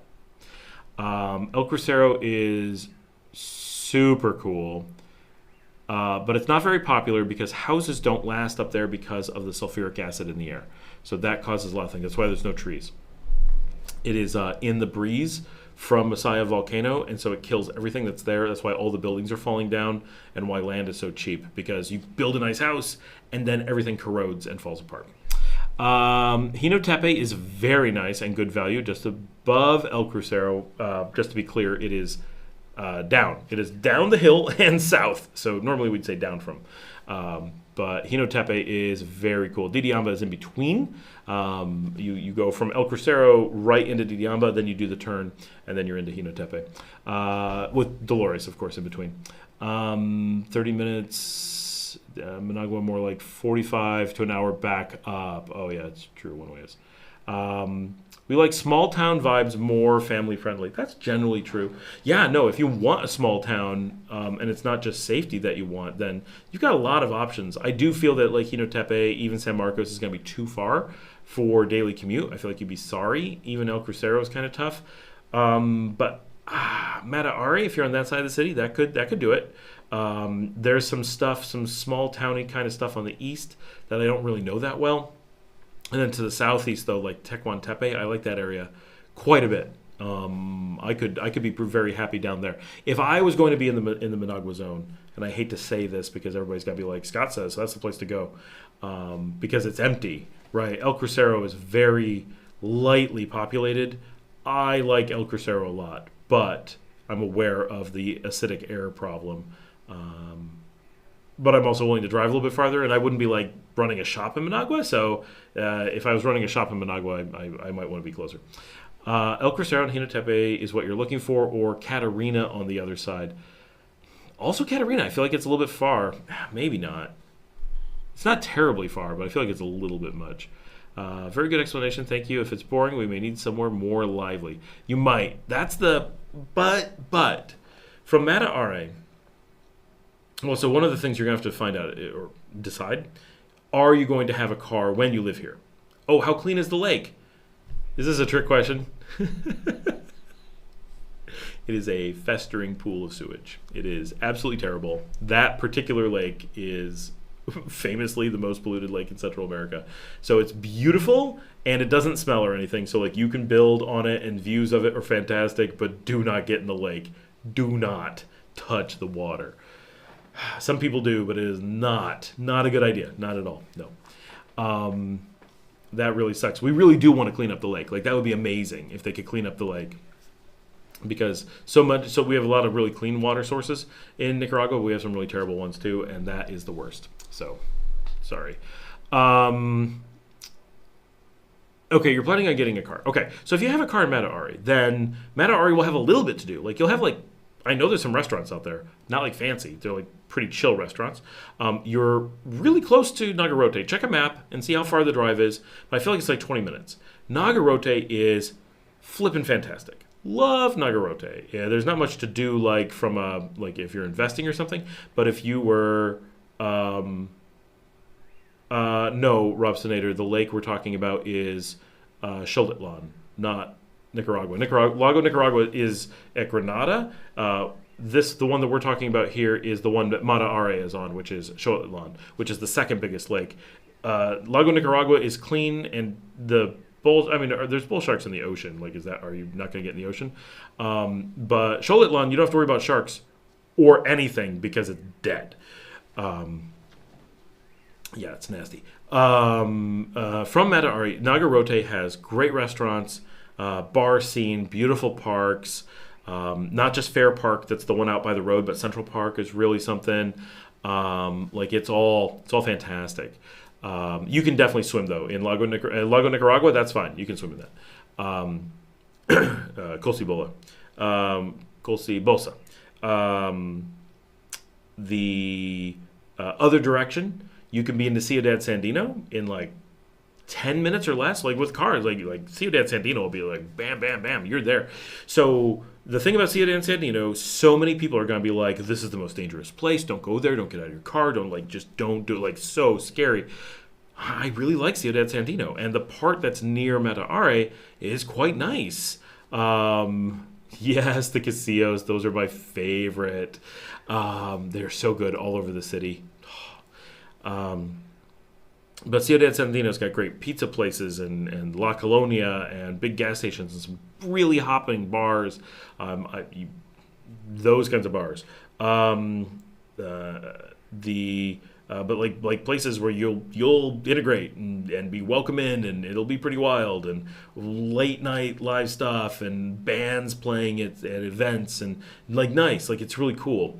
So if you really want to get into, but you're not getting into small town living, you're getting into hardcore urban rough barrio type style living in Ciudad Sandino, but it's also really cool. And so it's very accessible, but Mataari lets you leave that and zip off into a very quiet place to actually live. So having Nagarote and Ciudad Sandino really close, and then of course going into Managua for the real stuff is not very far away at all. We always use Mataari is the place where if you're coming into Managua, that's where you send a text and say, hey, I'm in Mataari, so people know that you're really close. Coming from here, coming from Leon, the old Leon road goes through Matare. Ex-Canadian perpetual traveler working in AI. I think Jinotepe is the most underrated city in Nicaragua. It's lovely, has some excellent restaurants and bars, and very close to Managua. It is incredibly underrated. I don't know why. It is also, for those who don't know, the food capital of Nicaragua. It is on a per capita basis crazy. It is so good with how many really good restaurants that it has. It's really cool. And variety and like high-end stuff. It's a university town.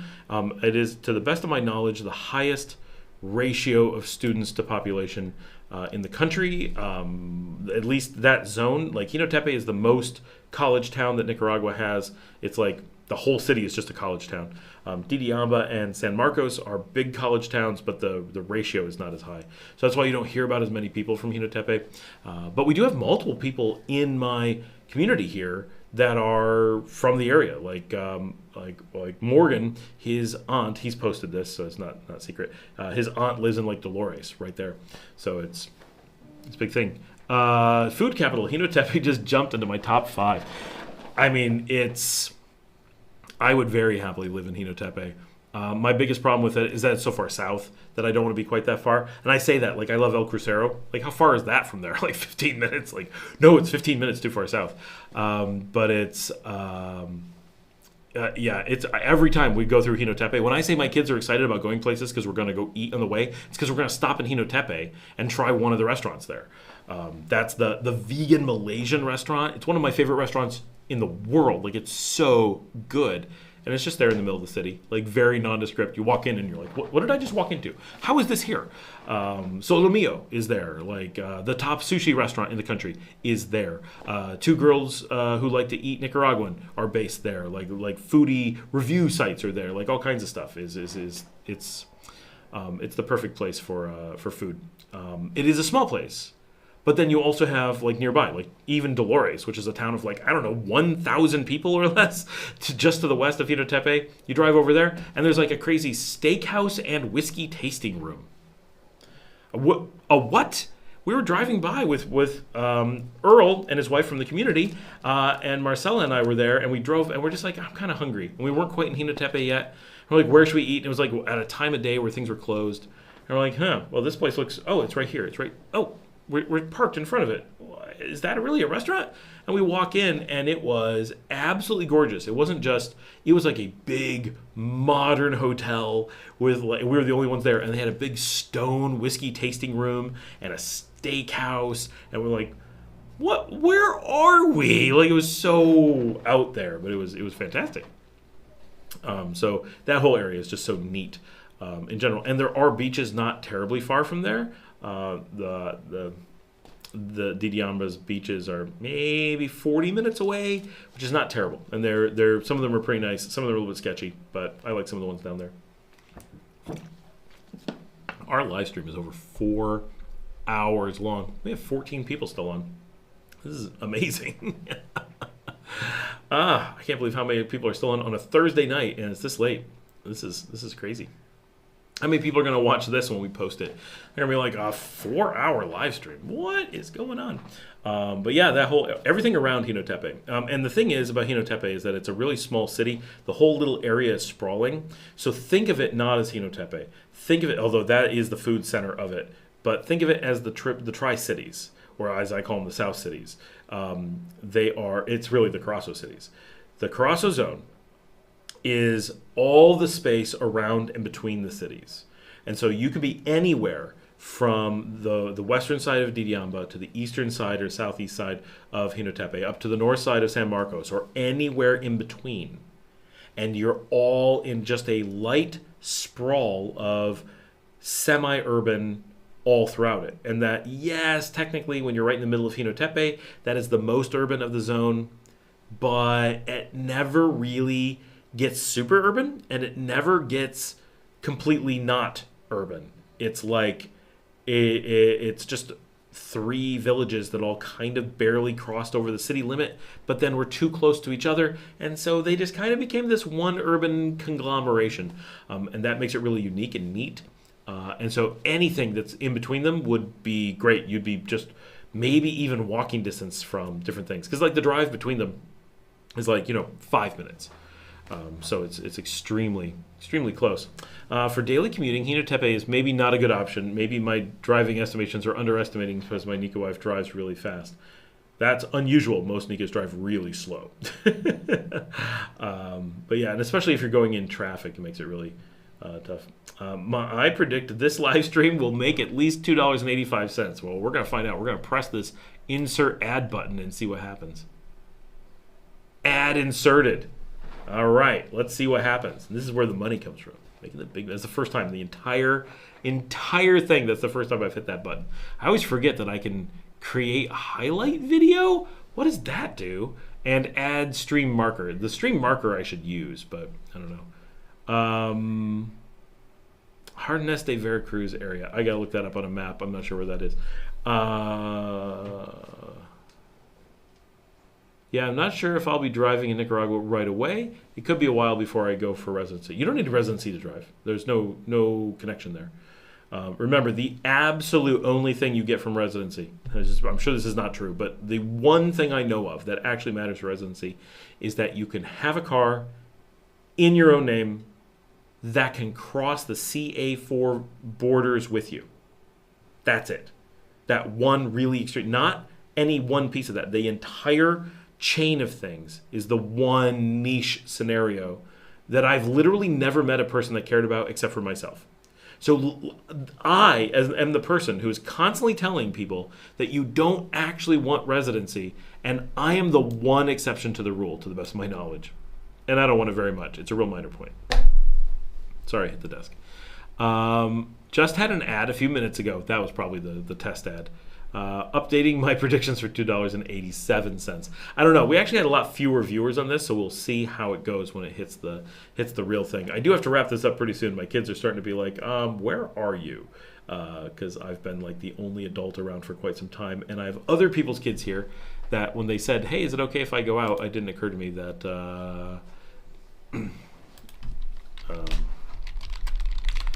that I'd be the only adult watching over people. Just checking on people who are having problems.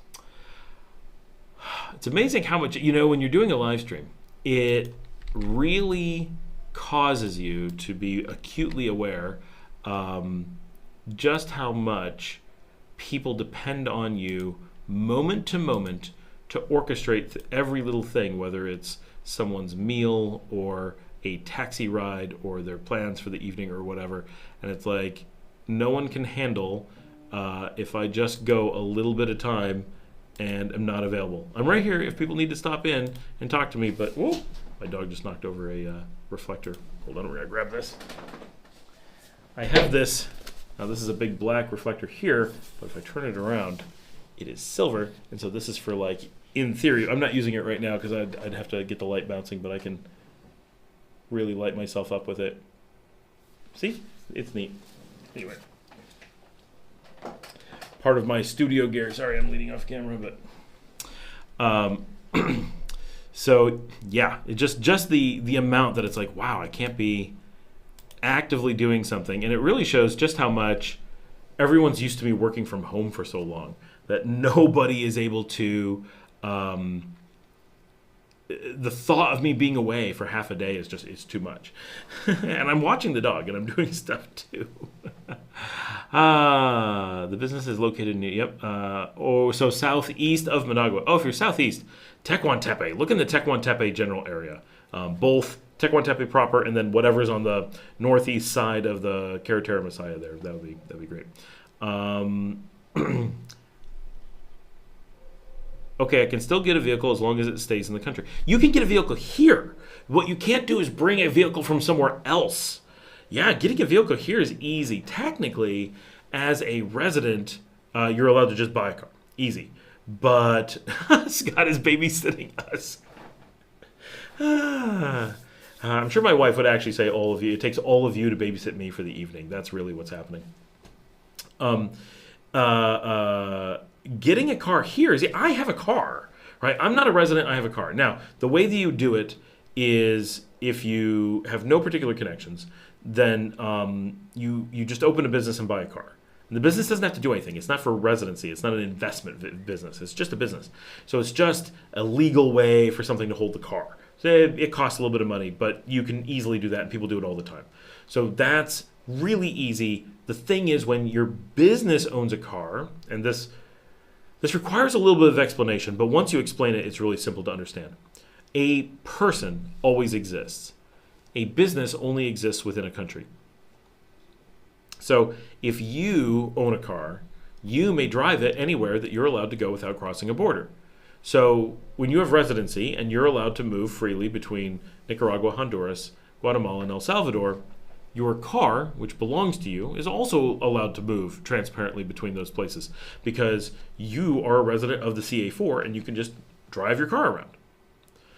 When you don't have the right to have a car and your business has a car, then you're allowed to drive your business's car because as your business, you can give yourself permission. However, you can only drive that inside Nicaragua. If you tried to cross from Nicaragua into Honduras with that car, you are still you. But as you cross the border, your business stays behind because your business is Nicaraguan and businesses can't cross international borders like that. So in Honduras, there is no business that owns that car. That car is now an ownerless entity, which is not legally allowed to enter the country. There's no one who can give permission for it to enter. There's no one who can import it. There's no one who can do anything because its owner doesn't exist in Honduras. So even though you have an open border for you personally going into Honduras, you don't have an open border for your business. It has a hard border, a impenetrable border at the Nicaraguan border. And this is true for anything, American businesses, whatever. It's always the same. So that is why you can own a car under a business in Nicaragua, no problem. And all of you on this, you could do it right now. You could form a business from abroad. You don't have to be here. You don't have to have ever been here. You don't have to have permission to come here. You could be banned from the country. You can open a business here. That business could go buy a car, and you could now have a car that is yours in the country that you can do anything you want inside the country legally with. So that's not a problem. That's one way. Another way that people do it is you have a Nicaraguan friend, you've been here for a little while, and you say, look, can I put a car in your name? But you can't take that across the border either because you'd have to be like, no, it's my buddy's car. And they don't. That's not how the border works. But so everybody who's here for a length of time who wants a car has a car. Some people don't want a car. I didn't want a car for a long time, so we didn't get one for a long time.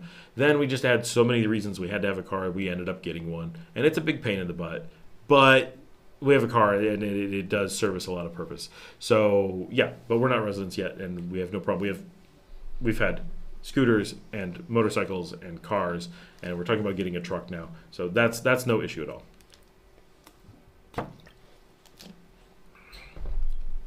All right. Wow, we're up to 50. We actually have more people joining late at night. I feel like we could do this kind of indefinitely. As someone did ask me to do a marathon and just keep it going and see if we could do a 24-hour fundraiser, which would be really cool, right? Because we would just be like, here we, oh no, oh, I put the wrong one on. Fail.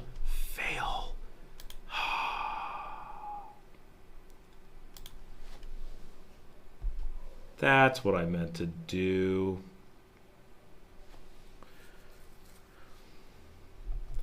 See, we could do a Buy Me a Coffee fundraiser and be like, we're looking for 100 coffees. Actually, that would be really cool.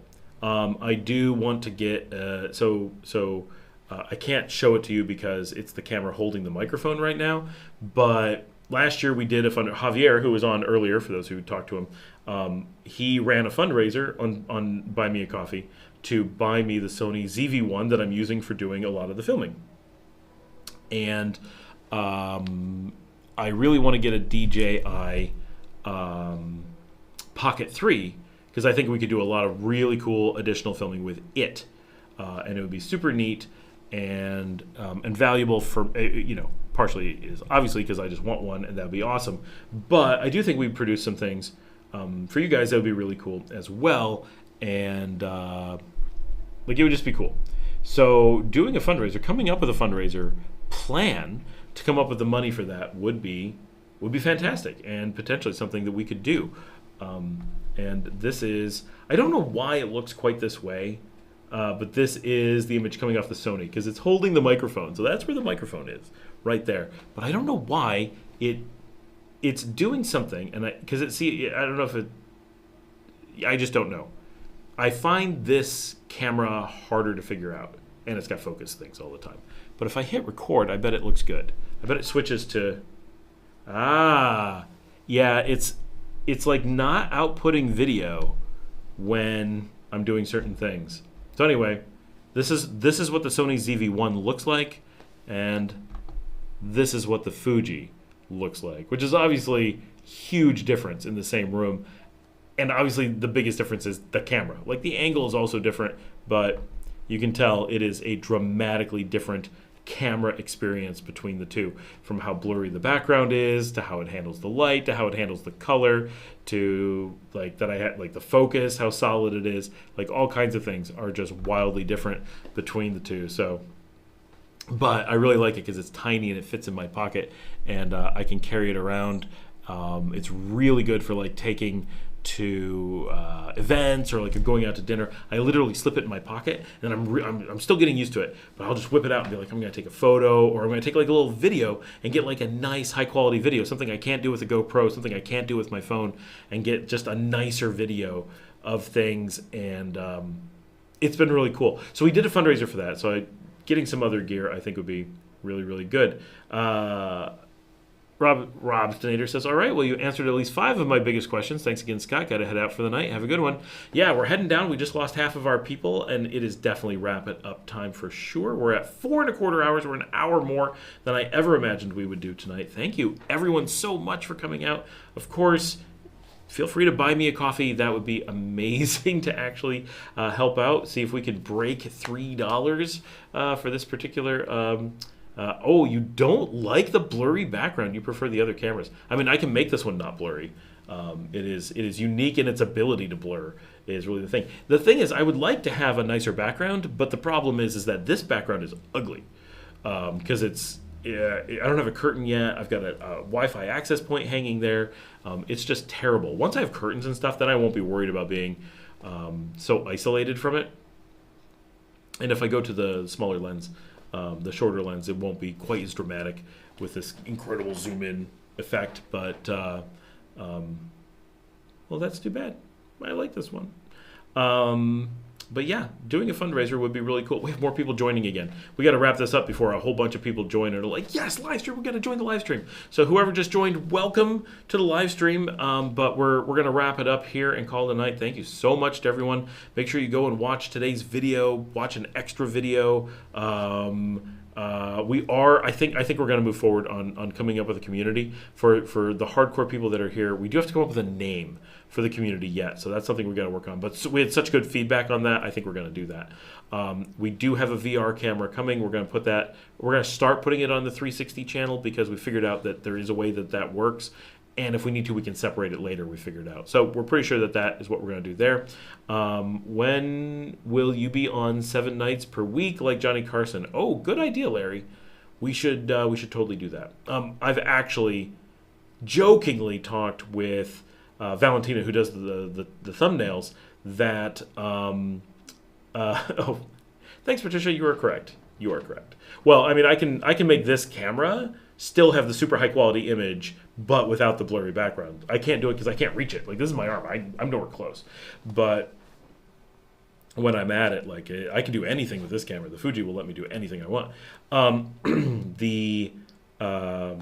Valentina and I have talked about, I'm getting dry, doing a morning show, which will be very hard because she's in Mexico right now and she's moving to Buenos Aires in a few days.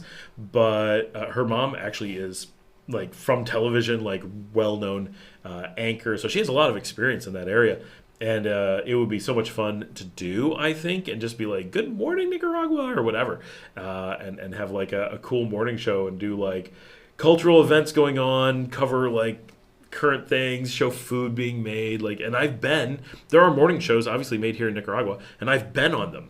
And so, like, I've seen the studios, and being in the studio, Marcella and I are like, we could totally recreate, like, I know how to build this. I know how to do all this. The cameras, the switchers. We're using the better equipment in a lot of cases than they do in the studios.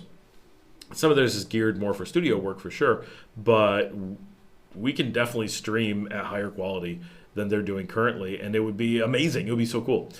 So it has definitely crossed our minds to do. I don't know if I can keep the schedule though. I have so much. We got really lucky that I was able to do this for 4 hours. So often I get interrupted, and I am getting interrupted, but like interrupted by work. That's the thing that I don't know how to work around currently, but it would be super fun to do. So thanks everyone for coming out tonight. Do all the things. Be good to one another. Check out an extra episode, let it play in the background, hit like, do all those things. Every time you go from one of my episodes to another one of my episodes, that's the stuff that feeds the algorithm the most, I guess. So thanks for joining me. Have a good night. I will see everybody tomorrow afternoon and probably throughout the day on the shorts.